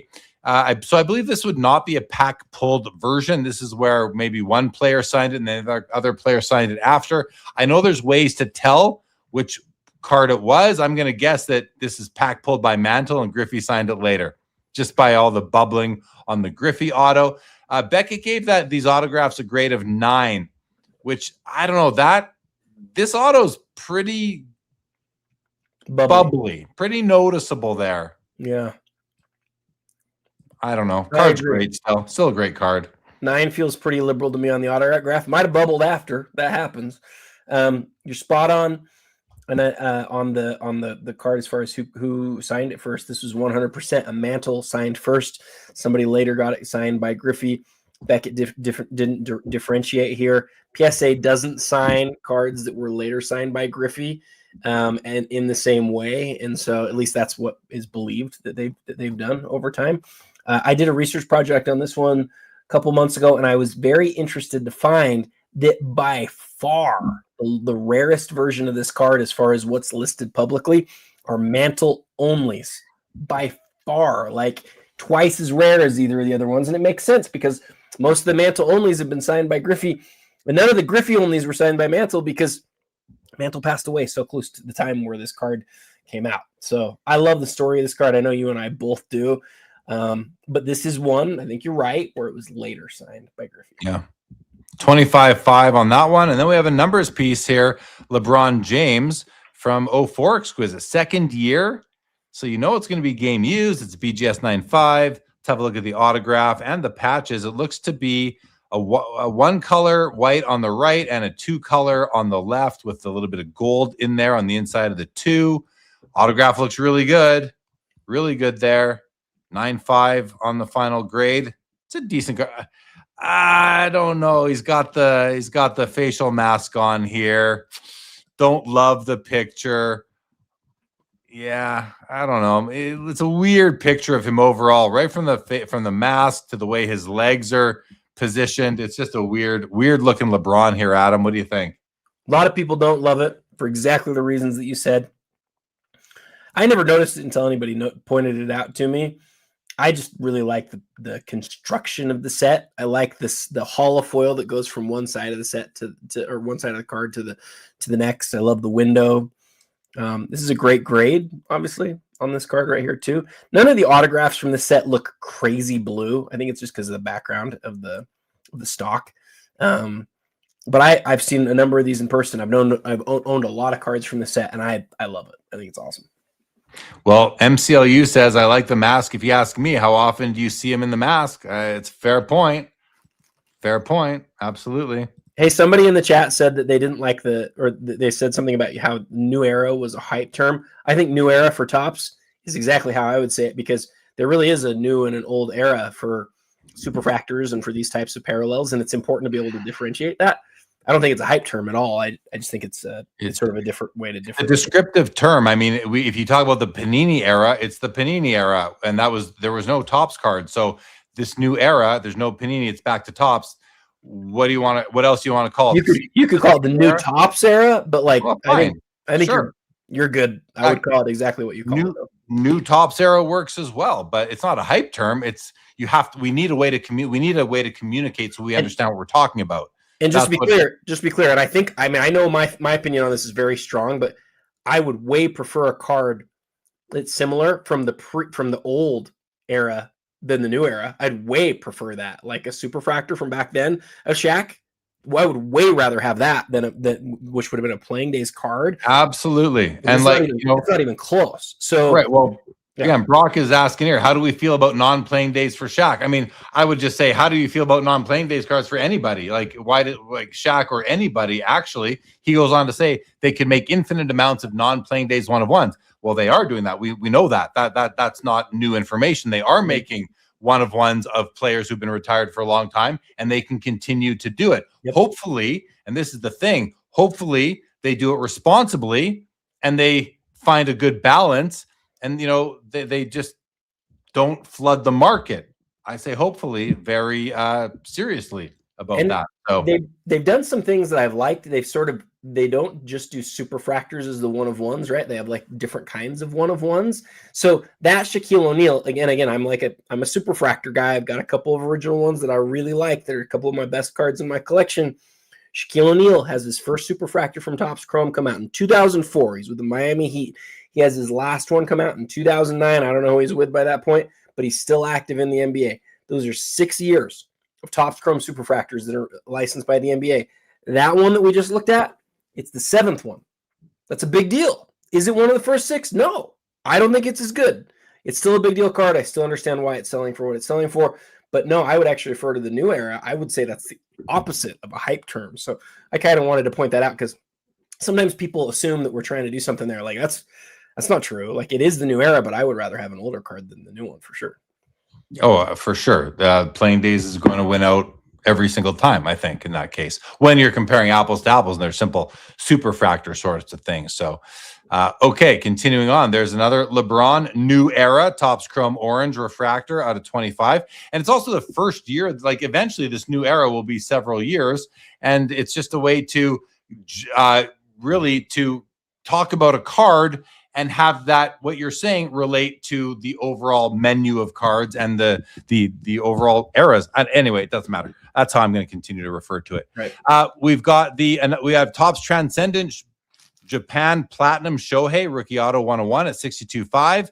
And wow, tons of Lamine Yamal this month, guys. Here is his Topps Chrome UEFA Euro Chapter 24 national debut, and it's at 27,250. Next row, we have an SB Game Used Authentic Fabrics Michael Jordan Auto Patch BGS 9.5. We have a Hoops Premium Stock Black Disco Prism Wemby 1 of 1. I like the looks of that from here. And an NT Colossal Super Prime LeBron Patch 1 of 1. It's a pretty cool row. Let's start with the MJ, Adam, and take a look at the patch. First of all, we have a black and white patch, black and red. Very nice, 7 out of 10. Auto looks good. Now, you look at the bottom, it looks like it's faded. I think that is just the plastic of the, I think it's the slab. I'm sensing a lot of blemishes on the slab down there. But let's see how the surface graded. Oh, we don't see it on the front. Do we see it on the back? The surface graded a 9.5. So that's certainly a slab issue. That is not going, I don't think that is really hurting the autograph. I think that's just an optical illusion type of things right there. On the next card, I want to look at this because, yeah, I like this Hoops Premium Stock design. I'm not a huge fan of the disco pattern, though, Adam. It's very distracting, at least in this image, with all those circles there. I prefer other backgrounds, I suppose. But I want to look at this LeBron here because I love a big patch like this, and that's pretty sweet. I do think the card is too busy for my liking with all these thin blue foil lines everywhere. I don't actually like the design of the card, but I love the theme of it, if you will, or the big patch at least. What are your thoughts on these 3 cards? Go back to the Jordan real quick. So we were talking earlier, for those of you who've been here the whole time, or who haven't been here the whole time, which is probably almost all of you, we had a great conversation on jersey versus patch. And this is a perfect example of this. We have seen countless Michael Jordan 2005 SP Game Used jersey autographs on this show. And I mean, when I say countless, I mean, over the years we've been doing this, I'll bet you we've seen 10 of them. Like, I'll bet you we've seen the card auction 10 different kinds. I don't think we've seen the patch ever, you and I. I really don't. And if you go look, you go check Card Ladder, go check the Beckett database. I'm right on this, I promise you. There is a jersey version of this that is mesh, where it's white jersey, and there are 50 of those cards. That card pops up fairly often. The patch version never does. And this is why, to me, it's really too bad that we've allowed the language to become muddied, because the patch auto of this card is for these big Jordan autograph collectors, this is a really once in a blue moon card that you never see it. It never pops up, ever. It's also in a 9.5 old Beckett holder here, which I think is so cool. But to me, the biggest part is it's delineated as a patch. You can look throughout look at the bottom of the card, Jeremy. What does it say at the bottom? Authentic patches. Go to Card Ladder. I'm looking at it right now. The other one, legendary autographed fabrics. It's a different card. It's like it's a different card because they've up-leveled it for being a patch. It is 5 times as rare, and it shows up way less than 5 times or 1/5 as much, because the holders of this card knows this is a big deal card. So I love this. This is one of my top 5 or 10 favorite cards probably in the whole auction. Yeah, because you don't see it. I totally hear you. It makes sense to me. I think someone was asking about the game-worn nature of this card, include game-worn used material on the LeBron here. So I think we can assume it is game-worn. That was, I forget who was asking that, but it was on there somewhere. Oh, it was MCLU there. Okay. All right. Let's now go to the next row. We have a Karl Malone Logo Man Auto, 1 of 1 from 2013 Immaculate, and it's even inscribed. We are saying $31,000. It's the name of the set. The set name is inscribed. Okay, because I'm like, it has his jersey number, which I guess you can consider that to be an inscription. Even you could. Nice gold Logo Man, pretty nice looking card. I don't take issue with it at all. We have an eminent special platinum Tim Duncan Logo Man tag. I love this. This is awesome. I love these big tags with so much stuff going on. Like, that's pretty cool. Yeah, I like that. And it's autoed. That's a great looking card, 46K. And we have a Topps Chrome Cactus Jack Sicko Stars Super Fractor Wemby 101 PSA 10, 21,750. Adam, tell us a bit about these cards, because I'm sure you can tell us about the Karl Malone, considering you grew up right beside him. Yeah. So Karl Malone, this is his very first Logoman autograph, and they only made one of them, and it happens to be a gold Logoman. The very last card that I bought that was a big card for my collection was about 6 months ago. I bought the very first John Stockton Logoman autograph, which came out of 2003 Ultimate Collection. This came out 10 years later. Malone, for whatever reason, just didn't have Logoman autographs up until now. Up until 2013. The thing that I don't know that too many people, except for me, care that it's his first Logoman autograph. I think the fact that it's the gold Logoman here is what's a big deal. This was a big card to sort of try to guess what it would sell for today. Malone, because of things that he did, is the beloved of a character in NBA history, despite being a 2-time MVP and being a guy who, led his team to 2 finals. He did some things before he actually ever got into the NBA that have caused people to really think of him as a real bad guy. And so people don't like talking about his cards. So I even go out on a limb just trying to talk about it. But look, he is still the 3rd all-time leading scorer. He is, one of the great players of all time, and it is his first Logoman autograph. And so you can understand, and he still has a lot of fans, like a ton of fans. Again, because I think a lot of people feel like the things that he did were before his career even started. And he ended up doing a lot of good too. So anyway, with all that said, it's one of his best cards in existence. So it's pretty cool to see it at auction. All right, let's keep on rolling. Tom Brady, impeccable victory platinum auto 101 BGS 9, $47,000. Nice looking card. Auto looks really good. Let's zoom in on it. Yeah, auto is totally strong. Grades a 10 on the back by Beckett. Card grades a 9. It's a nice card. I'm just sort of like 47 grand for an autograph. Like this is, yeah, we've come a long way. We've come a long way. We have a flawless Wemby rookie patch jersey numbered 1 of 5, PSA 10, $19,500. It's a decent card. The patch is quite simple. It's a letter E, better than a single color. PSA 10. This one is sitting at a price of $19,500 right now. And we have an exquisite collection hinged cards, Kobe Bryant auto patch 101 and a BGS 6 in a very big case. The grading companies just can't figure out how to slab big cards to make them look not ridiculous, because this is ridiculous. But the card's pretty awesome.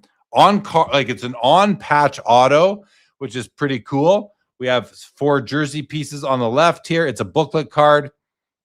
Just I don't know. Do you keep it in this slot? Like, you can get some really nice one touches for these cards that look a lot better than this. I'd crack that if I were the owner. Game used, pretty cool. Adam, what can you tell us about this? A few months ago, I did a research project looking at all the autograph patches of Kobe Bryant that were in exquisite years. It wasn't a very big number. It was kind of surprising to me. I don't remember what it was. You'd have to look back at my reels to see, but this was one of them that, like, there's very few 1 of 1s, especially. They made, I think, like 10 different booklets of Kobe, but man, I am so with you. The slab just get this card and get it out of that slab. I think aesthetically it could look so much nicer in another holder. It might sell for more money too, if not being in a holder. Just being real. Just terrible in that And then, holder. real quick on the Wemby, that is a rookie year, and that is a game used rookie card. And since he doesn't have autographs in Panini, the next best thing you might want is just a game used rookie card. And that patch is kind of cool. It is. It's simple, but it's actually pretty cool. Yeah, I like it. I like it. Don't know what I'd want it, but I like it. All right. Next row, we have a Cooper Flag Topps Chrome Gold Refractor. This is numbered out of 50. It's autographed. PSA 9 on the card, 10 on the auto. Let's take a peek at the auto. Not a sticker, right, Adam? This is on card. They just did a nice job of giving the player somewhere to sign. I don't know if I like the big white blotch out. I'd almost prefer this was just a simple card, but it is what it is. 44K, not bad. We have a Larry Johnson PMG green. Man, remember when he was the darling of the hobby when Upper Deck came? It was him and Dikembe. They were the rookies that year. Man, I remember that so well. This is PMG green. PSA 5. It seems to have like some sort of weird, almost like a print line going down just to the left of the middle there. But overall, a really good image. Hey, it's a Knicks card as well, 36K. Adam, like Larry Johnson was very popular in the early 90s. What happened? What happened to Larry Johnson? And like, is this card undervalued, well valued, or overvalued in your mind? Well, he's still very collected by a number of big time collectors. He's very collected because he's a Knicks legend. I'm sorry, I got with my mouth full a little bit. Just talk through it. It's okay. And so he just this is probably his best card in existence. And outside of the grade, there's only one graded higher too. I mean, this is a top couple of card for Larry Johnson in existence. It's just he was grandmama, right? And then it turned out he was a normal 6'6" guy who had a hard time playing power forward. But boy, his most iconic moments come with the Knicks. So other than his commercials, his grandmama, those are really his most iconic moments. Yeah. All right. And another Shohei. This is the finest gold refractor auto numbered out of 50 BGS 9.5 with a 10 auto and Fanatics Collect above average eye appeal. Auto it's good. It's good. Light streak, but I mean, that's what happens. I'm good with the auto. It wouldn't offend me. Ooh, here's a card I would love to buy. The Barry Bonds 24 Karat Brilliance over here, number 24/24 and a PSA 7. Great card. I love it. And it's Bonds. Yeah, nice card right there. We have a Jaden Daniels Panini Prism Gold out of 10, PSA 9 at 34K. Pretty much self-explanatory. And an 04 Upper Deck Trilogy Clear Cut Combo autograph of Michael Jordan and LeBron James. So a second-year LeBron card, BGS 10, with the edges being the only non-10 grade. Tough grade on these, like, what do we call these? Acrylic type of cards. Acrylic, yeah. Acrylic, yeah, 24 out of 25. Autos look a little bit baked to me, to be honest. They look like they've seen a bit too much sun, especially the LeBron auto, but they're both there.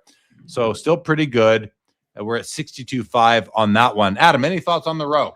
Yeah, the acrylic cards from Trilogy, and this goes for the ones that are just plastic out of UD3, or well, not UD3, whatever the other one's called, UD Glass. I always worry about some of those being wiped. This is like the perfect situation to me, where the card was graded forever ago.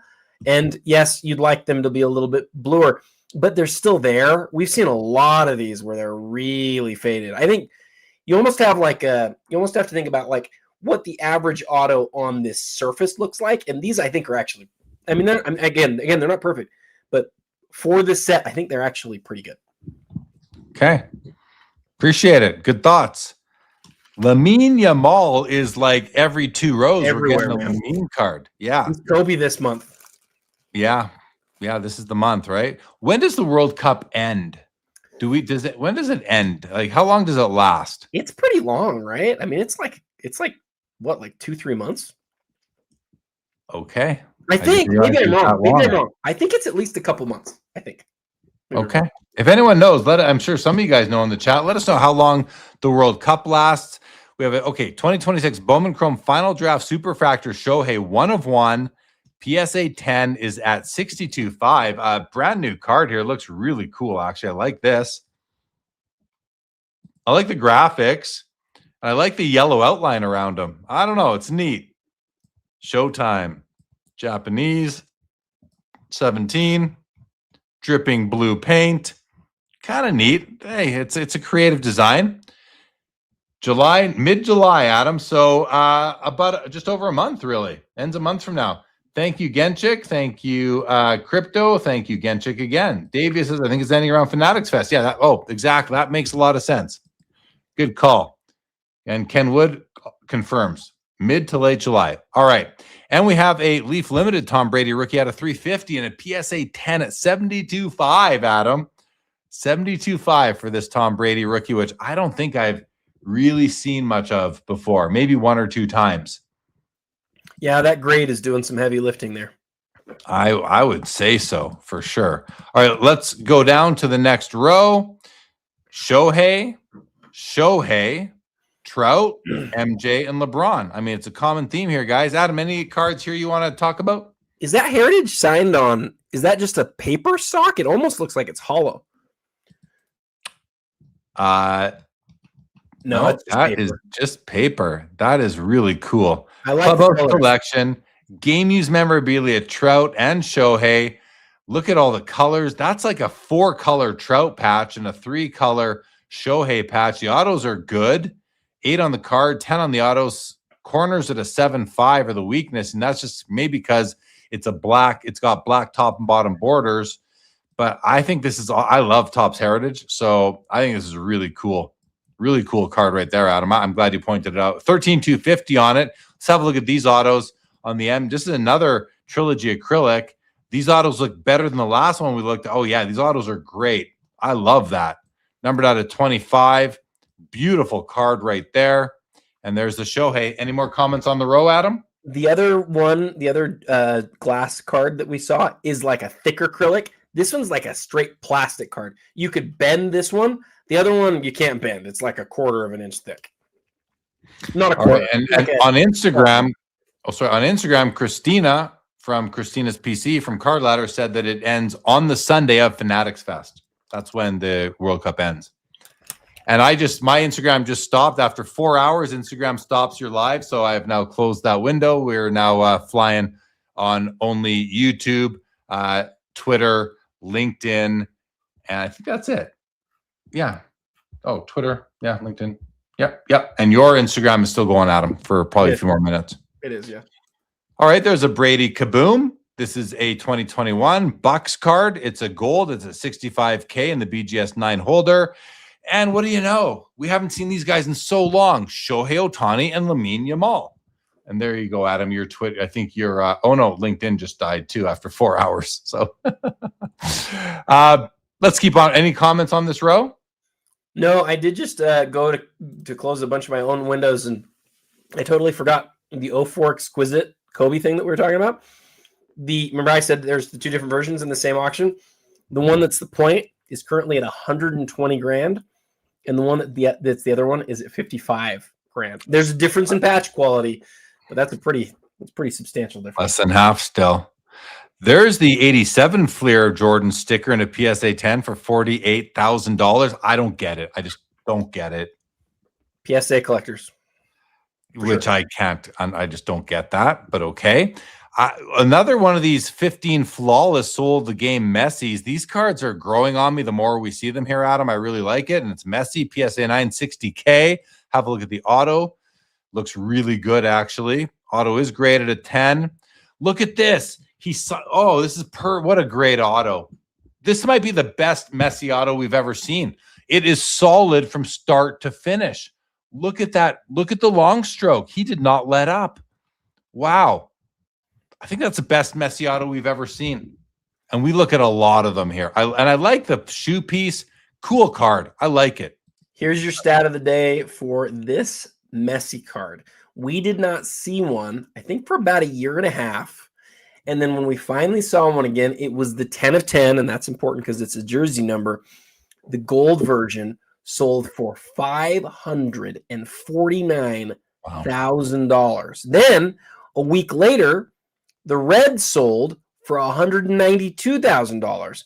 Now here we are almost a month after that, and we get this one that's out of 25. And this patch on this sole of the game, it's not as nice as those other ones were, to be sure. But right now, this one's like sitting at about a third of the price of what the last one sold for. So I don't know, if you're not somebody who cares that much about the patch quality, boy, this is I mean, quite a lot less than what the other one sold for.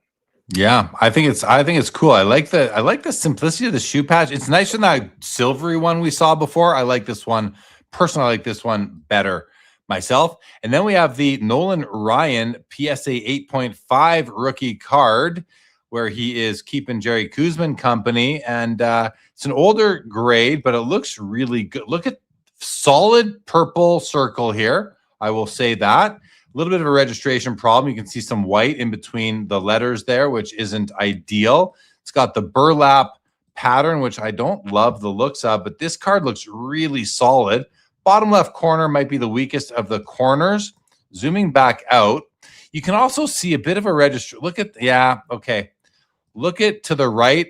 Look at the yellow shadow. Can you see that, Adam? The yellow line coming all the way down the cap, around the ear, down the neck. I don't like that. You also see it on Kuzman. Listen, you don't notice so much. I'm very picky. I'm probably the pickiest human on the whole planet when it comes to sports card registration. I'm just kidding. How would I know? But anyway, that's the problem with this card. Otherwise, it's pretty good. I don't think it's an 8.5 anymore, to be honest. I think that bottom left corner would hinder that, and I just don't think they're as generous with those grades anymore. But 33 grand on that one right there. Any thoughts, Adam, on the Nolan Ryan or the Jordan even? Loved your thoughts on the Ryan registration. I always love it when you cover registration stuff. I saw somebody ask about a card that they were hoping to see before they leave us for the night, and I love it when people put in requests because they want to see cards and hear us talk about it. Did you see that comment? I see it. I'm going to go to it right now. Billy Mays. I'm going to search for that right now. This one right here. I don't know what it is. The 51. I don't know what. Oh, it's got to be a Bowman. I don't know either. RB Allen. You know what we can do? Actually, it's easy. We can just do this. Oh, we were sorry. Wrong auction. It was in the wrong auction. Here, let's do 1951. Why can't I premiere? I don't think there is a. I don't know who Billy Mays is, but I. It's okay. Let's just move on. No problem. Sorry, RB Allen. Okay, so that's Nolan Ryan. We have 3 big brown cardboard boxes for sale here tonight on Fanatics Collect, everybody. And they are Panini Prism, and Panini National Treasures. All right, we have a Kaboom. This is Kobe Bryant, 2019 PSA 10, 37K. It's got 30% eye appeal. We have an MJ Legacy Collection Row 0 out of 100 and BGS 9.5 at 52.5. And a Pelé Flawless from 2015 Signatures Gold Auto 1 of 1. Interesting row, Adam. I like the Jordan in the middle the most. How about you? Oh, for sure. I love 97 Showcase. I think everybody does. Aesthetically, it's really impressive. You got the 4 rows, but the 97 row 0, I think you and I agree on this. It's just one of the nicer looking sets ever. Wiz Collectibles sets us straight. I think he was asking about the Willie Mays. That makes a lot of sense. He wrote Billy Mays. He meant Willie. Man, he's probably voice dictating into his phone or something to put it up that way. I couldn't figure it out. I was like, who's this Mays with his name? We both should have. So Wiz Collectibles to the rescue. Thank you for setting us both straight. So we'll go have a look. Let's go have a look at the Willie Mays. I'm going to search 1951 again up here. Premier Auction. Some of this one right here. Okay, it's a PSA 6 Willie Mays 51 Bowman. Yeah, good call out to ask about this because I remember looking at it before and I had some things to say about it. First of all, you look at it, it looks really nice from this angle. It's off center. It's off center to the southwest, but you zoom in. Top edge, beautiful. Corners, beautiful. Left and right edges, beautiful. Bottom edge, beautiful. Bottom corners are beautiful. Edges and corners are beautiful. Centering, it's obviously got centering issues. Surface, bad. Here's why. Not one, but 2 print lines going right down it, and you can see them right there. So listen, I own a copy of this card. I hunted for my copy for years, like 10 years. I didn't get a perfect copy, but I got a good copy, okay? This is unacceptable to me for my collection. I would never own a copy of this card that has these print lines going through it. And look at the one on the left. Starts right at the ball cap, comes down his neck. Like it's just so distracting to me. And it has both of them. Like sometimes you only see on one of them. Sometimes you see it on both. But those just totally ruin this card for me. I would never grade this card. I don't know I don't know. I just don't like it. I do not like it, like at all, because of that. So just my thoughts. Adam, yours? It's a registration card. You know, you want to get a Willie Mays 6. You want to have it in your registry. It's graded by PSA, but it doesn't have the eye appeal that you know Jeremy and other collectors want. You save the money and you get it in your registry. That's where these types of cards go to live. Yeah, I agree. Ron Fig says seems overgraded. I think it is. It's a very old grade. We had a question from Jeff Hart about the Spawn, which, you know, is one of my favorite cards. He is, we got to go to the Premier Auction. He's talking, oh, crap. Spawn. There it is. This is a 48 leaf Spawn, PSA 8.5, recently graded. Beautiful copy. Look at that. I mean, the centering is really good. It's not perfect, but it's very, very strong. Look at that. The registration is, I think it's bang on. I see no registration problems. Corners and edges are beautiful. Color is really good. Jeff Hart, I love it. And this is, you know, I own a copy of this card. I hunted for, I looked through so many copies to find my copy. So I've inspected this card greatly. And this is a beautiful copy. The back has some weird toning at the top left, but it's on the back, which I weight a lot lower than the front, which most people do. I love the copy. Like Davia says, nicest one I've ever seen. David Chase, who's an expert in the set, says it's a killer Spawn. Davius again says it's gorgeous. Chris says it actually comes close, almost looking like a photo. Yeah, kinda. It's a great copy. Adam, any thoughts on the Spawn rookie?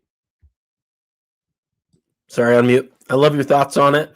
It almost is. It's sort of incredible to me that cards like this are still being graded these days, right? Like that's so nice. Where did it come from? How is it so nice? Is what I would say. Fines. There are still fines happening, and this one's at $36,000. But who knows? Really, it's got Fanatics Collect Eye Appeal, top 30%. Hard to argue. I mean, this card could literally be in a PSA 10 holder, and I wouldn't be surprised. The back toning, the only thing. Now, again, everything we say, especially when I am really like examining a vintage card here, it all has to be taken with a grain of salt because we are not able to look at the depth of the card and move it around. Although the videos do a nice job, I still can't shine a flashlight on it. I can't look at it through a loop. All of these things. So, okay, that's taking too long. So we're just going to close out of that for now. All right. All right, Adam. Next row, we have is this our first Holland of the night? We have a LeBron Kaboom, and we have a beautiful Kobe Finest Gold Refractor out of 25 from 03. I love this card. $46,000. Adam, any thoughts on the row? No, I guess I really like the Kobe. It's one of the nicest years of gold refractors aesthetically. It's really a pretty card. And being as low numbered as it is, too, it's just a card that you almost never see. Great card. Very pretty card. All right. Dual Mem Auto, Wembanyama and Aaron Judge. It's a sport crossover card. It's from Topps Dynasty. It's numbered 5 of 5. Game used patches. On card autos, I believe. Yeah, I mean, this card's kind of incredible.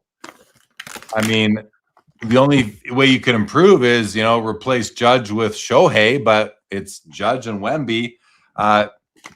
It's kind of funny, Judge New York as well. I don't know. I think it's a great card, Adam. Any thoughts on it? Yeah, there's just one really random thought here, but he doesn't have licensed autographs from his rookie year, right? Except for he does have some that are licensed by the MLB, and that's what this card is. He has no NBA licensed rookie autographs, but he does have MLB licensed autographs. He only has a few of them, though, right? And they've sort of been ticking up in value a little bit, and so it's not shocking to see this one selling for what it's selling for tonight. Thank you. 1999 Metal Universe Gem Masters 1 of 1, Cal Ripken Jr. at $13,750. Pretty cool card to have here. There we go. Go back to the front. Now, let's go to the video. Thankfully, the video is working right now because it's really hard to see this card on the straight on image, and we'll see it come to the front of it right away here and have a better idea of what this thing looks like. And there you go. It's really hard to make out his face on the card with all the glitter going on, but neat card. $13,750 on the Cal. And there's a second-year Michael Jordan Fleer autographed, PSA 8 on the card, 9 on the auto, NBA gold sticker, superior eye appeal from Fanatics Collect, and it's sitting at $55,000. It's a PSA Pop 4 with only one graded higher. Pretty incredible, Adam. I mean, this to me is a better card to have him autographed than his rookie card, than his 86 Fleer. But it's a second-year card. It's a pretty cool card. I don't know. Any thoughts? It's also just a really rare card. The 87 Fleer is a lot rarer card than the 86 Fleer card is. Because they couldn't sell 86, so they reduced the production on 87. Right. Yeah. All right. This or that, everybody. It's time for another this or that. We're going to do a poll again, and this poll is going to be not the same thing. We're just going to do 1 or 2 to keep it really simple. You're going to put 1 in the chat if you would rather own the card on the left, and you're going to put 2 in the chat if you would rather have the card on the right. And here it is. Oh, wow. Look at this one. We have the Tom Brady. This is the top Super Bowl game used football autograph numbered out of 150. One of my favorite cards versus the Michael Jordan baseball game used bat auto out of 45. Which would you rather have? Put 1 in the chat for the Brady, put 2 in the chat for the Michael Jordan. And if we quickly take a look at what these are at right now, price-wise, I'm going to go to the Premier Auction here. Is that going to work? I'm going to search for the Jordan bat. And it's at 87.5, while the Brady, call it the Super Bowl, that's right, Brady Super, is at 36. So the Jordan is like double plus the Brady right now. I'm taking the Brady card all day long in this matchup, Adam. To me, the Brady card is one of the coolest cards in the hobby. I love it. Where are you going on this one? And I don't know which way you're going to go. Sometimes I feel like I do. You said like 6 months ago that the Brady was one of the coolest cards ever made. I like really, I really thought about that, and I agree with you. Like, I think that's one of the coolest cards ever made. He just won his first Super Bowl. It's, from very early in his career, and he became the greatest player of all time. And that ball's actually from the Super Bowl. I know it's less rare, and I'm usually a rarity guy, but the Jordan to me feels like a Jordan autograph insert card. The Brady feels like the Brady card to me. I think it's the Brady. Yeah, it's Brady for me too. Hands down, like easy for me. Well, Genchik says Jordan. MCLU's, let's see what he votes right now. It's saying it's tough. Jeremy from California has taken the Jordan. Professor has taken the Brady. So is Rag. So is David Pastriba. So Curmudgeon's taken the Jordan. Chris wants none of this. MHB Go Blue has taken the Brady. Joe says strange pairing, but I know what I want. Mitchell says he's taken the Brady. So does Adam. E. Young has taken the Jordan. Brendan Ryan has taken the Brady. MCLU has taken the Jordan. Davius has taken the Brady. Chris has taken the Jordan. Blah, blah, blah, blah, blah. No more votes. That's it for the votes so far. We are sitting, if I take the comment off the screen, we are, the Brady is ahead 2-1 right now over the MJ. I haven't even voted, so let me put in my vote for the Brady as well.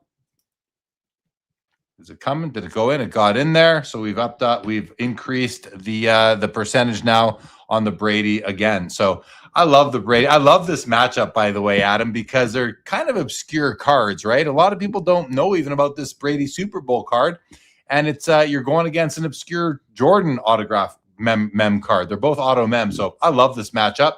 Oh, a couple more votes have come through now. Ted Williams Fleer has taken the Brady.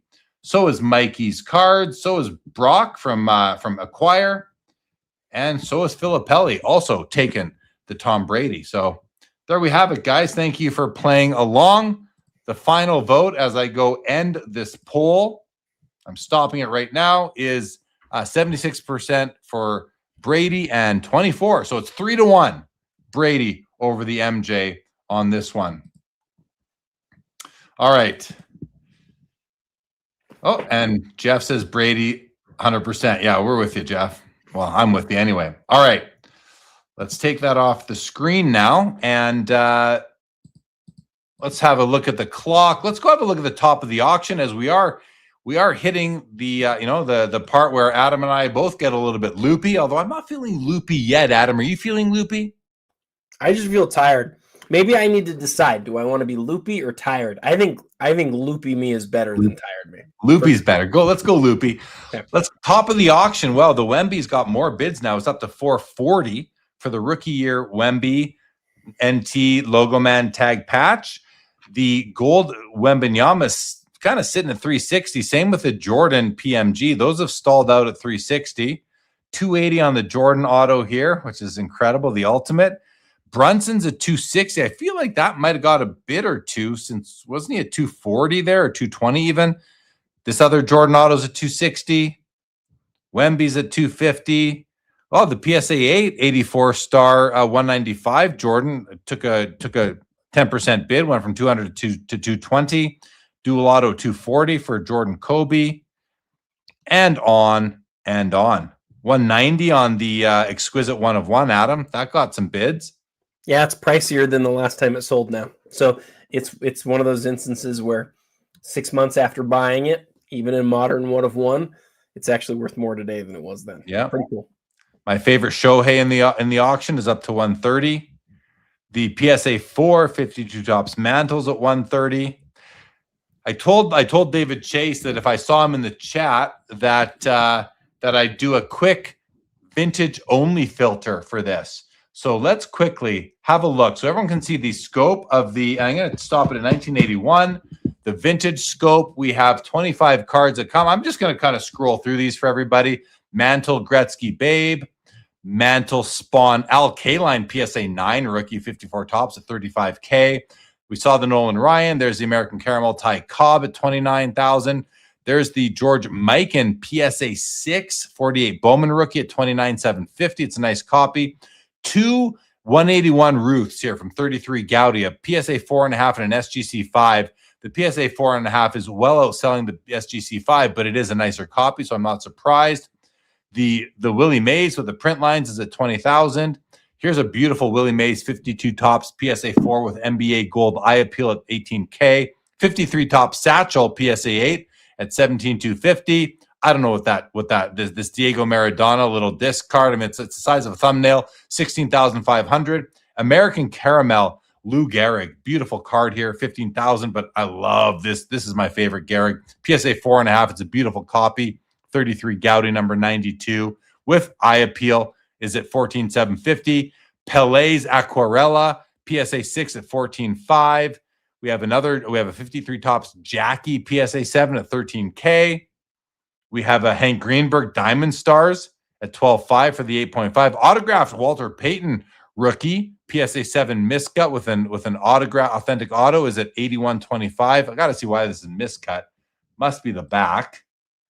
Yeah, it's the back seems to be the miscut is with respect to the back of the card. But even then, I'm seeing border. I'm seeing border on that card, so I'm not quite sure what's going on with the miscut there. Look at the very top of the miscut on the back. Oh, thank you, Adam. Yes, Adam spotted it. You're seeing the part of the next card. Good eye, buddy. Good eye on that. I didn't see it the first time. I've noticed some PSAs lately though where I've thought the same thing. I'm like, that seems OC, not MC. Yeah, no, good job. Good eye and credit to them. And we have a Cassius Clay, Muhammad Ali. This is the Mira Tudo Sport Campeon, Mississippi, PSA 7 at $7,875. All right. We have a lot of comments that have come through, so I'm going to go to page 4. We're going to rest right here, and we're going to run through some autos now. Oh, Joe is saying, wow, the Brunson Nebula, is it still at... Oh, yeah, we saw that one. David Chase says, this is the part of the show where Jeremy fights with Josh Adams on Sports Cards Live. That is true. That is true. Okay, what else we got here? N Funk, check out the Triple Spurs logo, man. Late entry, so it's deep in the pages. All right, we can do. Is that going to come up as... I'll just do logo, man. Yeah, we're happy to take requests, guys. Nothing. What did I search it wrong? I've had some problems with the search tonight too. Maybe it's me. Maybe I don't know what I'm doing, but I've had no. But I mean, I just typed in logo man. I typed in logo men. Type in Duncan, maybe sort by highest because it's over. It's in the 6 figures. I think it'll be on page 1. Look at this. I'm getting nothing for. Yeah, I'm having the same thing happen to me too. So let's you know what? We're just gonna leave it, I think, because I don't want to sit here. You know what I mean? You can find it in 1 second. Just go to the other page and sort by highest. It's in the 100,000s. Yeah, you had the leaderboard set up before. I'm on the highest tier, but I got to go back to the first page then. Oh no, this is the vintage. This is the vintage search. Okay, here I'll just clear this out. Okay, there's the Brunson 260. We're looking for the triple logo man. There it is. Yeah, there it is. 130 for Ginobili, Duncan, and Tony Parker. So the story there on this one, I'll just give it to you real quick. You know, this is maybe the greatest trio in NBA history, or at least it's close to it, right? They won 4 championships together. 5, Timmy won 1 at the beginning before Manu and Tony both got there. But they only made 2 of these in Exquisite. There's only 2 triple logo men of these 3. So a lot of people think about this as like the ultimate San Antonio Spurs card. It's pretty cool. Yeah, very cool.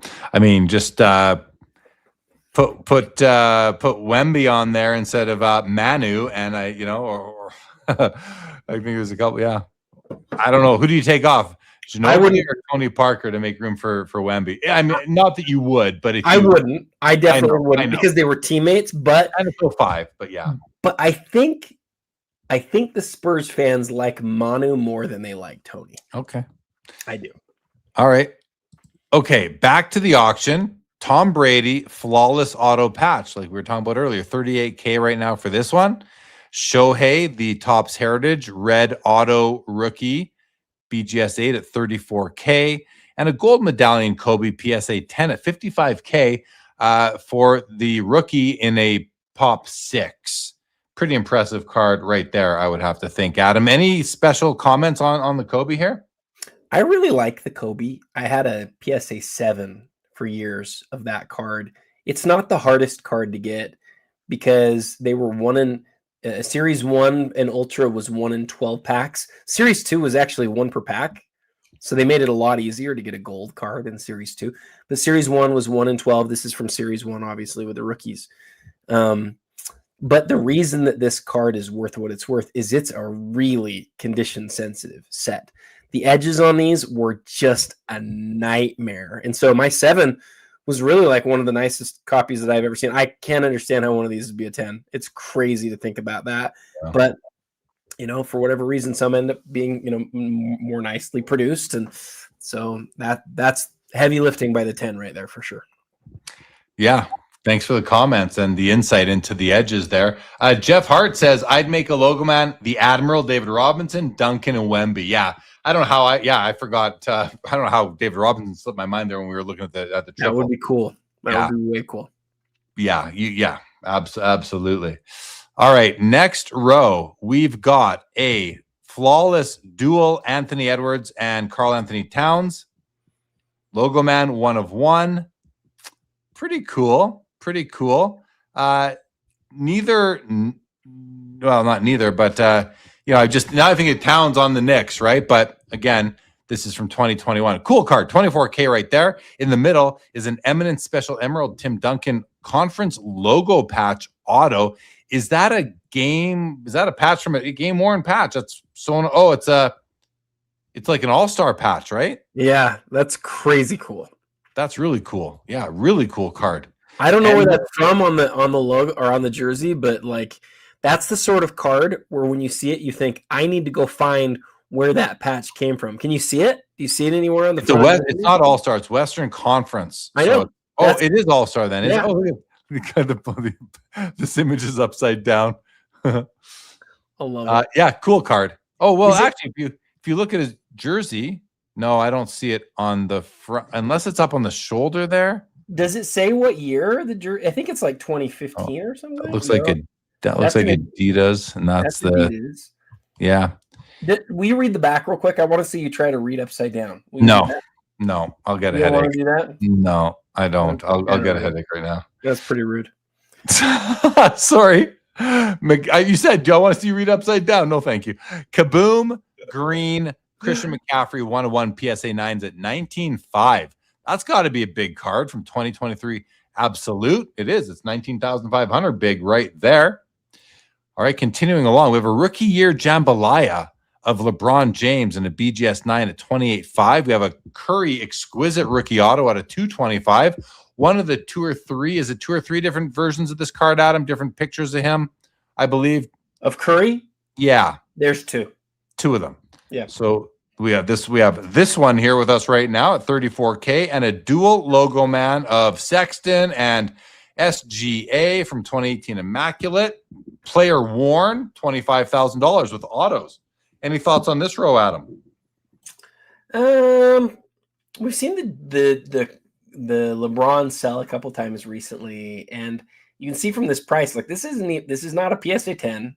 This is not a BGS 9.5. This is a BGS 9, and it's still like well over 30 grand. I think the world is sort of determined this is the LeBron insert card, and I think there's several people who are like, you know what? I want to put together some cool LeBron Jordan combos. Duo, yeah. And to get the rookie LeBron jambalaya and put it with the 97 MJ jambalaya was pretty cool. I have to ask you a question. Yes. After the show is over and we're done, if I were to go to A&W and get a Papa Burger with cheese, considering earlier today I had a A&W Papa Burger with cheese, how would the hobby look at that if I went and got another Papa with cheese tonight? As a hobby, we're not really thought of as being the most health conscientious group. So the hobby would say to you, go do what you want. I, as your very good friend of many years, would tell you that is probably not the best decision that you can make on behalf of you and the rest of the Lee family. Except that A&W uses like high quality beef, better than any other fast food place. That's kind of what I'm thinking. Like, I'm getting really hungry right now, so I'm thinking about like at National, we should have a brief nutrition conversation, maybe. If only you knew how well I do eat in our house. My wife's a little bit crazy when it comes to eating healthy, so I eat very well. But I love let's have a this or that. It's time. We need one badly, okay. desperately. Right. So we're going to do a quick this or that, a real this or that. There it is, everybody. It's the Barry Bonds 24-karat Brilliance versus the Kobe Bryant Finest Gold Refractor. Let's just go to the chat. Just go chat. Bonds or Kobe? Put it in the chat. What do you think, guys? Bonds or Kobe? And then you can also vote Papa Burger with cheese or a Whopper. Or just put in your favorite fast food burger. My favorite fast food burger is the Papa Burger with cheese from A&W. You can even go Popeye's Chicken Original if you want. I don't care. I want to hear your votes for your favorite fast food burger or sandwich. Go Filet-O-Fish if you're really thinking outside the box right now. How do you get your protein, Jeremy? What's your strategy? Whatever my wife feeds me is how I get my protein. we eat a lot of fish. We eat a lot of chicken. We barbecue almost like, when it's barbecue weather, we barbecue like at least 3 out of 4 nights. Yeah. Okay, let's see what people are thinking here. So Chris is going with a Kobe on the right. Oh wait, no, that's two. Hold on, I got to go back before that. Okay, David is taking the Bonds. Adam is taking the Kobe. Joe says Jeremy works 13 miles a day. He needs protein. I don't walk 30. I walk about 6 kilometers a day. Kobe for Chris. Adam's taking the Whopper. Rag is taking Kobe. Jeff Hart is taking the Kobe. Joe is taking the Bonds. MCLU is taking Kobe. Rag is taking a burger from Five Guys. All right, fair. Ken Fickle's taking 2. Oh, he wants 2 of them. He wants a matzo bacon cheese. I don't blame you at all. Oh, 2. He's taking Kobe and the matzo bacon cheese. Jeremy from California is taking Kobe. MHB is taking the In-N-Out burger. Yeah, but at In-N-Out, you got to eat like 3 of them. But, the double-double. Coonan is taking the double-double. I think that's also from In-N-Out burger. Ron Fig is taking Kobe. N Funk is taking Culver's burger. I don't think I've ever had that. Jeremy is taking the In-N-Out. 2 In-N-Out for the professor. Oh, In-N-Out and Kobe. 2 Kobe, then purple and gold strokes. Davius, 5 Guys for a burger. Fair. Filippelli's taking the Bonds. Genchik is taking Kobe. Davius is taking Bonds. And Chris is saying mushroom Swiss burger from whoever is making it. Fair. All right, Adam, next row. Thank you, everybody, for playing. That was, Adam, I don't know if you noticed, but that was the first time we've ever done 2 this or that's at once. We have a sophisticated group here. We can vote on multiple things at the same time. There's no question. Anyway, I can't figure out what year that Tim Duncan jersey is from because Eminence sometimes put the date on it, but it didn't this time. But I had fun turning my phone upside down to be able to read it. Very nice. Very nice. Oh, MHB has a very, very sophisticated type comment. How about a Kobe beef burger? Man, we need to get him here in the. That's good. Did he come up with that quick? That was good. Well, it wasn't that quick. It was like 3 minutes into the this or that, but we'll give him he gets all the credit. All the credit. Jesse's taking the Bonds as well. All right. Next row. We have a 86 Fleer Michael Jordan rookie in a BGS 9.5. Looks really nice. We have a World Cup downtown. Is that a downtown? No. Panini Prism World Cup National Landmarks goal. It looks like a downtown to me. Ronaldo out of 5 in a BGS 9. This is maybe before downtowns. 130K. And look at this. Tucked way down here is a NT Patrick Mahomes RPA out of 15 for $23,000. Let's take a look at the Jordan rookie here first. It's a BGS 9.5. Corners came in at a 9. And I said that because I right away noticed a little bit of white on the corner there. Looks really good, though. Like, the card looks good. I'm going kind of quickly now, but yeah, I don't have any issues with this. Centering's good, too. It's a little bit off to the left, maybe, but overall, backs off to the right. It's a good 9.5 at 48K right there. Next row, Adam, unless you have comments. I have a suggestion. Yes. My suggestion is, and I know it's your show. No, you go. What if we just said, what's your favorite card in this row? Because let's go. I'm dragging big time. I'm good. What's your favorite card in this row? I love the Vassell here. He was an important part on that Spurs team. He's a quality player. No, he's not a star, but maybe he could be more of a star on a team that doesn't already have so many other stars on it. I think this is a card where, because it's in an SGC holder, people underrate it. But that to me is like maybe one of the most underrated cards in the whole auction, because that is his game used Logoman RPA. That's, according to a lot of people, his best card in existence. Yeah, if that was Castle, I would be with you because I really liked watching him play. I thought he was. If it was Castle, it might be $500,000 though. Yeah, Castle was like I just had like MJ Kobe vibes coming off of his intensity. It felt to me. I would go with the card on the other side, the Judge Shohei dual patch auto. Love it. That was fun. I like that. Good. Next row, Jaden Daniels. I'm taking the LeBron Black Refractor. That's pretty easy for me here. How about you? 100%. And this says so much about what kind of collectors we are. We didn't look over at the regular refractor. The regular refractor is more expensive, and it's a 10.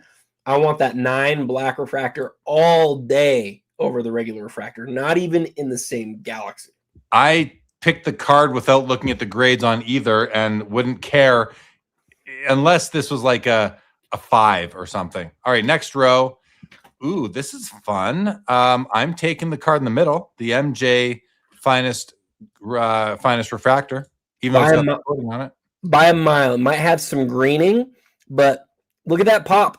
Pops, was it 15, 16? This is 14. The very first gold refractor set ever. Ever. Yeah, even with the greening, I'm also taking it. All right, next row. Ooh, yeah. It's not my favorite year of the Golden Touch on the left there, but that is the card I would be taking, is the Golden Touch. I don't know this Merchante set. If I did, I might take. Oh, it's an autograph though. Can we see the autograph? Yeah, but what a hideous card. They're just hideous. I'm taking the hideous card. I am, because I don't know this set, but I'll bet you if I geeked out on it, I'd go, oh, this is pretty cool. And this is from the same year as 86 Flair, and it's an autograph. And look, there's one. Pop 1, none higher. It's a PSA 2, and there's none higher. That's pretty cool. I like Jeremy from California. Next row, he's going to take the number 2 Carl Jr. Western Bacon Cheeseburger. I would like one of those right now. Joe Pro, not down with the greening. Chris is also taking the Golden Touch. And MCLU, do you prefer with or without peel? I like it without the peel, personally. I think the cards just shine better. They're nicer without it. Boo. Adam likes cards the way they come out of the packs, even if they were meant to be taken off. And that's fine. I'm not gonna be critical of that. Jeremy likes his 1980 Topps trifold cards split into 3. Sorry, I know we always have that same conversation. It's fun. This row, I'm taking the PSA Authentic Kobe, the Select Gold Prism from 2012. I didn't know that was in this auction. That's a big deal card for sure. That one. Oh my gosh. I'm taking the card in the middle all day long, every day. Yeah, you're right. I didn't notice it was there. I'm taking the card in the middle too. Look at those autos. Look at those players. Oh, I would be more likely to bid on the one on the left, but because it's so expensive, right? The card in the middle is going to cost you close to $100,000. But like, yeah, the best card in this row by a mile is the card in the middle for sure. Oh yeah, easily. All right, next row here. Interesting. We got the Kanji anime Shohei. We've got the Brady Sapphire Selection auto out of 5, and we've got a Jordan Wizards auto in the middle. I'll take that one. Yeah, give me the MJ 2002. He was active. This is a playing days Michael Jordan autograph jersey card. Very cool. Thank you to Joe Perot for asking people to smash that like button. And guys, don't smash it. Your computers are expensive to replace. Just click it softly or tap it, whatever it is. Just very soft. Be gentle with your devices, everybody, please. But thank you very much, Joe. Appreciate that. All right, next row. Wait, you were taking what one were you taking on that row? Oh, you were taking the Jordan. You were taking the Jordan all day. Next row. Well, let's take the Wemby. Next row. All right, here we go. Oh, this one's fun. Ooh, wow. We have a 101 MJ buyback auto. We have a Wemby auto. And we have the card I'm going to take, which is the Steph Curry, Adam. I'm taking the Steph. Yes, Joe, that was for you. Adam? This one's really tough, man. I don't know. I'm going to take the buyback. I'm not a huge fan of buybacks, but like it's a 1 of 1. Gosh, no, you know what? I talked myself out of it. I'm taking the Steph. I'm sticking with you. I'm taking the Steph. It's his first ever autographed NBA licensed Topps Chrome card. It's a gold refractor, and it's a 10-10. Give me the Steph for sure. I don't even know why I questioned it. You were right. Yeah. Well, but you know what? I really started listening to you and you started talking about the MJ, but I'm still going to go with the Steph. I just want Jeremy from California says, I did, Joe. I hit the like. Back off, would ya? That's fun playfulness right there. I like that, Jeremy. Please caress, says Chris. Yes, Rag. Hard pass on the Pokemon. And Joe says, let's go. Attaboy. Okay, next row. Ooh. Ugh. You know what? I'm gonna put my pick aside and save it for. Okay, I'll take the LeBron if I have to, but I'd rather just save my pick for another row. Same. Probably take the LeBron because It's a nice card. It's cool looking, and I mean, I don't know. He's probably not going to sign too many of these crown refractors. He's probably going to get tired or crown autographs. Some people really like this fans of the game Kobe autograph. It's not my favorite. It's not. No. All right, here we go. No, this one's easy. Not as easy for me. I know you're taking the LeBron, and I understand that, but I don't. You know what? If it was a Topps Chrome Gold LeBron, it'd be different. But simple, it's out of 99, very low number. I think in this case, I'm taking the Messi. I'm taking the Messi because I've taken so many LeBron cards already tonight. Give me the Messi. My little guy, he pretends he's Messi all the time. I'm taking the Messi. All right. Ooh, this one. How do I not take the K line here? I don't. I take the K line. Adam? I don't know. I probably take the Wemby in the middle. It's numbered to 50. It's pretty rare, actually. Yeah, but look at the one on the right. It's numbered to 8. Yeah, but it's not the regular prism. So it's numbered to 8. I know, but it's also shimmer. Okay. I'd rather have the more iconic one. Plus, I like pink, and I like pink. I like pink with the Spurs. I think it looks good. Okay, I was just making sure you were happy with that. All right, next row. Ooh, we have a 2024 Luka Gold. Doesn't look so in shape there, but we got the fast break Wemby, and we've got the Brady. I'll take Brady. I'll take the flawless finishes. What does it say on the Brady? I don't want to know what it says. Because he inscribed something on there, right? Yeah, it's Super Bowl XXXX V1 X V1. Yeah, XXX V1 V1 MVP. Can I see that whole card again? Oh, you sure can. Yeah, I'm taking that one. It's a weird looking card, like the autograph placement and the inscription. That's the greatest player of all time right there. Inscribe that? Yeah, heck yeah. I'm taking the Brady. Yeah, me too. Me too. All right, let's go to page 5. All right, I am taking the Messi. So that Otani's not an autograph, right? It's just a really sweet, crazy, cool patch. Yeah, really cool piece. Angels, yeah. Yeah, give me the Messi. Messi. Oh, I'm taking the middle card. No problem. Talk to me. Easy for me too, but you know what? Somebody earlier in the show did ask us. They're probably not here anymore because the Beam team. Yeah, that was 4 hours and 40 minutes ago. But here we are, and he's long gone. But Beam team, can you see that this is a? Oh, you can see that it's a super. You got to look real hard, but that's definitely a super refractor. Yeah, you can see it. You see it in the right. Yeah, you see it. It's cool, but I mean, I'm taking the Brady like easily over that. Otani's autograph's not great on that card. Yeah. The Brady for me, I would love a Jordan, nicer 86 Flair Jordan, but for me, it's the Brady here for sure. No, I'm not interested in that card anymore. I know. All right. You said it was junk wax. Junk wax. Con Knipple, Lamine Yamal, big brown box. I'm going to take the big brown box this time. I always need new shipping supplies. Give me the big brown box. It's a great box. Man, Con Knipple is good. I'm taking that one. You're taking the Con. Me too. All right, here we go. We got the LeBron X-Fractor. We got the MJ Stat Tracker. And we've got the Cooper Flag Rookie Autos Finest Electrifying Superfractor 101. I don't know. Is the MJ a sticker? It is.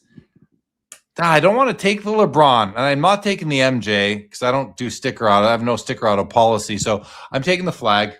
Okay, can we look at the MJ real quick? Because I was going to highlight the MJ on my top 10, and I ended up cutting it out, and I felt bad about it because this is actually a super unique card. The patches are crazy. Yes, the autograph is a sticker, which sucks. But look at the back of the card. This is an NBA licensed 1-of-1 patch auto of Michael Jordan. You see him in the suit, and now these days when you see a guy in a suit, it sort of triggers that part of your brain that says, this card is not licensed, it's not good. But this is a licensed card. I obviously wish that they wouldn't have put Jordan in a suit. That was a mistake because they didn't even need to. They could have put him just full on in his jersey, and they decided to put him in. What is this card called? Is it like a Hall of Fame or like a stat patch, stat tracker? Is it because of how many championships he won? Yeah, or? 5. Well, 5 doesn't. He won 6. Oh, 5 MVPs. No, he won 6 MVPs, didn't he? I don't know what 5 means. I have no idea what that means. Does it say on the back? Does it say on the back of the card? On his 5 NBA MVP awards. Okay, so he's got 5 MVPs. He's got 6. He's got 6 championships. It's a 1-of-1 autograph patch of Michael Jordan that's NBA licensed. Yes, there's a lot to not like about it, but that thing that I just said there, I'm moving over to it. I'm moving to it with you. Are we both moving to it? Let's go together. Yeah, but I like it. I like it a lot, is what I'm saying. Let's hold hands and go together. Give me your hand. That was weird. We are not normal. We are not normal. Absolutely. We're on 4 hours and 49 minutes. We're definitely not normal. Brock Hayden says LeBron by a mile, even though we just took a detour. I don't know, over 5 miles to MJ over there. Yes, we did. David Chase says Michael Jordan is wearing clothes like my dad wears on vacation. Absolutely. And Brendan Ryan says if we are just collecting licenses, why not just replace player photos with a logo? Totally defeats the purpose, Brendan Ryan, if you are just collecting licenses. But I don't know where that came from. But thanks for putting it out there. Okay, next row, Adam. Ooh, we have a nice MJ auto there, the SP signature auto. But what is this piece here? Warren Harding and Babe Ruth. Yeah, this is kind of neat, but it doesn't do anything for me. I'm taking the MJ. Is the MJ out of 23? This is a big card. On card. Look how nice it is. Yeah, it is out of 23. It's number 10 of 23. On card auto. The whole card refracts. It's a beautiful card. It's in a super duper old holder, and it hasn't been reslabbed, and you can just see it. The label looks old and yellowed, but man, that is a sweet, sweet card. Yeah, this card is awesome. Are we both taking that one in the row? Yes, no question. All right, next row here. Ronaldo 5 of 5 gold. Yamal and Estavo. I'm taking the let's just both take Ronaldo and go to the next row. Yeah. Ronaldo's an insert, but it is from the first year. Yeah, I'm going with Ronaldo. You're right. I'm doing it. Connor Griffin, SGA, and Victor Wembanyama. Ooh, I'm taking SGA in this row. I'm taking Wemby because I like the Rated Rookies logo. And at the end of the day, I don't know this parallel, but it's an out of 5 Wemby rookie. I also really like the Rated Rookies logo. Okay, we have a Ronaldo and we have an MJ signed floor. Ooh, this one's tough. I'm going to take Ronaldo. Yeah, give me that first year of flawless for soccer, and it's a significant card for sure. The Ronaldo. Yeah. Mike Trout, Messi, and Tim Duncan. I don't like this Duncan card. It's too weird of a look. Too much going on. So I'll take the Messi in this case. I guess. Yeah, I have no affinity to Mike Trout. Give me the Messi, I guess. I don't really like any of these, though, too much. Was looking at this card earlier today. This is the only Messi autograph I could find on this card in all of Card Ladder's database. The only one. It is pretty cool. I'm taking the Messi for sure. It's actually an easy pick. I'm taking it easily. Yeah. All right. We have the oversized MJ, but probably the best MJ star card ever made. Image-wise, we have another Lamine Yamal. He's everywhere tonight. And we've got the manga Tom Brady in a 9.5. I'll take the Brady with the nail polish. I'm going to break my rule and take the oversized card and give me the Jordan. Yeah, it's a great picture of him. MJ autographed patch card here from Upper Deck Black. We got the MJ Finest Refractor out of 289. And we got the Cooper Flag Blue Refractor out of 150.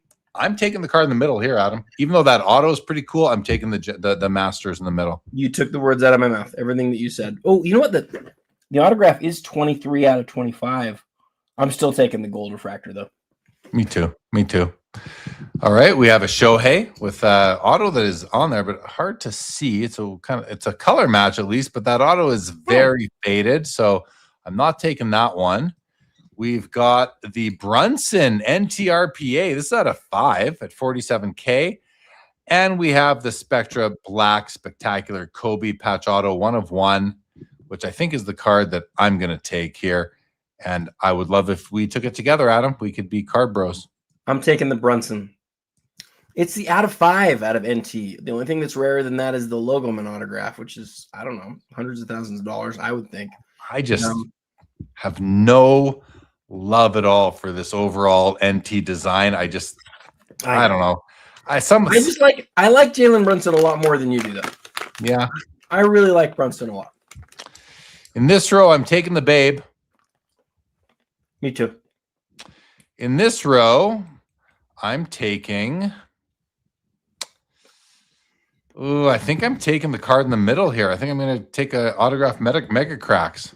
Give me the Mega Cracks. There's not very many of those. I'm taking the Spawn all day long. Oh, yeah, we covered this one. The Spawn's freaking awesome. Give me a Spawn. Ooh, I'm taking the Manning. Oh, wait, does this card exist? Yeah. I'm taking the it's not Manning. Sorry, it's not Manning. It's Pat Surtain. Yeah, I don't know who Pat Surtain is, but that's his best card in existence, so I'm taking it. I'm not, buddy. I'm gonna take the Messi. Let's go to page 6. Would you rather? No, let's just. You want to? Sure. I don't know. Let's just go through and see it. All right, we did that one. How about this one here? This is fun. 1953 tops. We have a Satchel Paige in an 8 and a Jackie Robinson in a 7. Now this one is fun. Neither of these guys have a lot of mainstream cards to their credit, so this is a fun one. And I'm torn. I want both. I know you do. I want the Jackie because I'm less of a baseball historian. I don't know Satchel's story as well, but mostly I'm a big card historian, and card number 1 matters to me. It does. I know who Andy Pafko is, and I know Jackie Robinson's the number 1 card in 53. I'm taking it. I like that you have a real solid opinion on that. Well, let's see. Wilhelm is taking Satchel. MCLU's taking Jackie. Joe Perot just says, wow. Brendan Ryan's taking Satchel. Joe Perot says, good one. Chris is taking Jackie. So is Curmudgeon. So is Joe. He's decided. RB Allen's taking the Satch. Filippelli's taking the Jackie. God, I think I'm going to take the Satchel because Jackie has a 52 tops and a 53. I love Satchel that. Doesn't have a 52. So give me the 53 Satchel and the 52 Jackie, even though that wasn't the question. Filippelli's, he says Jackie, but he loves both. The professor's going to take the Satchel. David Chase says the Jackie is better centered. True story. It really is. I think I'm going to take the Satchel, though, in this case. 7th Hanuman is taking Jackie. All right, guys. Well, thanks for playing. We're going to roll, though. Adam, we're good? We're good? We're good. Give me Kobe. Yeah. Give me Kobe. Yeah, that's such a to me it's an iconic card, even though it might not be. I was looking at the oh, you know what? Never mind. This was a different card than I thought it was. Never mind. All right, next row. Oh, I guess I'm taking LeBron in the middle. I'm just kind of NTRPAs. I just don't know about any. I just don't like but it's the holo. I would love this Mahomes. I love this card. I would take the Mahomes for sure. The holo on this card is just really nice. It makes it so much of a let's have a look. Let's have a look at the holo and see if I am willing to change my mind. If the holo, if there's enough of it there, let's wait till it comes around and we can see what it's like. Especially when you see it compared to the regular card out of 99, it's just night and day. Player worn patch, not a game worn patch. Yeah, you're right. Which does now here's the money shot. Not a lot of holo there. It's just in the window and some of the lettering, but I just think it's so much nicer than the regular card. I put myself in a position to allow myself to change, but I'm going to stick with the LeBron in the middle. Yes, Adam. Let me give you one last sales point. It is the most iconic RPA in football ever by a mile. Yeah, I hear you. And as Brock says, no football rookies are game worn. Perfect reason not to collect football rookies. Go with the second year game worn patch auto.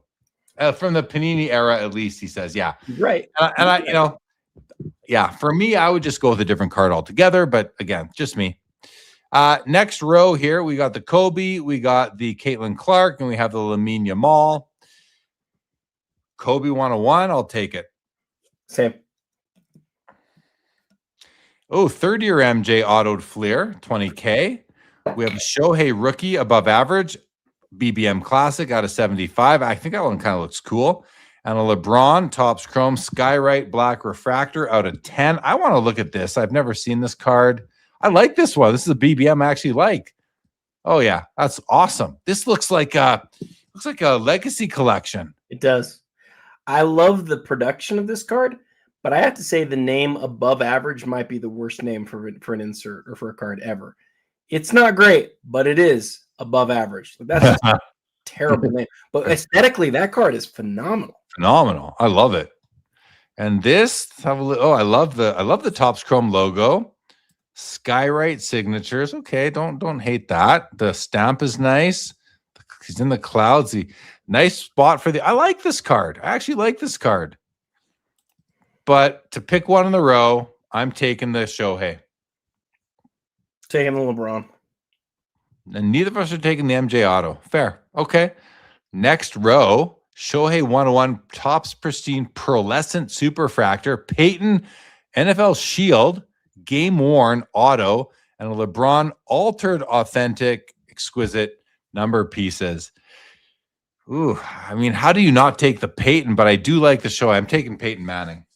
I'm taking the Manning, and I want to highlight on this card. I love it when they create a patch window that fits like that. Like that's just an incredibly well-made card. That takes a lot of effort to get that right and immaculate with that sweeping holofoil. It's one of the nicest looking cards ever. Give me the Manning by a mile here. Yeah. I guess the only issue I have is that it's not Colts. It is Broncos, which isn't horrible, but I do prefer him as a Colt. I'm still going to take it, but I do like the Shohei in the middle. Yamal 101, Superfractor, Shohei on the far right, and we have the quad auto here. 6 autos, I guess. Never mind. There's 2 on the back. MJ, LeBron, Kobe, Julius Irving, KG, and who's that? Walt Frazier. Walt Frazier. Yeah. Are they all stickers? Yes. Yeah. Well, I can't take that one then. Not breaking my rule on that card. So maybe I am going to break my rule, actually. You're not. I don't think you're picking Shohei on anything right now. It doesn't seem. Are you out on Shohei, or are you just tired of Shohei? I'm not out on Shohei, but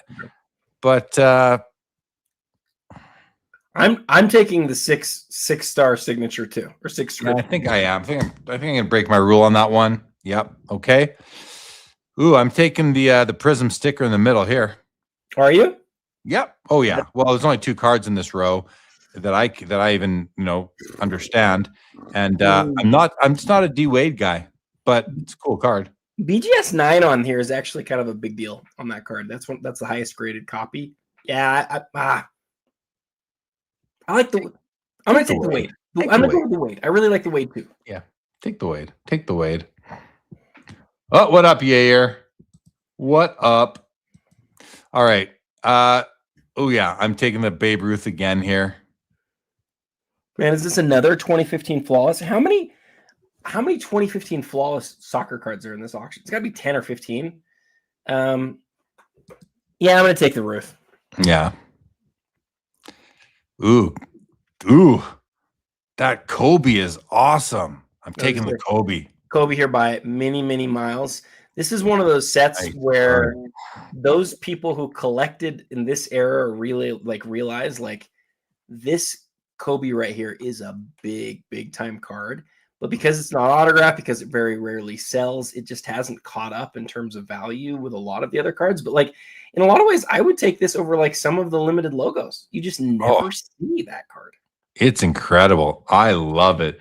Jeremy from California is saying, I'm breaking the law, Jay Lee. Go get that burger after the show. I'm probably not going to, but thank you. I am craving it again. I love the Papa with cheese, guys. Is it just me, or have you guys not like experienced the deliciousness that it is? All right, this row, Adam. I can't take the maize because I just don't like it. So I'll take the SGA. I'll have to take the SGA. How about you? I'm gonna take the SGA because it's New Jersey numbered. Yeah. Ooh, fun row here. We have a Magic 2012 Prism Gold out of 10, PSA 10.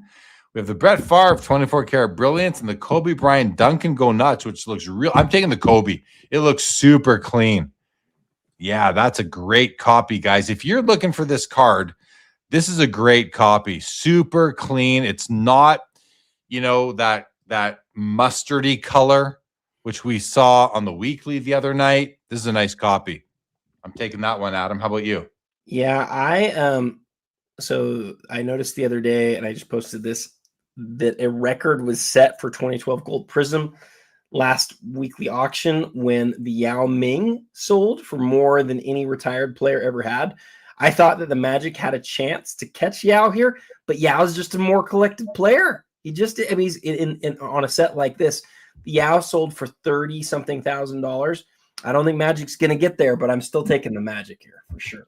You are. Yeah, you love 2012 Prism Gold. I don't blame you. I'm going to sit with the Kobe. I think that's a beautiful copy, super clear compared to many that I've seen. These Pluto cards, these planetary cards are really neat, and they're long shots too, right? So yeah. I'm going to take the Wemby Pluto. I mean, that's a rare card. It's crazy rare. I did some research on this one. So there's all the different planets, and the first level is the sun. And so you've got the sun and Mercury all the way out to Pluto. Pluto's by far the rarest, and it's like 1 in 50,000 packs, like insanely rare. I really think that's a look from Topps that people are going to like as the years go on, because it's I don't want to use the word gimmick. It's something that you can sort of get behind and like understand easily, but also people love the space age stuff. They do. It's like adding a parallel to the insert based on where the planet sits and the colors change and stuff like that. I really like this card. I wouldn't be surprised if there was like fewer than 10 to 15 of this card in existence. Yeah, I think it's cool too. And it does have a little bit of a Metal Universe feel to it with the planets. We've seen it before. It's not the first time we've seen planets on a card. Yeah, Shohei all day. Huh. You're going with Shohei? Oh yeah. I love the 50 and 50 Shohei card. Me too. And it's the 101 Superfractor. I love it. Do it. You too? Yeah. Here's another one. I'll take it again. Which LeBron is that? Oh, out of 500. Yeah, give me the Jordan Star. Okay, fair. Very fair. That's a Saquon Barkley. We have the Jordan SPX Auto, and we have the Shohei Flawless Rookie Patch Auto. I'm going to take the Jordan, even though I'm not a big hologram card guy, except unless it's the Process Stanley Cup, but I'll take that one there. By a mile, and we've gone over 5 hours. And we have. How do we want to finish this thing off, do you think? Let's just scroll the row. Let's just scroll the page, and then we're going to wrap up the show. Yeah. Here, I'm taking the StarQuest Gold. For sure. Here, I'm taking the card in the middle. Oh, give me that quad. Okay. Ooh, look at the Randy Moss Bowman's Best Atomic Refractor. I love that card. But I'm taking the Messi. I'm taking I want the to know Messi where this stuff. Jordan thing came from. Like, that's a crazy cool autograph, but like, what is this thing? It's not the normal card. Why does it look like that? I just don't know what it is, Oh no. Nike era promo card. Could have been something that they made at Nike just for some event or something. Who knows? I'm going to take that. Okay. Yeah, take it. I'll take the Messi. Here we have Otani and Yamamoto. We got the Messi Gold Refractor and the Shohei Kaboom. I'm taking the Messi again. Same. Camp card. California says it's a camp card. What does that mean though? Like, where did it come from? Camp. Camp came from camp, Adam. Came from camp. We have a Brady Bowman auto, and we have a Michael Jordan. I'll take the big Jordan and just put it on my shelf to look at instead of keeping it in my card collection. I'd like to know how many of those Bradys there are. You don't see them very often, but I'll probably go with the Jordan too. Okay. Kobe Kaboom. We have the Tudo Sport Campino de Messi, Muhammad Ali, and we have the Lamine Yamal. I'm going to take the Kaboom. I'll take the Tudo Sport. All right. Pele. Give me Pele on the far right. I was going to say, I know you're going to choose the Pele, and I'm going to choose it too. Nice. Messi. Messi Eminence. LeBron. MJ. Ooh. Yep. Triple jersey. Yep. Same here. Oh, I have that card. I own a copy of that LeBron. I'll take it again. Yeah, for sure. Me too. I love this card. And mine's also BGS 9. That's your card. You're going to get a good comp tonight. I'll get it. Yeah, this is actually a decent comp on it. I don't even remember the last time it sold. I've owned this card for 7 years now, probably. That black refractor is a low pop, and that's his final chrome refractor ever made. This MJ here? Yep. Ooh, I like that actually. He retired after this year, and then obviously he never had any chrome stuff made after he retired. So they didn't start making color refractors until the year before this. This one's not as rare as the year before this, but it is the final. It's a PSA 10. It's got like a little bit of corner issue up there. Nothing crazy. Yeah, I don't know. Overgraded. Maybe not. I'll stick with the LeBron that I already have. Be a homer to my homer card. Smart. Thank you. Here, ooh, you know what? I'm gonna acquire my very first Steph Curry rookie auto here for my buddy Joe Perreault. There we go. I'm gonna take the chronology LeBron. Yeah, I would kind of like that too. Oh, MHG is missing out. He's not getting his he's outbid again. Well, good luck. And he said the auction almost ended. Yeah, I didn't even realize that. He's in a bit of I think he's in a bidding war right now. MHB. Good luck. Good luck, man. Good luck. All right, next row. I will take I'm gonna take the Kobe. Oof. But I do like the Hakeem. But that Kobe's nice, Adam. Look at the Kobe. Yeah, give me the Kobe. Yeah, the Kobe's beautiful. Initials for the patch windows. That's so nice. MH Go Blue. Are you Matt? Are you Matt Go Blue? Here, what are we doing? We taking the Diamond Kings downtown show here or the Jordan Auto? I think we're taking the Jordan Auto. For sure. Yeah. Here we've got a hello, Jason Tatum. Welcome to the show. Ooh, what's this alter? This is interesting. Wild. I kind of like this. I think that's phenomenal. That's really nice. I like that card. I'm going to take this Wemby. I don't know what I'm looking at. I don't know how they did that effect. Can you look at that one more time? Sorry, I know we're in a hurry now because we're like towards the end, but this is really cool. Like, I love that. Is the Shohei one also an alter ego? The artsy Shohei one that the one that I'm talking about? Is that an alter ego card? Yeah, it is. It is. Like this is even cooler than that one because this one's like playing games with my eyes. I like it. I like it. That card by a mile. I really like that card. I mean, these other two cards aren't bad. The Prism Black Duncan 101. No, it's great. No? Okay. It's great. And the Tatum's a game used RPA, but I really like that Wemby card. That's a cool looking card. I think we're coming close to the end here, but we might not make it, guys. I'm taking the Kobe. Let's go really quick. Kobe. Messi. No opinion. No opinion. I'll take Shohei. Steph. Curry. Judge. Logoman. No opinion.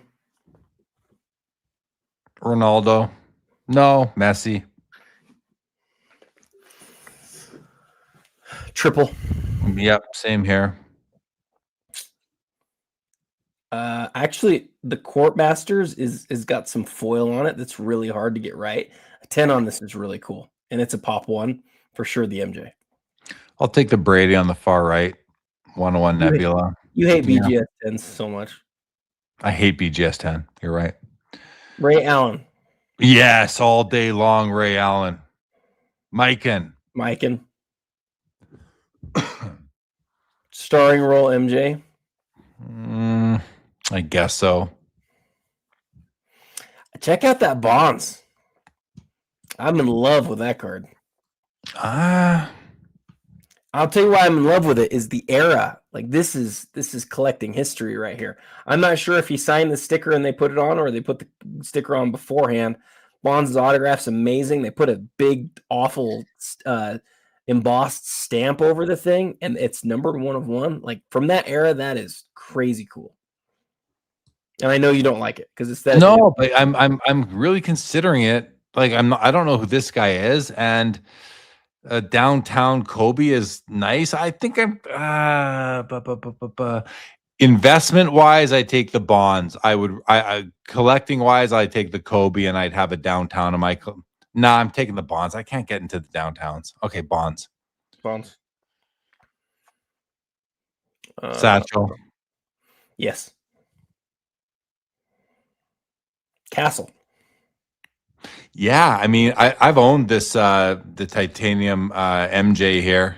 It's cool. It's really cool. It is, but it's actually, yeah, I don't know. I like it, but there's so much of it that's cut. It's like really small. Yeah, exactly. It's a very small card. It's small, but it's cool. Like it's really cool, the shine that comes off of it. But Castle is like, you were talking about the intensity, and the name that just kept coming to me was Russell Westbrook. Like he plays so hard, dude. I love watching. I loved watching Castle play. It seems cheap to me though. It seems really cheap. His gold prism is that price? Like he's really good. I know. I thought he was great, but I think I'm gonna take the MJ anyway, just because it's MJ. No, give me Castle. Give me Castle. Oh, and Ron Fig tells us that the Bonds is being sold by Filmington by Phil. That's cool. That sort of card, man. You don't see stuff from that era sell very often. That's that rare because back then they didn't have 10 1 of 1s per product. That's the oldest 1 of 1 Bonds autograph I've ever seen. It might be Bonds' first 1 of 1 autograph. What do you? I'm taking the Brady Kaiju here over the LeBron Kaboom. I'm getting the very first Kaboom card I've ever owned. I love LeBron in a Heat uniform. If you haven't heard me talk about this before, I talk about it all the time. LeBron's Heat era stuff is by a mile his rarest team stuff, and he got half his championships there. All right. Pass. I pass. Yeah, I guess I'll take the Messi, the Messi there. I'm gonna take Maxi just because he's really good. I'll take Jackie.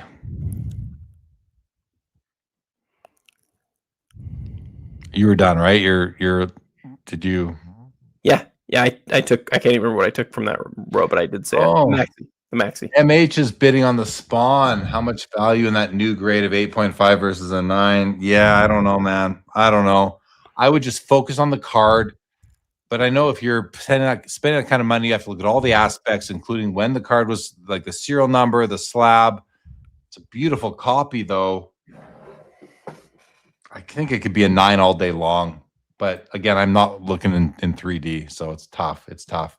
But good luck whichever way you go. Just know that I love that card.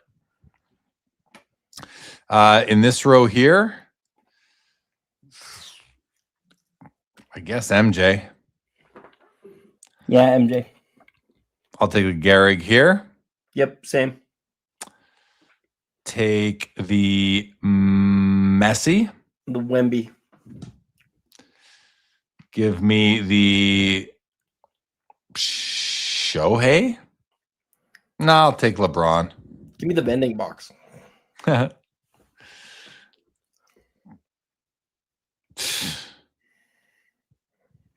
We're just give me Favre. Just keep scrolling. If you see anything that I feel like we should stop on, I'll tell you. But I don't see anything right now. I like the Skeens. I like that Skeens card. That's pretty cool. Aesthetically, that Shea is really fantastic. It's nice. Yeah. Messi. MJ. Oh, it's an MJ auto. Yeah. Ooh, what's that? That Garnett's actually really cool. Garnett's really cool. It's a little bit of a Frankenstein card because he's featured with the Celtics and the patches from Timberwolves, but you almost never see number pieces that are that rare come to auction. Very rare. Yeah. Okay, I'll take it too. Nebula, Bo Nix, or a Judge Super, or a Messi auto. Joe, I think we're going to be done in the next 2 minutes because we are wrapping this show up, you guys. We are wrapping it up. Guys. Thank you for joining us, Adam. Thank you. This was fun, buddy. I always say we don't hang out enough in between. I know, man. These auctions, but when we do, it's so much fun, man. So thank you for joining me for the 61st month in a row. And I did watch I watched a bit of your video. Tell everybody what your exclusive content on Fanatics is going to be specifically. Can I say what it's called? Yeah. Ask Adam. What can people expect from you? And when are you going live for the first time on that platform? So yeah, thanks Jeremy for giving me a chance to call it out. So starting Tuesday, I will be doing 2 shows a week for Fanatics. One will be called Ask Adam, where the whole idea of the show is if you have questions about anything related to cards, if you want to know where your card's from, why it's significant, what set it came out of, what product it's from, what variation it is. I don't know a lot of these things, but we can help each other figure it out together. Low end, high end, all of that sort of stuff. So just come with questions. There'll be a Google form where you can drop an image and a question and stuff. And I'll just get through as many of those as I can in an episode. That's on Tuesday. And then on Thursday, I'm going to be doing Across the Hobby Part 2. Across the Hobby will not change. My Monday YouTube show, it will stay the same. But what's really cool, and I'm like all the credit in the world to Fanatics for being willing to do this, is Across the Hobby is about all of the auction houses. And so I said to him, I was like, I'd love to do the show, but I really want to be able to do it for all of the biggest auctions that are happening across the whole hobby. And they said, yeah, you can do that. And so I'll be covering the items that I think are the 10 neatest auctions to follow that week on Across the Hobby Part 2, as well as all the other big items that are ending at Fanatics that week. Nice. That's awesome. Especially since this is exclusive content on the Fanatics Collect app or on the web on fanatics.live. You can see it on the website as well. That's what they're doing with this. It's called Collect Originals, and Adam and I are both a part of the program, as well as a whole bunch of other content creators. But think of it like, because it's not transactional. It's not about going there and buying anything, or there's going to be giveaways, I'm guessing, on most of the people's content. And then also just think of it like another platform to watch content other than YouTube, because they are curating a bunch of creators. So I'll be doing a show there on Thursdays. It's going to be called The Hunt, and it's called The Hunt. Nothing is gonna here. Let me just actually show you guys this. I think I can show you something here really quick if I can. Yeah, there we go. There's The Hunt. There's Sports Cards Live on Collect Originals, finding hidden value before Sunday's auction. And what we're going to be doing is we're going to be on The Hunt. What we're going to do is we're going to talk about what card to buy. I'm going to buy a card on Sunday night to give away on The Hunt the next time. So to get the card, you're going to have to be watching The Hunt on Collect Originals. I'll be doing it on Thursdays again, as I mentioned. You'll have to be live to watch it. If you can't, I'm sorry, but that's where you'll have to be. So check that out. And then the premiere show for the next several months will be streaming here to YouTube, but also to Fanatics Collect, and same thing with my weekly Sunday night shows as well. So pretty excited, guys, for that. Happy to be a part of it. So check it out. Check out Adam's content, mine, and everyone else's that'll be on. Pick what you want. You're not going to watch it all, obviously, but definitely check it out. Thank you, Chris. Appreciate it. Thank you, Jeremy Filippelli. Yair, can't wait to see you at the National as well, my friend. AMGH Go Blue got the Warren Spawn. Congratulations. It ended? Is the auction over? No, but he must be the high bidder. Well, that. Oh no, then he says didn't. Oh, it says no, didn't end. Okay, sorry. Okay, premature excitement. Yes.